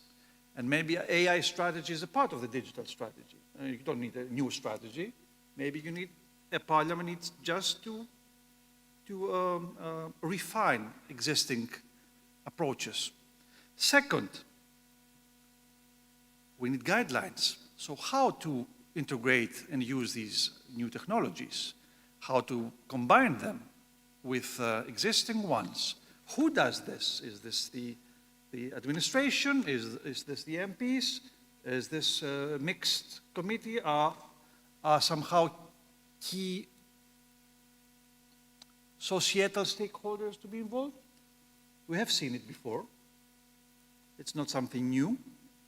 We have seen ombudsmen intervening in the public sphere or being appointed. This could be something. 3, of all the technologies we mentioned, which to select? Secretary General, we could have a nice bottle of wine and discuss overnight, and we would come up with a set of interesting technologies and applications. Would that be the correct approach? Or how to prioritize these technologies, how to select technologies? And obviously, each parliament is different what technologies and applications it would use. And when we have the prioritization, we will need to start with a set, this is the 4th step, according to our, let's say, classification, to start implementing them, proofs of concept. Do they work? Or is the technology mature? And if we develop some solution, is this acceptable by the administration and under which conditions? And only then it might be necessary to think about actually implementing a productive application. Of course, we do understand that there are shortcuts, and maybe in the pioneering phase of innovative technology, these shortcuts need to be taken. Otherwise, it's too slow to move forward. But as a conception, we believe, and I'm ending here with my approach, we believe that at least conceptually, for parliaments to know that might be the way, and then they can create their own shortcuts, or longer paths. We believe that this structured 5-step roadmap, if you wish, could be something that is in the short term useful for parliaments. Thank you. Muy bien, Fotis nos ha puesto un Thank you reto. very much. He gave us a challenge. We already follow, I think, that some of your 5 steps, I think that we got some shortcuts because of budget, because of the money. I think that the opinion from the other side of the wall is always welcome. So we're going to ask Jonathan, in this case, to provide us his opinion about the comments of Otis and anything that you want to comment, please. Yeah, thank you very much. It's a very interesting question in terms of, and I think adding to what Fotis is saying, strategy is really key to any successful AI implementation. And I think one of the biggest things with the majority of parliaments that we deal with is that there's a lot of what I call historical debt. So there's a lot of technical debt. And everyone's now pondering the whole, we sort of discussed over the last 3 days, the build or the buy. But I think innovate is really, at the core of what we're trying to achieve with artificial intelligence. And I think some of our colleagues have actually said as well during the week, it's making that it is going to happen at some stage, the whole AI adoption, and we'll no longer call it artificial intelligence. We will just assume that it's built in.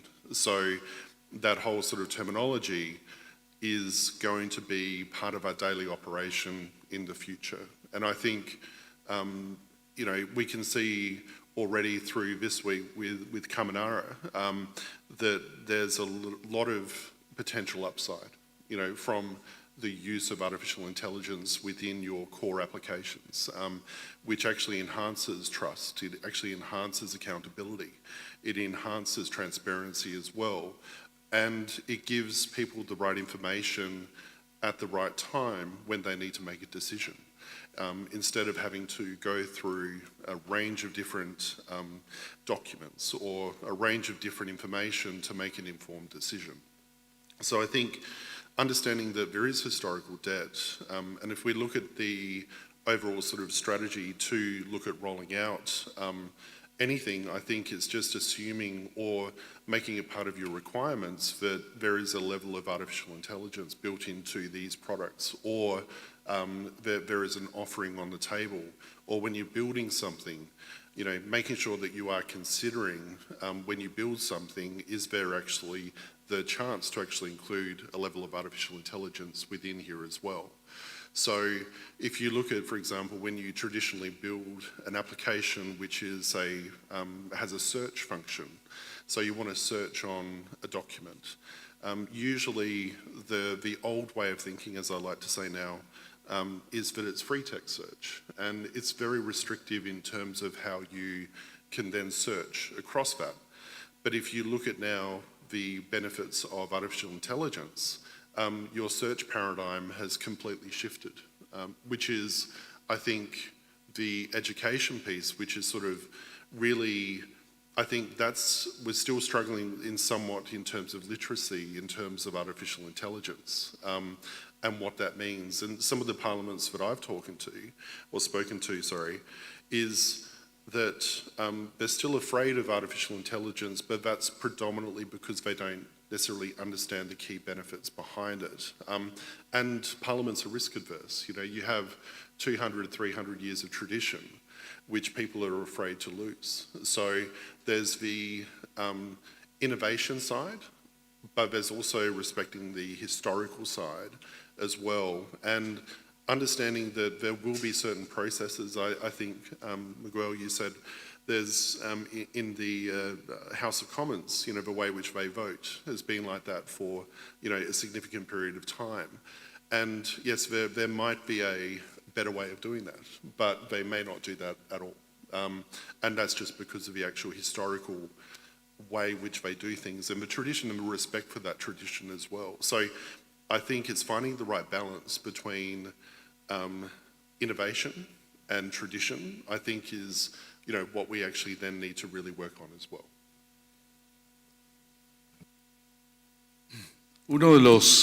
One of the aspects that the reason why we did this seminar and with people that not just work at a parliament, but to check something that is that we're always missing is the industry side, because the industry has a different side because they have a different user, they have a different approach.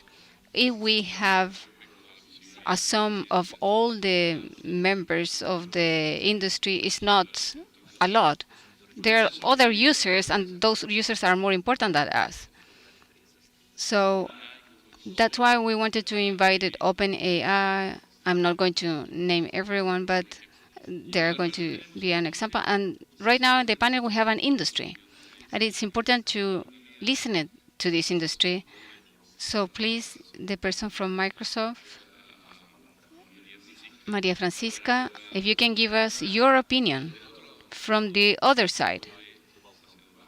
How do you see this? How do you think what moving forward? Which are the risks and the challenges? Can you talk a little bit about that, please? Muchas gracias.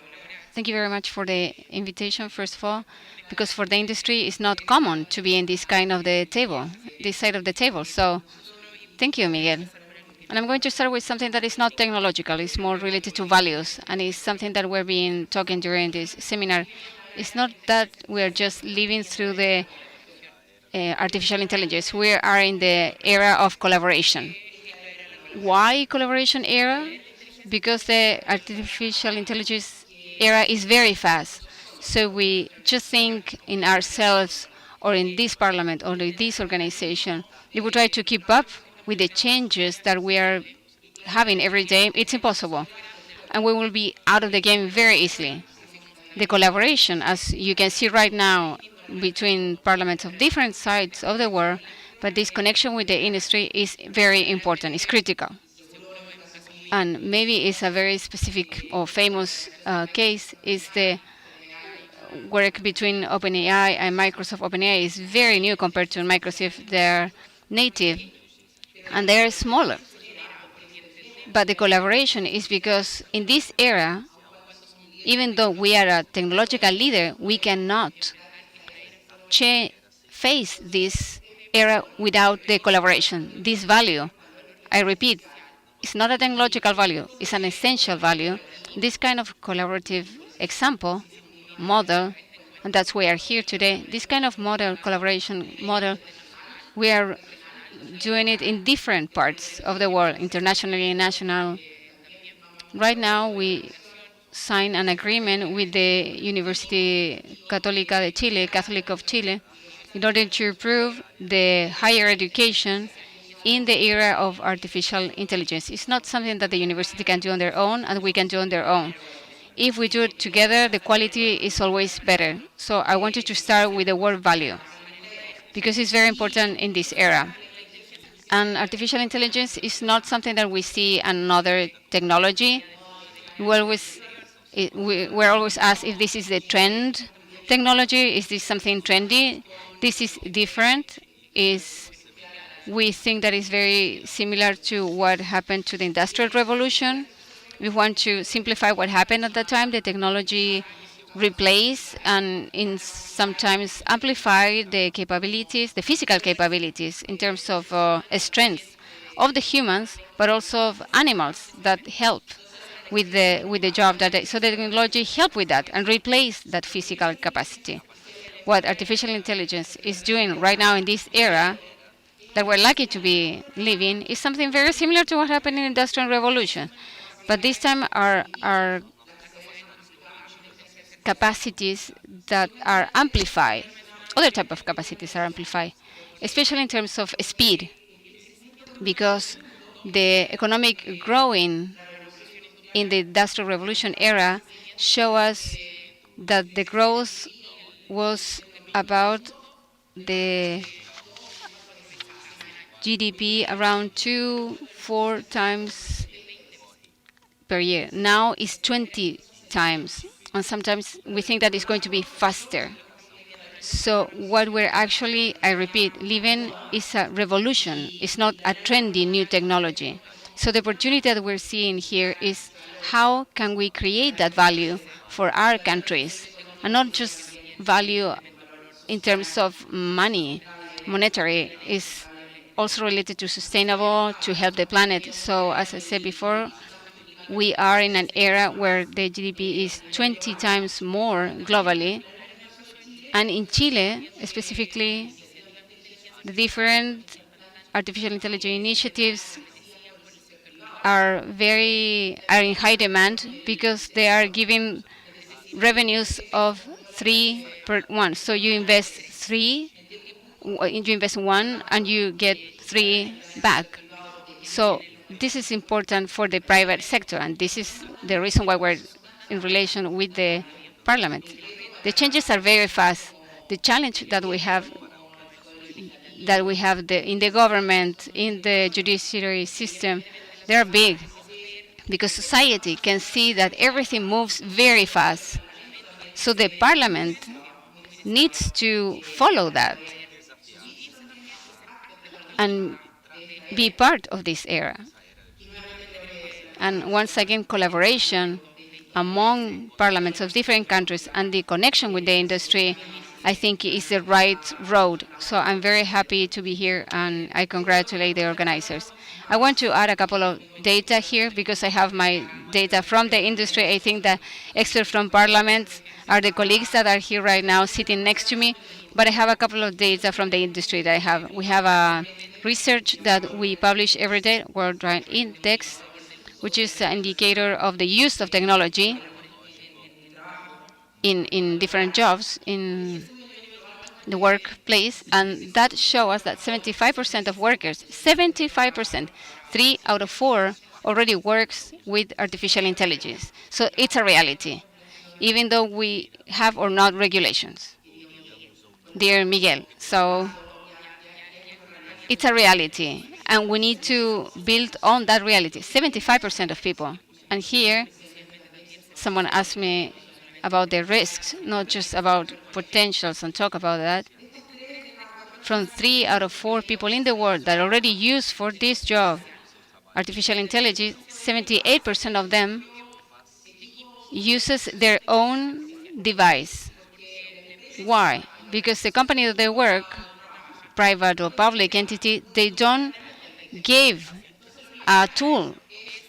So probably they have their own computer, they have it on their own cell phone. There are several that are open and free, and they work with that. Why? Because the person feels that that artificial intelligence is helping them. They want to follow this revolution, but the organizations are not providing that environment or that tool.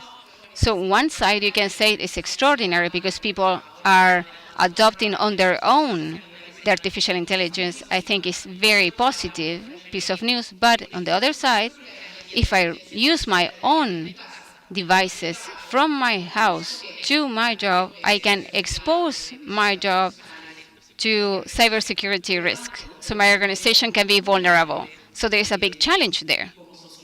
As society, as organization, to learn how to use artificial intelligence in a safe and security way, and be responsible and with the confidentiality of the data. So I want to say something in order to finish this presentation. For us, artificial intelligence that is responsible, that allows us to use the technology in a safe, security way, it's not something that's going to solve problems. And because our approach and the one that we invite to everyone is what we call artificial intelligence that is responsible by design, which means that the principles of artificial intelligence comes before any type of technological development. We started with this 2016. There were 6 principles, not for print them and put them in a frame. 6 principles that are there for being applied And the important part is to work in this principle, in these values. In the same way that you're building a house and you put the foundations. So that's the road that I think that we need to follow. Chile is moving forward in a very interesting way. There is a vision of AI first that the government launched through their Science and Technology Ministry in order to use, in a responsible way, artificial intelligence that is very similar to what we are doing in Microsoft. That's why we think it's very positive. And on the other side, there is a project, a law project, to regulate the use of artificial intelligence that is inspired in the European Union case. There are baby steps, that's how I call it, that are going to help us to build. But we still have a big challenge, Miguel, that is related to the speed. And I think that you cannot have this speed without collaboration, and we are more than willing to help you and to work together, because there are different things that we can do together. Besides the parliamentary discussion, I think that we need to look for cases of use that are very concrete, where you can prove that there is value on this, and where we can learn and give us opportunity to fail too, in order to incorporate artificial intelligence as part of the daily routine in the parliaments. I think that there is a big and interesting opportunity there, and we will be more than happy to collaborate with you. Thank you very much, Maria Francisca. When we consider Microsoft licenses, of course, we're going to ask about that collaboration in order to obtain better prices. Nothing is free in life, right? Chile is a country that has several international treaties, and one of the most important ones is the one that we have with the European Union. I was, for more than 10 years, as Secretary of the Joint Committee with the European Parliament and us. Today we are in process of having an economic treaty with the European Committee, and for me it's a pleasure to have Ludovic here, and we are going to ask the same question about the different challenges that he sees, especially from his point of view in the European Parliament as a member of that organization. Ludovic, please go ahead. Gracias, Miguel. Thank you, Buenas tardes a todos. Good afternoon, everyone. Let's imagine that we are in principle of the 20th century. Están brotando rápidamente. We are changing the daily work and daily life. People are excited, but we also have a sense of unease about the unknown future. If we fast forward to today and we find ourselves in a similar situation with artificial intelligence, just like our ancestors wondered about the impact of machinery, we now ponder the promises and perils of AI. Speaking of unease, someone said that AI is like a teenager, always learning, but you never know what will happen next. Let's explore together a systematized risk approach through trustworthy AI impact assessment.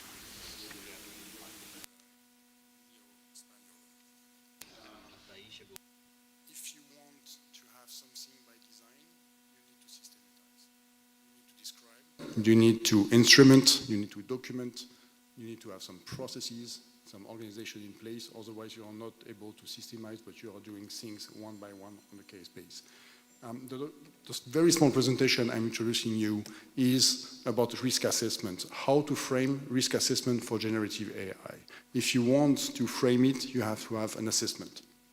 This is an example of assessment which I'm bringing to you and which is compatible with the AI Act. It's based on a work that was performed by a high-level expert group independent from the European Commission, and that's for objective to respect mainly 3 dimensions of AI project. It's called Trustworthy AI Impact Assessment. The 3 dimensions you have to respect is, first one, lawful. You have to be compliant with the regulations in force of your domain. The second one is aesthetical. And ethical is about the control of many bias that you may have, so to include social bias and many other ones. And the third one is robustness. You have to have a robust system. So these basic 3 dimensions has been split into 7 requirements. And if you want to ensure that all the systems which are using generative AI are aligned with these recommendations of the AI Act and the regulation you have to have in your domain, then in this case, you need to perform this assessment as part of the activity. If you remember, on the first day when I introduced the system that we developed for the archive in generative AI, there was a why. On the why, there was a business opportunity on one side, you had AI capability, in the middle, you had the data. But in order to make sure that you are compliant on business opportunity, on AI capability and data, you have to have the assessment at this moment, from the very beginning. This assessment has 7 requirements, as I mentioned. The first one is about human agency and oversight. I will not enter too much into detail. You will have the presentation, so you will have the opportunity to go through. But this is the first dimension, meaning being sure that you uphold fundamental rights and underpinned by human oversight. The second one is about technical robustness and safety. So it's ensuring that your system has been developed in a way that you take preventive measures toward risks, but you also ensure a behavior which is realizable and you do not have unintentional or unexpected harm, and you try to prevent when possible. And this is also the question about security, safety, accuracy, and reliability inside. The third one is about privacy, data, and data governance. So this link is extremely special, and it tried to ensure that data governance has been applied within your system and that all the protocols that has been set in place and processes are compliant with data privacy. As you know that in the European Union, data privacy is quite important. The fourth one is about transparency. That's one of the main points which is always addressed with AI generative system. Explainability. How do you explain the answer that has been produced by a system? In the context of the archives, we very often talk with historians, we very often talk with archivists, but also with lawyers. None of these people will trust a system which is making an analysis without quoting the primary sources which has been used. None of them. They may get inspired, but then they will look for all the primary sources that have been used to read these sources, to confirm their diagnostic, and then to provide an answer. So within our domain, traceability and explainability is a key system. And that's why, if you remember the presentation made 2 days ago, below the answer that was provided, you had all the documents that were used in all the linguistic versions available. And that's made specifically for explainability. Otherwise, you lose the trust of your end users if you don't perform as such. The fifth requirement is about diversity, non-discrimination, and fairness. Of course, you have to ensure that the system that you are using will not introduce bias, which is mainly related to the document dataset that has been used to train your system. And in our context, it was extremely important to ensure that we respect the system of values. You mentioned it before, it was mentioned also by the person from Microsoft. It's fundamental that you respect a certain number of values to bring value to the society. In our case, we took the alignment with the Human Declaration Rights from the United Nations. This is a value system that we took and say all documents, and we have certification that all documents used to train the large language model are compliant with this system of value. And for the sixth point, it's about societal environmental well-being. Training a system costs. It costs time, it costs resources, but within the resources, it costs also electricity. There are many predictions that mention that in G20 countries within 2026, there will be electrical cut. So we also have to be aware that using large language models, replicating them, training them because we think that we are doing better than the other one will cost energy. If you want to use large language model, you need to have systems that will be held in organization, which will be managed by people, that will be used on the planet. If you don't have a planet, there will be nobody, there's nothing to discuss. So well-being, environmental well-being is also one of the key dimensions that have to be considered when developing a system. And the seventh one is about accountability. So that's the seventh dimension, which is ensuring the responsibility of the deployment of the system. And as you know, that's also valid for data protection. When you have a breach, then you have an overall process which is set on how to complain, what happens, how to inform. So also this point is valid in terms of accountability. So these are the dimensions I wanted to highlight. That's a 15-page document, which is the implementation of this trustworthy AI impact assessment. As far as I know, in the Parliament, there's only one that has been performed for such a system, which is this one.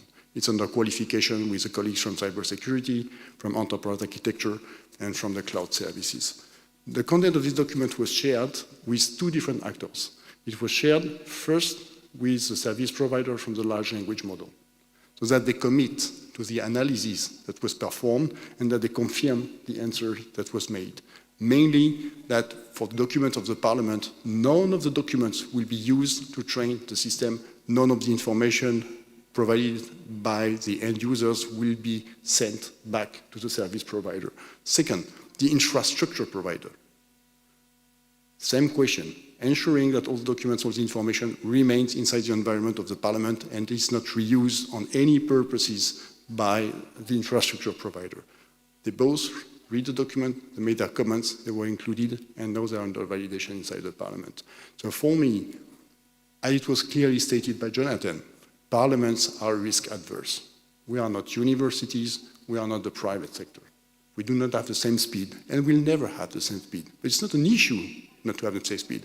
I relate to Canada in the same case when they introduce AI. They take great care of that, and there's reasons for that, and we are aligned with their approach. So we will take time, we will assess. It doesn't mean that we will have a status quo. It doesn't mean that we will very slow, but we will take great care on how to introduce the technology within organization. And this type of assessment is a tool that can be used. It will help people to think about things they may have forgotten. It will protect them in the deployment of the system, and it will explain the role and the rationality of the system by a set of questions that they have to answer and that can be shared then to illustrate the domain that has been achieved. So it's rare to have such an assessment, but anyway, I think it's mandatory for the kind of tool that we are working on, generative AI. Ya hablaremos de eso, así que. We will talk about that. We still have one representative here. We are happy to say that we have a strategic alliance with Brazil. It's something that we've always had before being Secretary General. This has been a great relationship that we've had, and Brazil has been our north. We have an admiration for their dedication and their commitment, so it's a pleasure to have Claudio here on behalf of the Chamber of Deputies of Brazil to respond this question about the challenges and the future that is to come in regards to AI and the experience and the biggest disposition that the Brazilian Parliament has.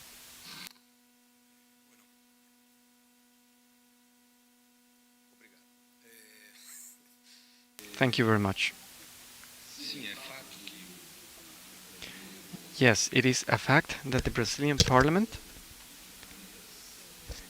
has a set of tools that we have already developed, and it's also a fact that the Brazilian universe must contemplate a larger universe of different agents and stakeholders, but at the same time, difficulties are even larger. Resources are never enough, and still we must deliver solutions in a quickly manner, and the speed is very fast nowadays. We cannot work without using digital tools and artificial intelligence tools. Without those tools, the problem that we have in Parliament is that you cannot have uncertainties, and when we have artificial intelligence, we talk about probability. We cannot pass a law unless with only a 28 percentage of certainty. We need to be very precise because arguments that the AI can provide are not in an optimal level. Therefore, we still need to develop this in a better way. We still are trying to find support in order to recover the information, but in terms of uncertainty, this is a big challenge. For the laws, I cannot have a law with an error in an entry. I cannot have a law with an error in specific cases. So this is something that I have to highlight here. And another thing that I would like to mention is that the best strategy is a different one. It's always a different one. Even though we have developed a strategy, we always have something better that we can do a risk assessment. And we will always have something that will happen. For example, when they called us to give our opinion in the bill presented in the past, they forgot a detail. The resolution where we have confidentiality, they had to redesign all the tools in order to include the part of confidentiality. So here we had a failure in risk assessment. They didn't recognize in all the steps. And that's an issue with the speed of the legislative process, where we have to provide quick responses and solutions, and we don't have time enough to think on all the different angles, and we don't have any idea on how we can involve the different areas from the beginning of a project, of a bill. Much less to provide in a fast manner at the speed that the plenary sessions require. Like in Brazil, we normally say, as we say, we need to change the tire with the car running. So while we do a step by step for the solution, everything changes. What I want to say, the one that wins the war is the one that makes less mistakes. Unfortunately, the level of planning, even in Latin American countries, this happens more commonly. The planning is not the strength, and the needs are always higher than the planning. Therefore, I wanted to make this clear. It is very difficult to have a planning in today's day and age, in the need required, with the speed of the process, and AI has an inconvenience, which is the uncertainty. We are presented with an uncertainty that we cannot accept. We need to have control, a large control, about what is being provided to us by AI. That's all. Very well. Well, second round of like a box match.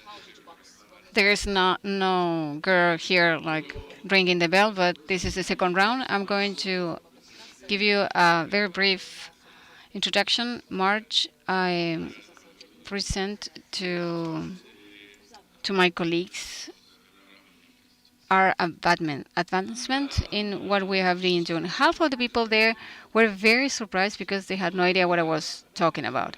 The other half was surprised too, but because they were not interested in what I was saying. And I'm saying this because when I finished, there was a silence that was deathly. And I'm asking Pedro José Montero, that was right next to me. I said, I think that they are speechless in order to say that I did it great. And he said, no, don't give yourself credit. Half of them didn't even understand what you were talking about. I think, and I respect all different opinions, that there are things that are correct. Of course, electricity, water is a problem. The amount of water that you need for all this job to be done in a world that we don't have water, it is a problem. We cannot go fast. That's why our program is call caminar, to walk, because it's easier to tumble. But when we live in a world where everything is instant and that things that are not instant are not helpful, talk to someone of a teenager of 14 years old. You cannot have streaming online immediately. When we watch the World Cup, for example, in Mexico in the 70s, the broadcast, we had no idea until we heard the radio first, the goal, and then we watch it on the TV. Because that was the first satellite transmission on the world. So what I want to say with this is that as Parliament, we're always late to everything. And that is part of the loss of prestige of politics.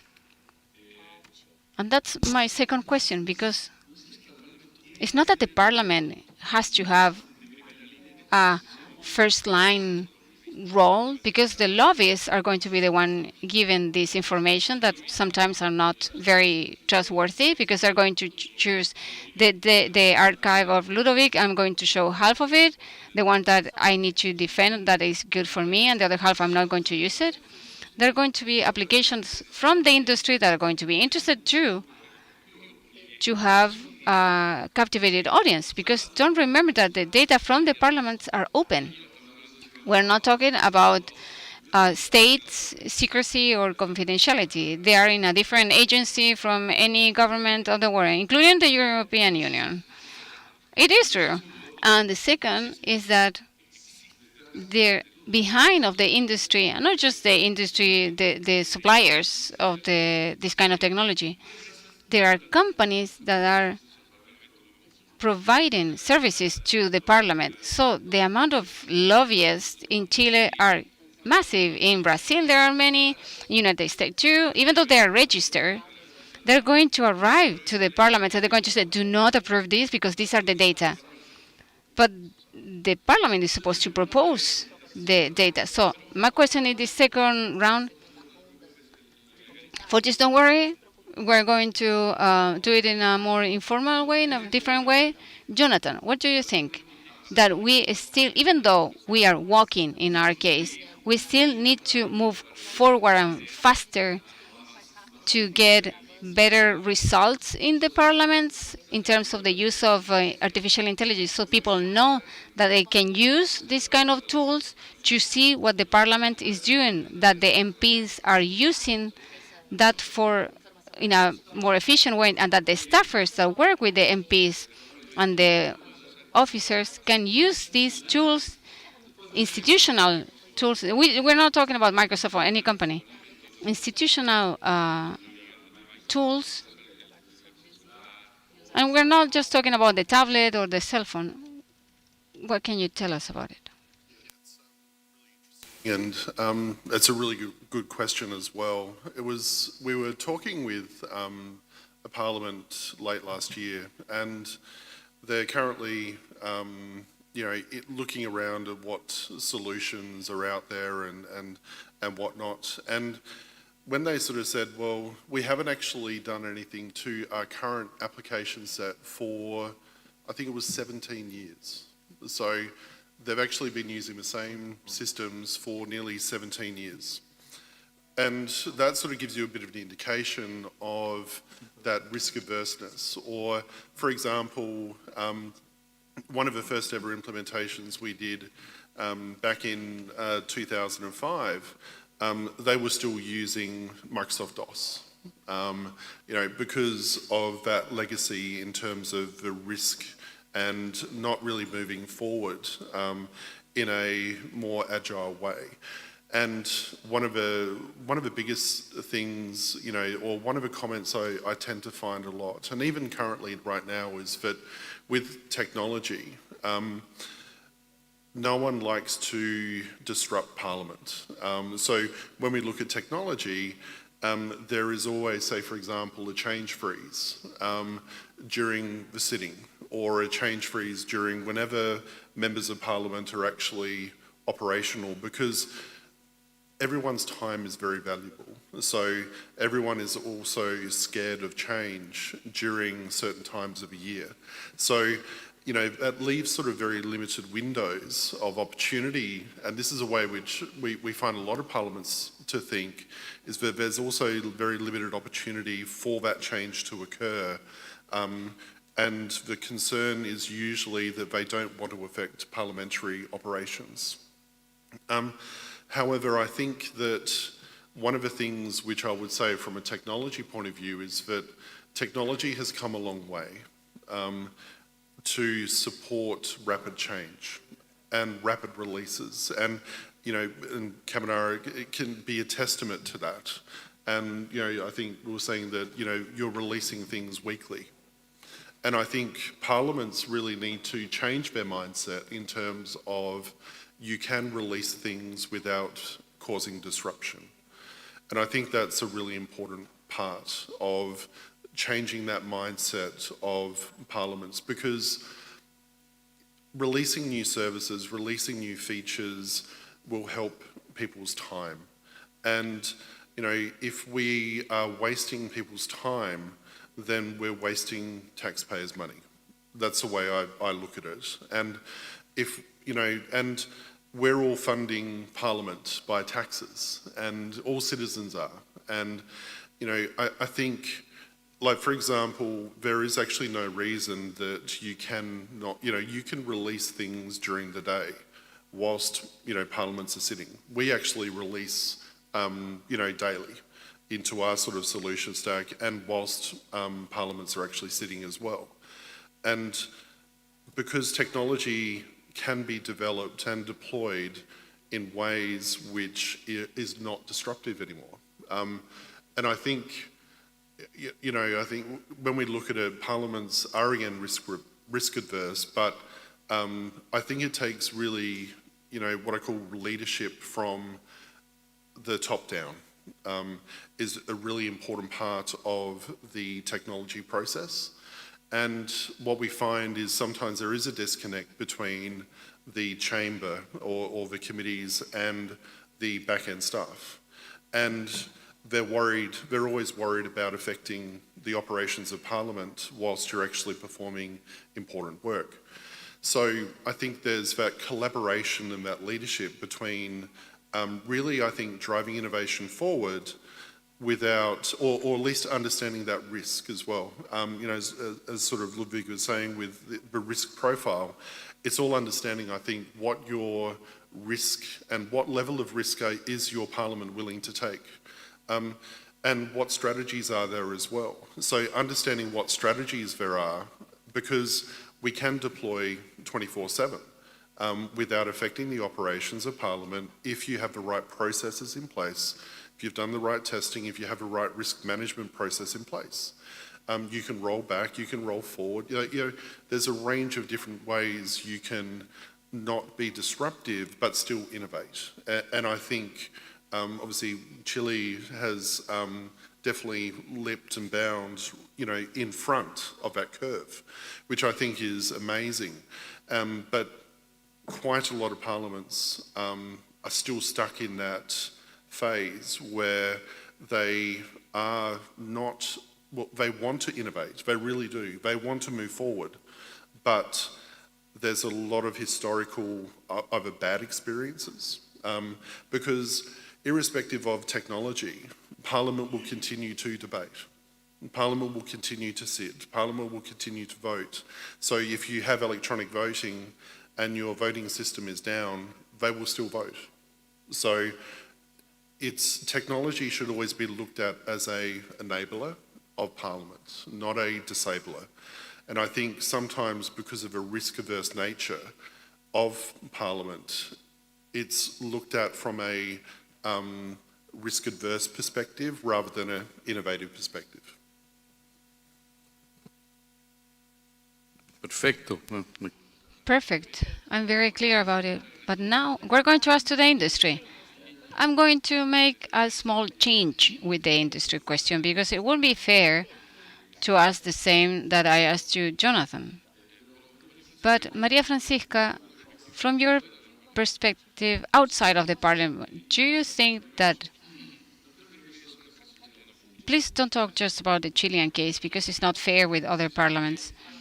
Do you think that the politics do not move, and that's why we don't advance with new technologies, that there is a fear from the politicians? Do you think that the private discussion is going to act faster? That answers, I change a little bit the question. I think that you asked me something more difficult to what it was previously, but anyway, I'm going to respond. I want to start with a different question, though. And I think that we are in the era of the artificial intelligence, of the art of making good questions, because in that way we can get better use of the artificial intelligence. The question that I asked myself when I asked your question, Miguel, is which ability, which skills, which profile we expect as citizens in the era of artificial intelligence. Is the same that there were here before? And I generally ask this because we have analysis in the private industry, in the public sector, and the capability, the abilities that we need, the skills that we need. That's why education is key. The abilities that we need in this era are different, clearly, from the ones that have been using until now. And based on some studies, I want to share a couple of data. Which abilities, which skills? New skills that we didn't learn in the school, not in the university, none of us here at the panel. The new skills, and I think that the parliaments will need this too. We need the ability to delegate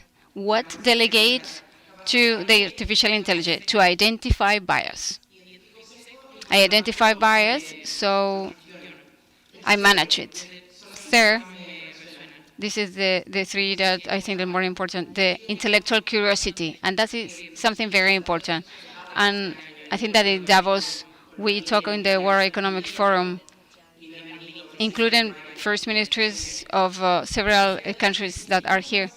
If we talk in one skill that is needed right now, is the skill of being continually willing to keep learning. So, Miguel, I will ask ourselves how us, including the parliament, is continuously learn and has this intellectual curiosity. And I think there is a good practice to learn from, that is to include in our daily routine, in our jobs, in our daily jobs, to learn. Because learning is part of the job. So, Miguel, I come back to you. I want to answer with another question. What capabilities as citizens are looking forward that the politicians have now?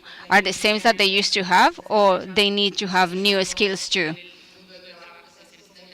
Because these are a different workplace. I know that we didn't learn how to identify bias or learn artificial intelligence. Academia and universities are adapting to these new skills. How the parliament is adapting to these new skills that we need. It's work for home, right? I'm going to answer that at the end.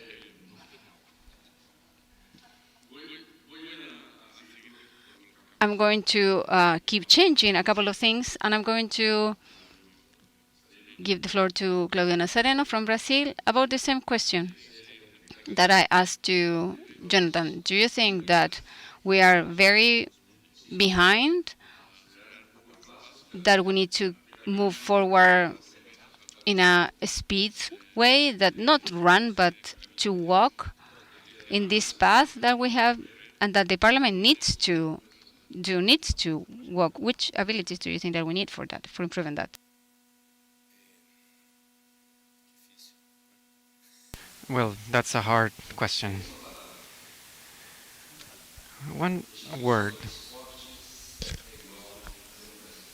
Strong institutions are the same compared to democracies. I mean, that's the idea. If we don't have robust institutions, a separation of powers, equality to access to information, we are not going to have a healthy democracy. It is fundamental to strengthen the legislative process, the legislative institutions, public workers, public servants, in order for them to have the same tools, and if not the same, compatible tools similar to what the executive power has in order to maintain equality. We need to reduce the asymmetry of information between the executive power and the legislative power. We cannot be patronized by the executive power, saying to us what needs to be voted, what is the data, because from the legislative work, the legislative power is like a lobbyist of its own agenda. Therefore, the parliament is an entropy that goes on forever. So it is very difficult to find, for example, like the vectors of Joao, to find trustworthiness, to find entropy, which is definitely something that will help us move into the same direction. Therefore, we're going to walk slower, but sometimes walking is better because we make less mistakes. It's better than running in this sense. But we need to strengthen the legislative power in a moment where institutions are being attacked. Some of them are being corrupted. We have difficulties at a worldwide level in terms to access to information, creation of content, and all of this undermines the credibility of different institutions.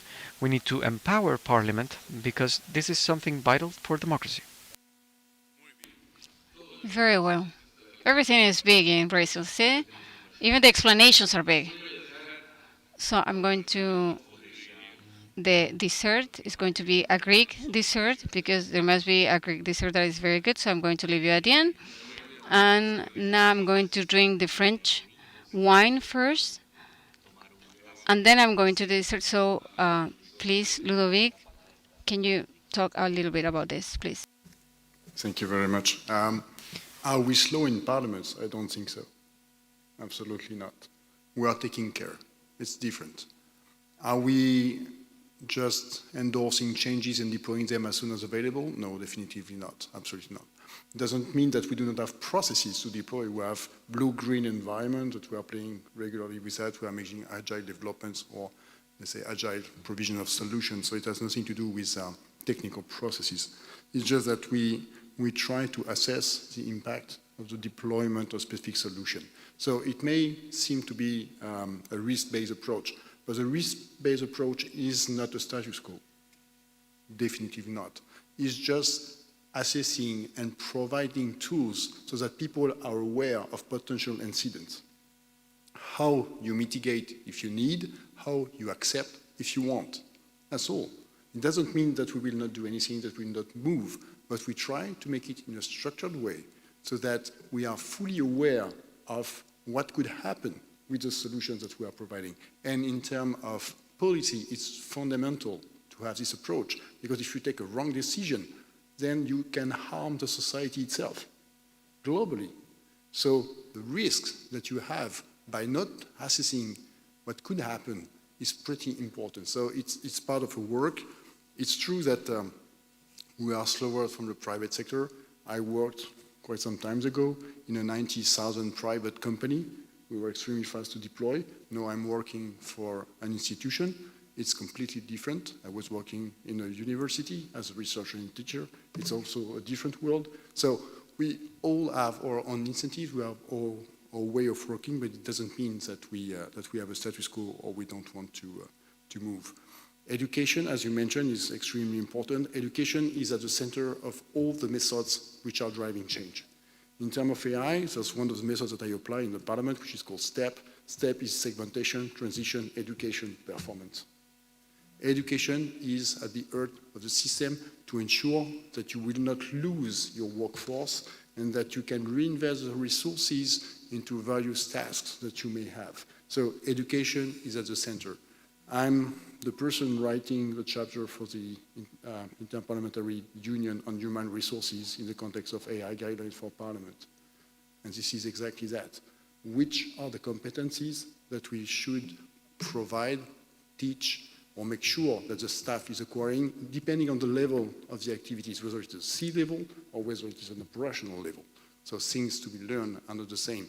But we want to make sure that people have the right tools which are provided to them so that they understand and trust the solutions which they are given. Because in the end, everybody, all the parliaments that makes intervention from these days, even the more advanced, even what Chile has introduced, which is amazing for the legislation domain, even Chile has the question of trust behind. How do you trust the system? There is a human in the loop. We all want a human in the loop. That's written in the AI Act, that's written in almost all AI guidelines. No systems alone. If you have a human in the loop, taking the responsibility, in case of issue, who will be blamed? Never the system, always the human. So by educating people, by having processes, and by taking care of which solution is deployed, you protect your staff, you protect your organization, and you protect the society. That's why education is fundamental, and that's why we are all providing frameworks in order to teach the staff and to bring them to the appropriate level of knowledge so that they are in charge of solutions, they understand what they do, and they trust the tools that we provide. Muchas gracias, Ludovic. Thank you very much, Ludovic. Finally, the baklava, the Greek yogurt, whatever you want to call it. The yogurt is in the morning, generally speaking, but Flotis, you close with these final remarks in this part of the session. Thank you very much, Miguel, for the honor to closing the technical part of this conference. Once again, the organizers for having us all here, for doing an exceptional, good and balanced work to let voices heard from around the globe for this particularly difficult task. And I think this is a difficult task because it does not have a single solution. And the task is, and I do agree with the colleague from Microsoft, we do have here a technology that has groundbreaking, disruptive potential for parliaments. And as Ludovic said, it is an issue how you approach this and how quick or fast you're going to go. And obviously for parliaments, for different parliaments, there exist different solutions. So, we are presented here with an issue that does not have an absolute truth. No absolute truths here.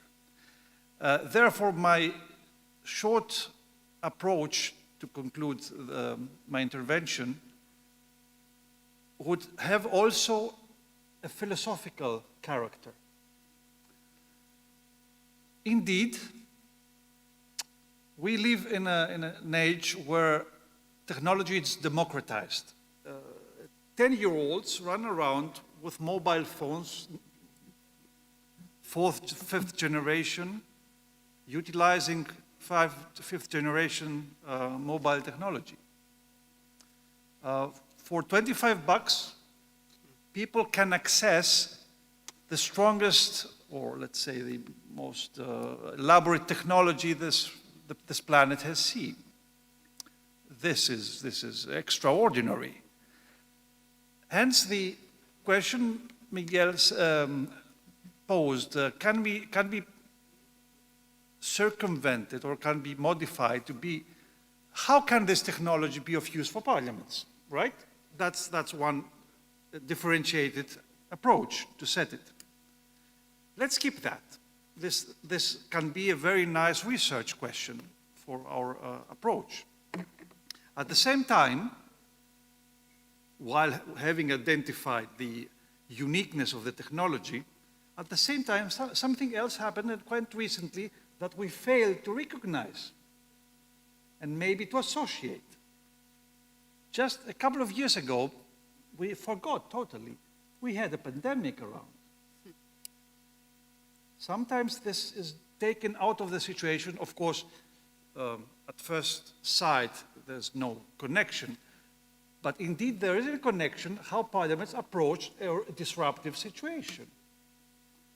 And I'm not talking here about to compare biology with the technology of artificial intelligence. But the way parliaments approached very quickly a disruptive and quite dangerous situation showed us that parliament are quite resilient institutions. If necessary, overnight, that happened to many parliaments. Overnight, they changed rules of procedure. They circumvented standing orders for Speaker and Secretary General oral decisions. That happened a lot of time. In order to take decisions. And that said, that empowered the executive to do its own work. Essentially, parliaments proved once again why they matter in the modern governmental setup. Another thing that we have to take into account into the equation is what I started developing yesterday, is about what kind of parliament we would like to have. So the conceptualization of parliaments does matter because you have the technology, you have the parliament, you have to do the match, but use technology exactly for what? So if you don't do this matching, you don't exactly have any roadmap where to start and where to go.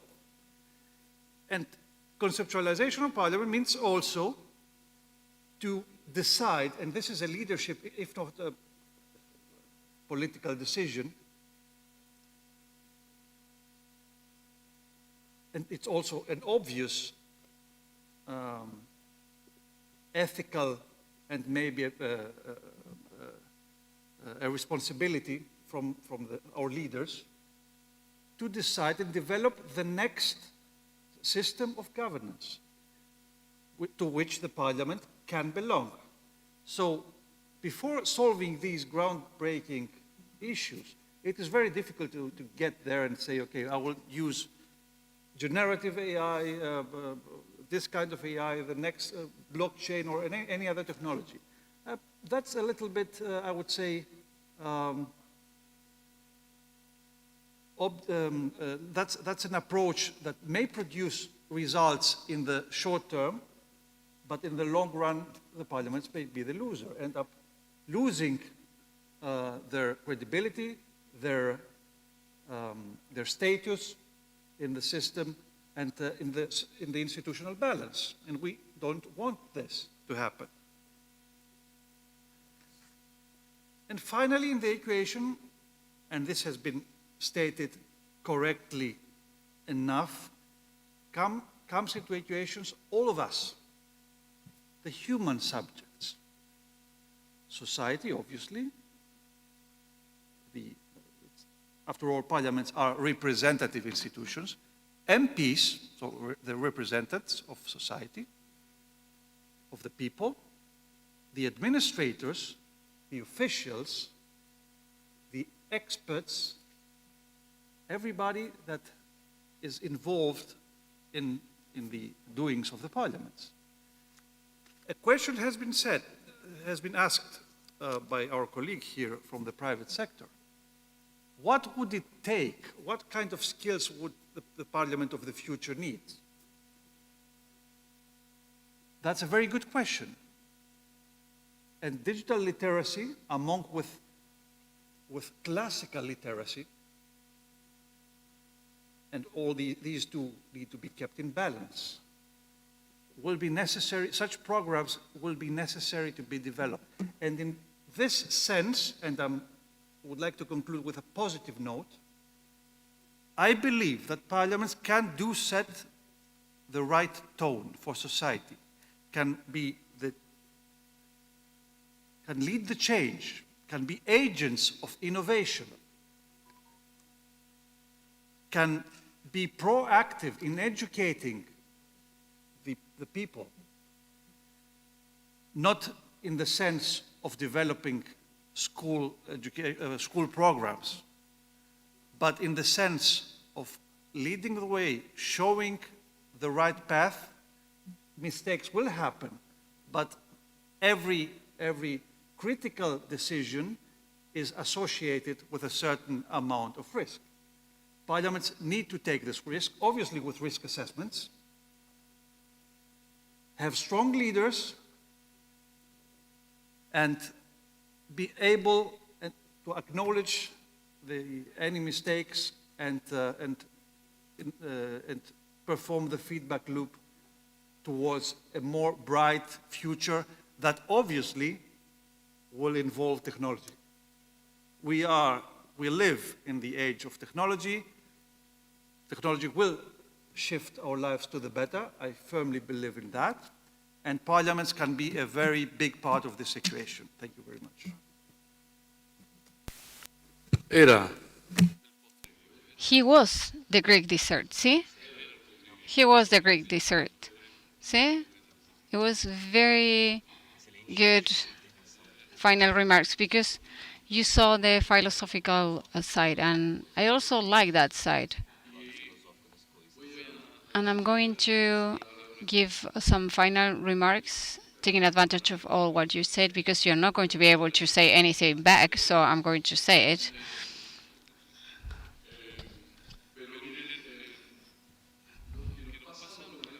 What happened to the parliament is that we want to be gods.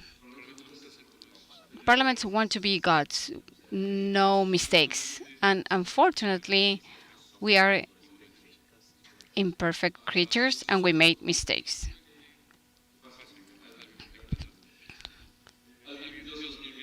God doesn't want me to talk. Oh no, okay. He doesn't want me to be God.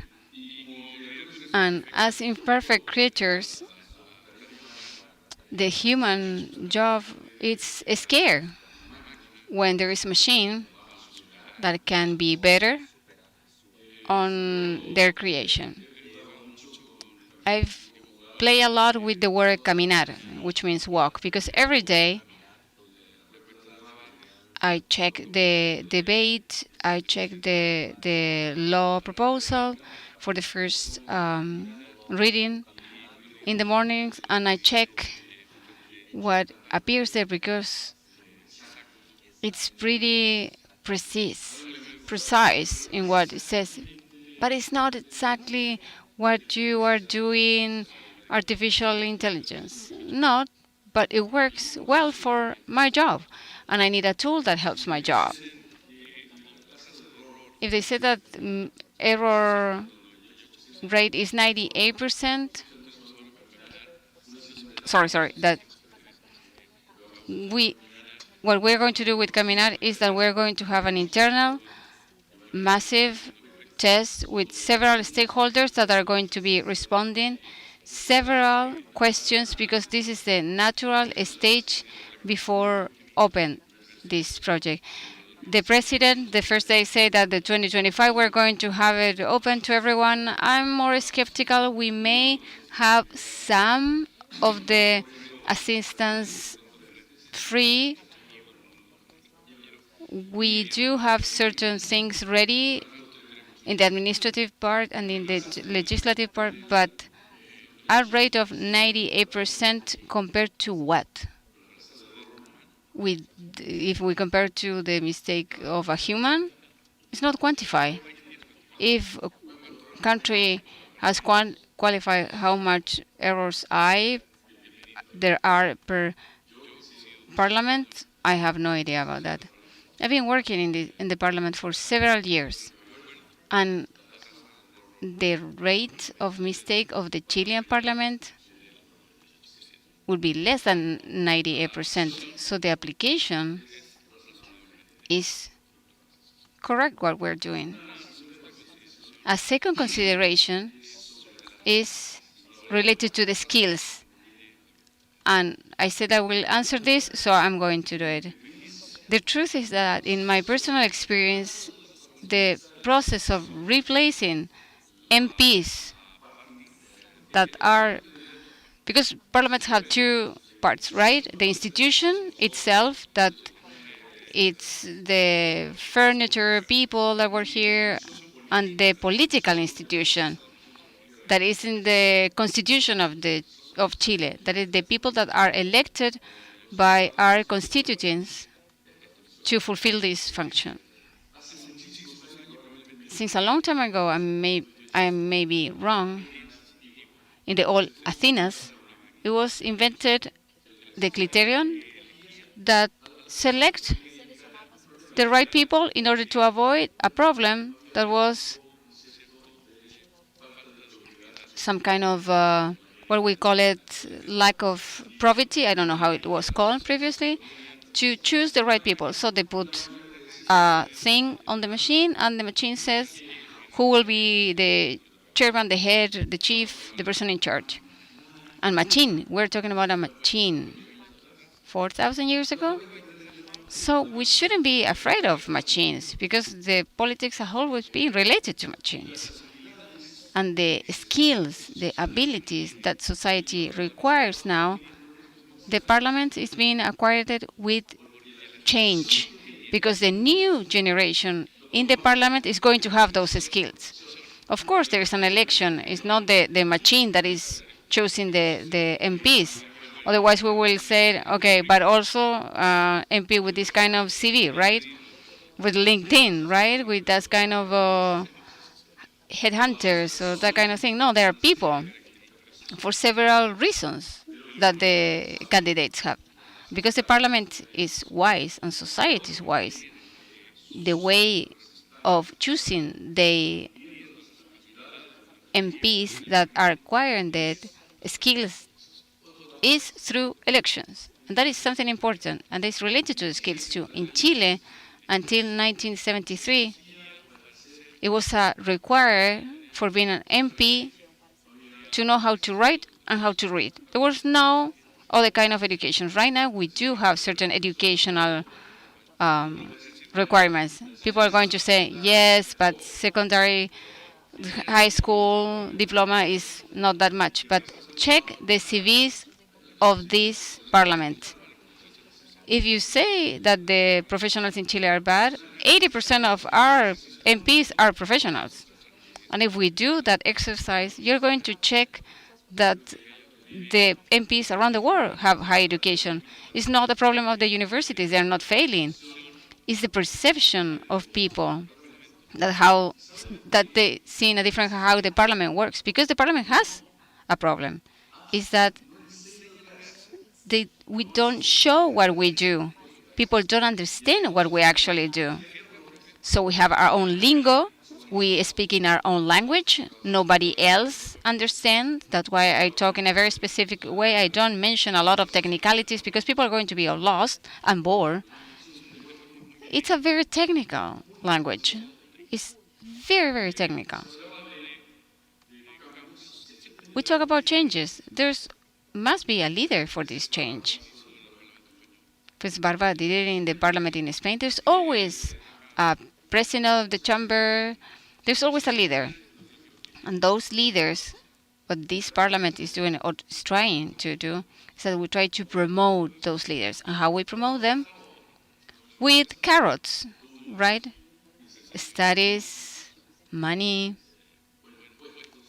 good jobs, because it's the only way that the parliament to enrich every day, to be better every day. I'm not going to keep talking. I hope that I did a good summary of what it was say and not say in this panel. Thank you very much from the bottom of my heart to the participation of all of you here. Jonathan, that traveled half the world for being here. Ludovic, of course, we were very interested in knowing your experience with Archibot. We have a service, an intelligence service, that is very good when we have people that give us a report, and we chose those people, and we take advantage of that people in order to know more. Thank you, Claudio. We really admire the Brazilian parliament. They are our strategical partners. We are being friends with the different members of the parliament. I'm very happy to say that I'm friend with Sergio Sampaio, the General Director of the Parliament, and I have several friends there. Thank you, Microsoft. Thank you, Maria Francisca. Thank you to the people that were presented before Paloma. I think that it was the first day. Yeah? I do remember certain things. See? And finally, I've said this several times, dear Fotis, when I listen to you, when I hear you a year ago, panel with Busola, what you said about the main elements that the parliament can use artificial intelligence. First of all, the first thing that we did with our staff is that we translated and checked if those rules that you had applied to us. And for your tranquility, we're going to put you in the credits of Caminar because you have the copyright of that. Thank you very much. Thank you very much for being here.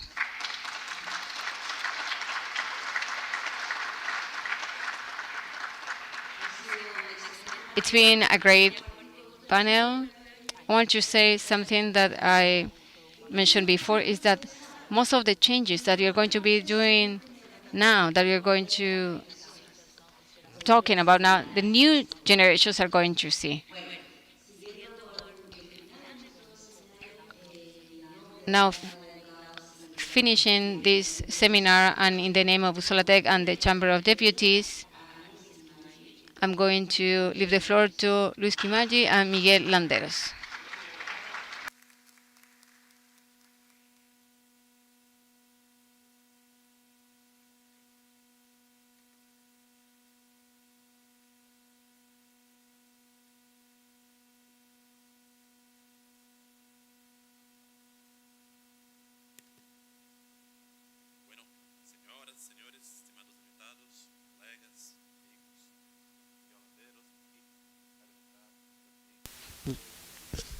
Ladies and I just wanted to state that it is with great satisfaction that we have finished this event together with Busolatec, the Chamber of Deputies in Chile. Today we have started an important milestone in legislation with the words of Mr. Miguel Landero, the Secretary General of the Chamber of Deputies, and his team. We live in a moment of advanced technological advances that we normally think parliaments are not eager to accept changes, but the work established by the Chamber of Deputies in Chile, we demonstrate what is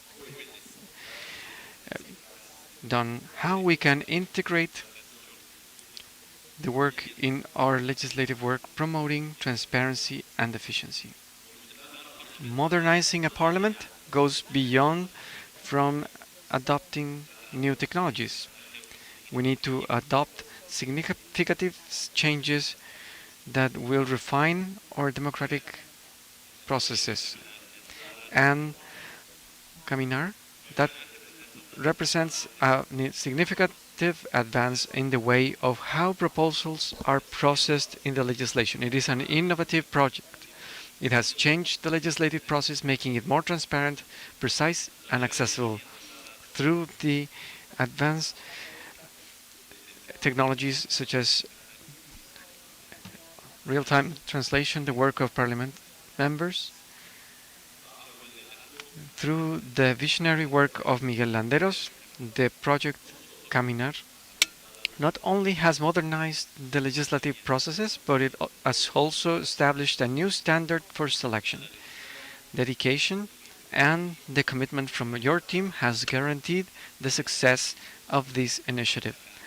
And here I say, especially Esteban, Virginia, Hernan, your entire team, creating a legislative environment that is more efficient.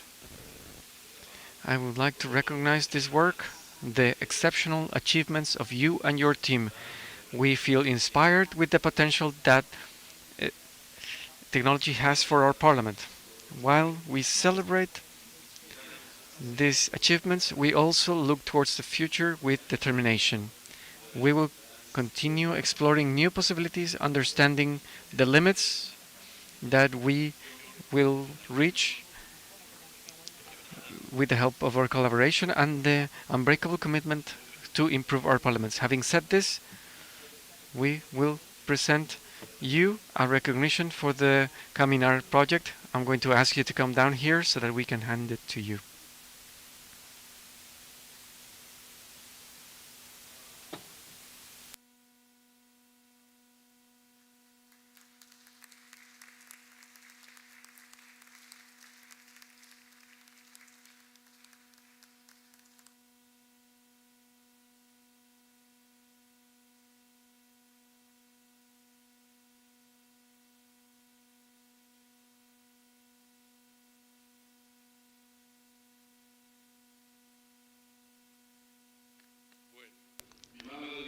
Well, my mom says that when they say my name 3 times, you need to be careful, because to the fourth there is a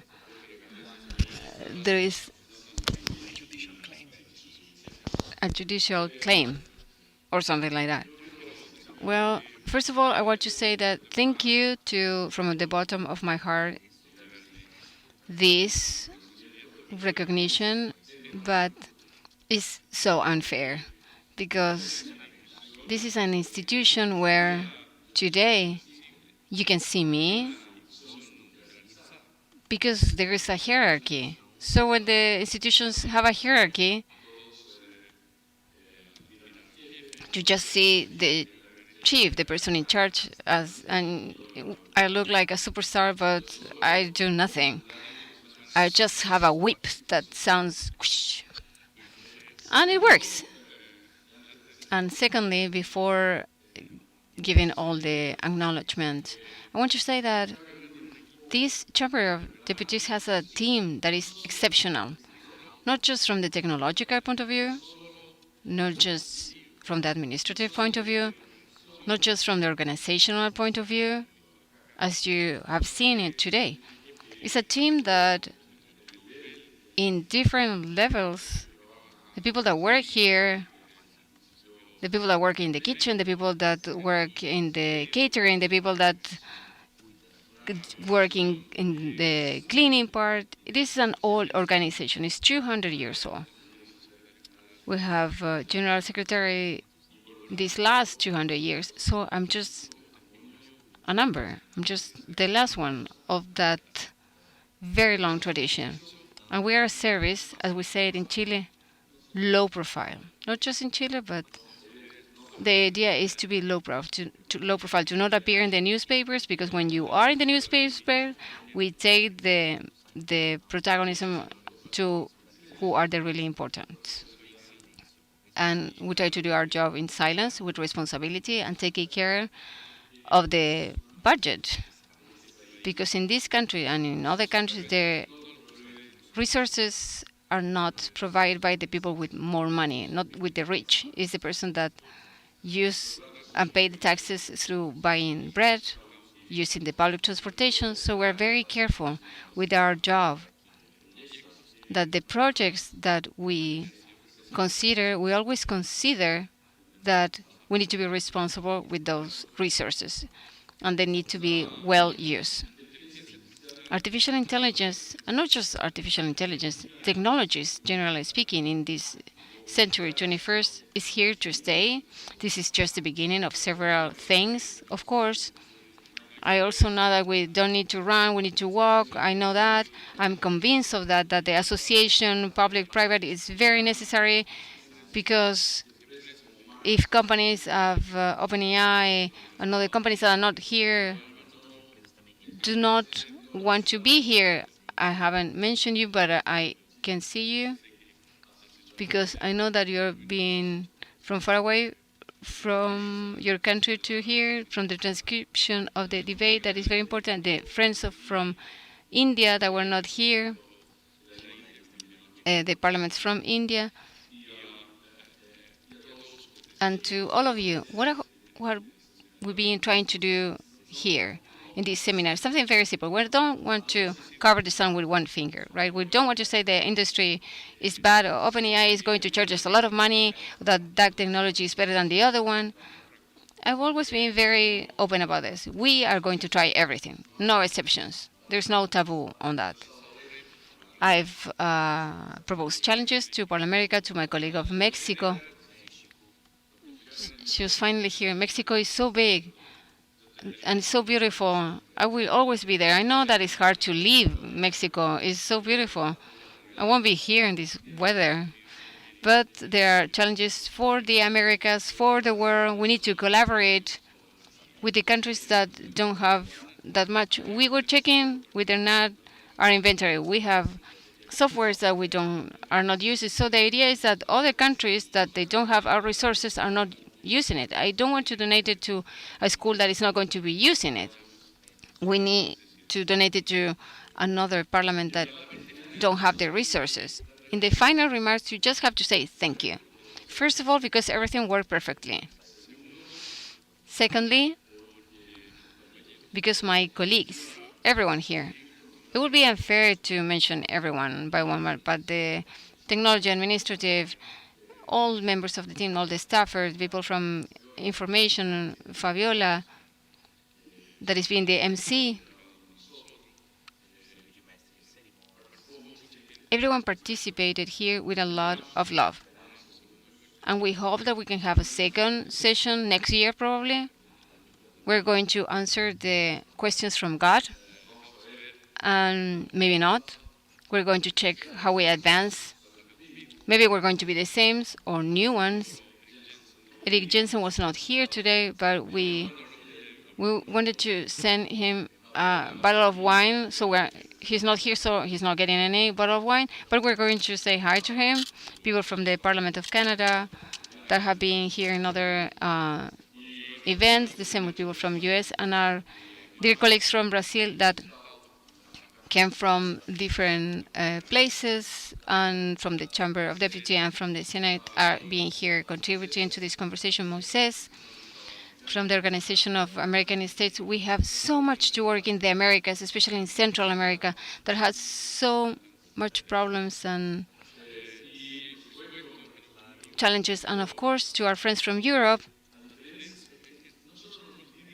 we are not just divided by the Atlantic. Sometimes we're also divided by the conception of the war, the idea of the war. Europe is older than us. And when you are older, sometimes it's hard to change. My mom is 90 years old, doesn't use the cell phone because he thinks that the devil is inside of the cell phone.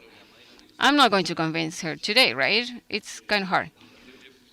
But of course, thank you to Jonathan from Australia because of his presentation. And finally, last but not least, first of all, thank you to the President of the Chamber, the Commission of Science and Technology that is sponsoring this. Of course, I'm going to tell them everything what happened here and all that you said, and that we have been doing, the lessons learned, and what we have learned, and what we have showed you. And finally, I'm going to mention the people that is there right behind. First time, they used for the first time a tie. They had no idea that tie existed, and they are part of our innovation team. They're being here, paying attention to everything. We let them ask just today, otherwise they will be eager to ask you everything. They will be asking several questions, very technical, if this is the last version and blah, blah, blah, because they talk about it all day long. So Microsoft was lucky, because otherwise they will be answer until today, question until today. Someone talk about something. See, those are the skills that you were asking. That's the renewal. That's a new generation. Don't ask me. I know Python, by the way, I know Python. But I'm not going to start now to programming on Python, or I'm not going to start trying the new technologies that all these colleagues know how to do properly and that they use every day. They say every day in my office, Chief, Gemini is fantastic. The next day they say, no, it's terrible. Claude is better. It's great. And the next day they change to OpenAI 0. So I'm not going to tell you the MT30. I can mention several, 20 or 30 programs that are different, that they keep talking. Sometimes they come back to Llama. We never know. With this, I want to show you that we're not married to one technology. We have a planning that what is looking for to get these challenges, to get what is need to be done. If Microsoft, Amazon, or any company can do it, we're going to adopt that company. We're going to evaluate, we're going to assess and check the results. We have a very high ceiling, 98%. And it's very similar to administrative, because I was asking them, why you didn't have the date? No, we didn't want to say. Okay. Because they have the rate. They do something different on OCR and the application of in artificial intelligence. The last thing is to say thank you to, first of all, for being patient enough to be listening, to be here all day long, for traveling from so far away. The person that has the shortest flight was 4 hours from here. This is the end of the world. And you're lucky because we're not in Punta Arenas, it's the real end of the world in Chile, nearby Antarctica. I hope that next year we have a second seminar. I don't know when exactly, because there are several things that we need to manage. Besides, there is a change in our plenary, in our table, so there are certain changes too. Because we have certain continuity with the policy, with the politics, with the policy, we are going to be able to follow this. Unfortunately, this is going to have certain follow-up, so nothing is going to change that much. What was planning in a long term. So we're thinking in our chamber as the things that we're going to do in the 2030. What you see here was thought 30 years ago. It was not done quickly nor easily, but it was done. Everyone's was important here. We're going to transcribe everything. OpenAI is the only thing that we're not going to share because of the copyright until they allow us to share the information, because they're going to share this information to the public audience in a couple of months. Then we're going to have the open presentation. It's going to be the same with Microsoft. We're going to talk about what can be published or not, even though they didn't say anything before, so we already show it, so broadcast it. So it was a real pleasure to be here with you. Thank you very much. Thank you very much to everyone for being here today, and let's keep seeing each other in different seminars and forums in Chile, hopefully next year. So thank you very much.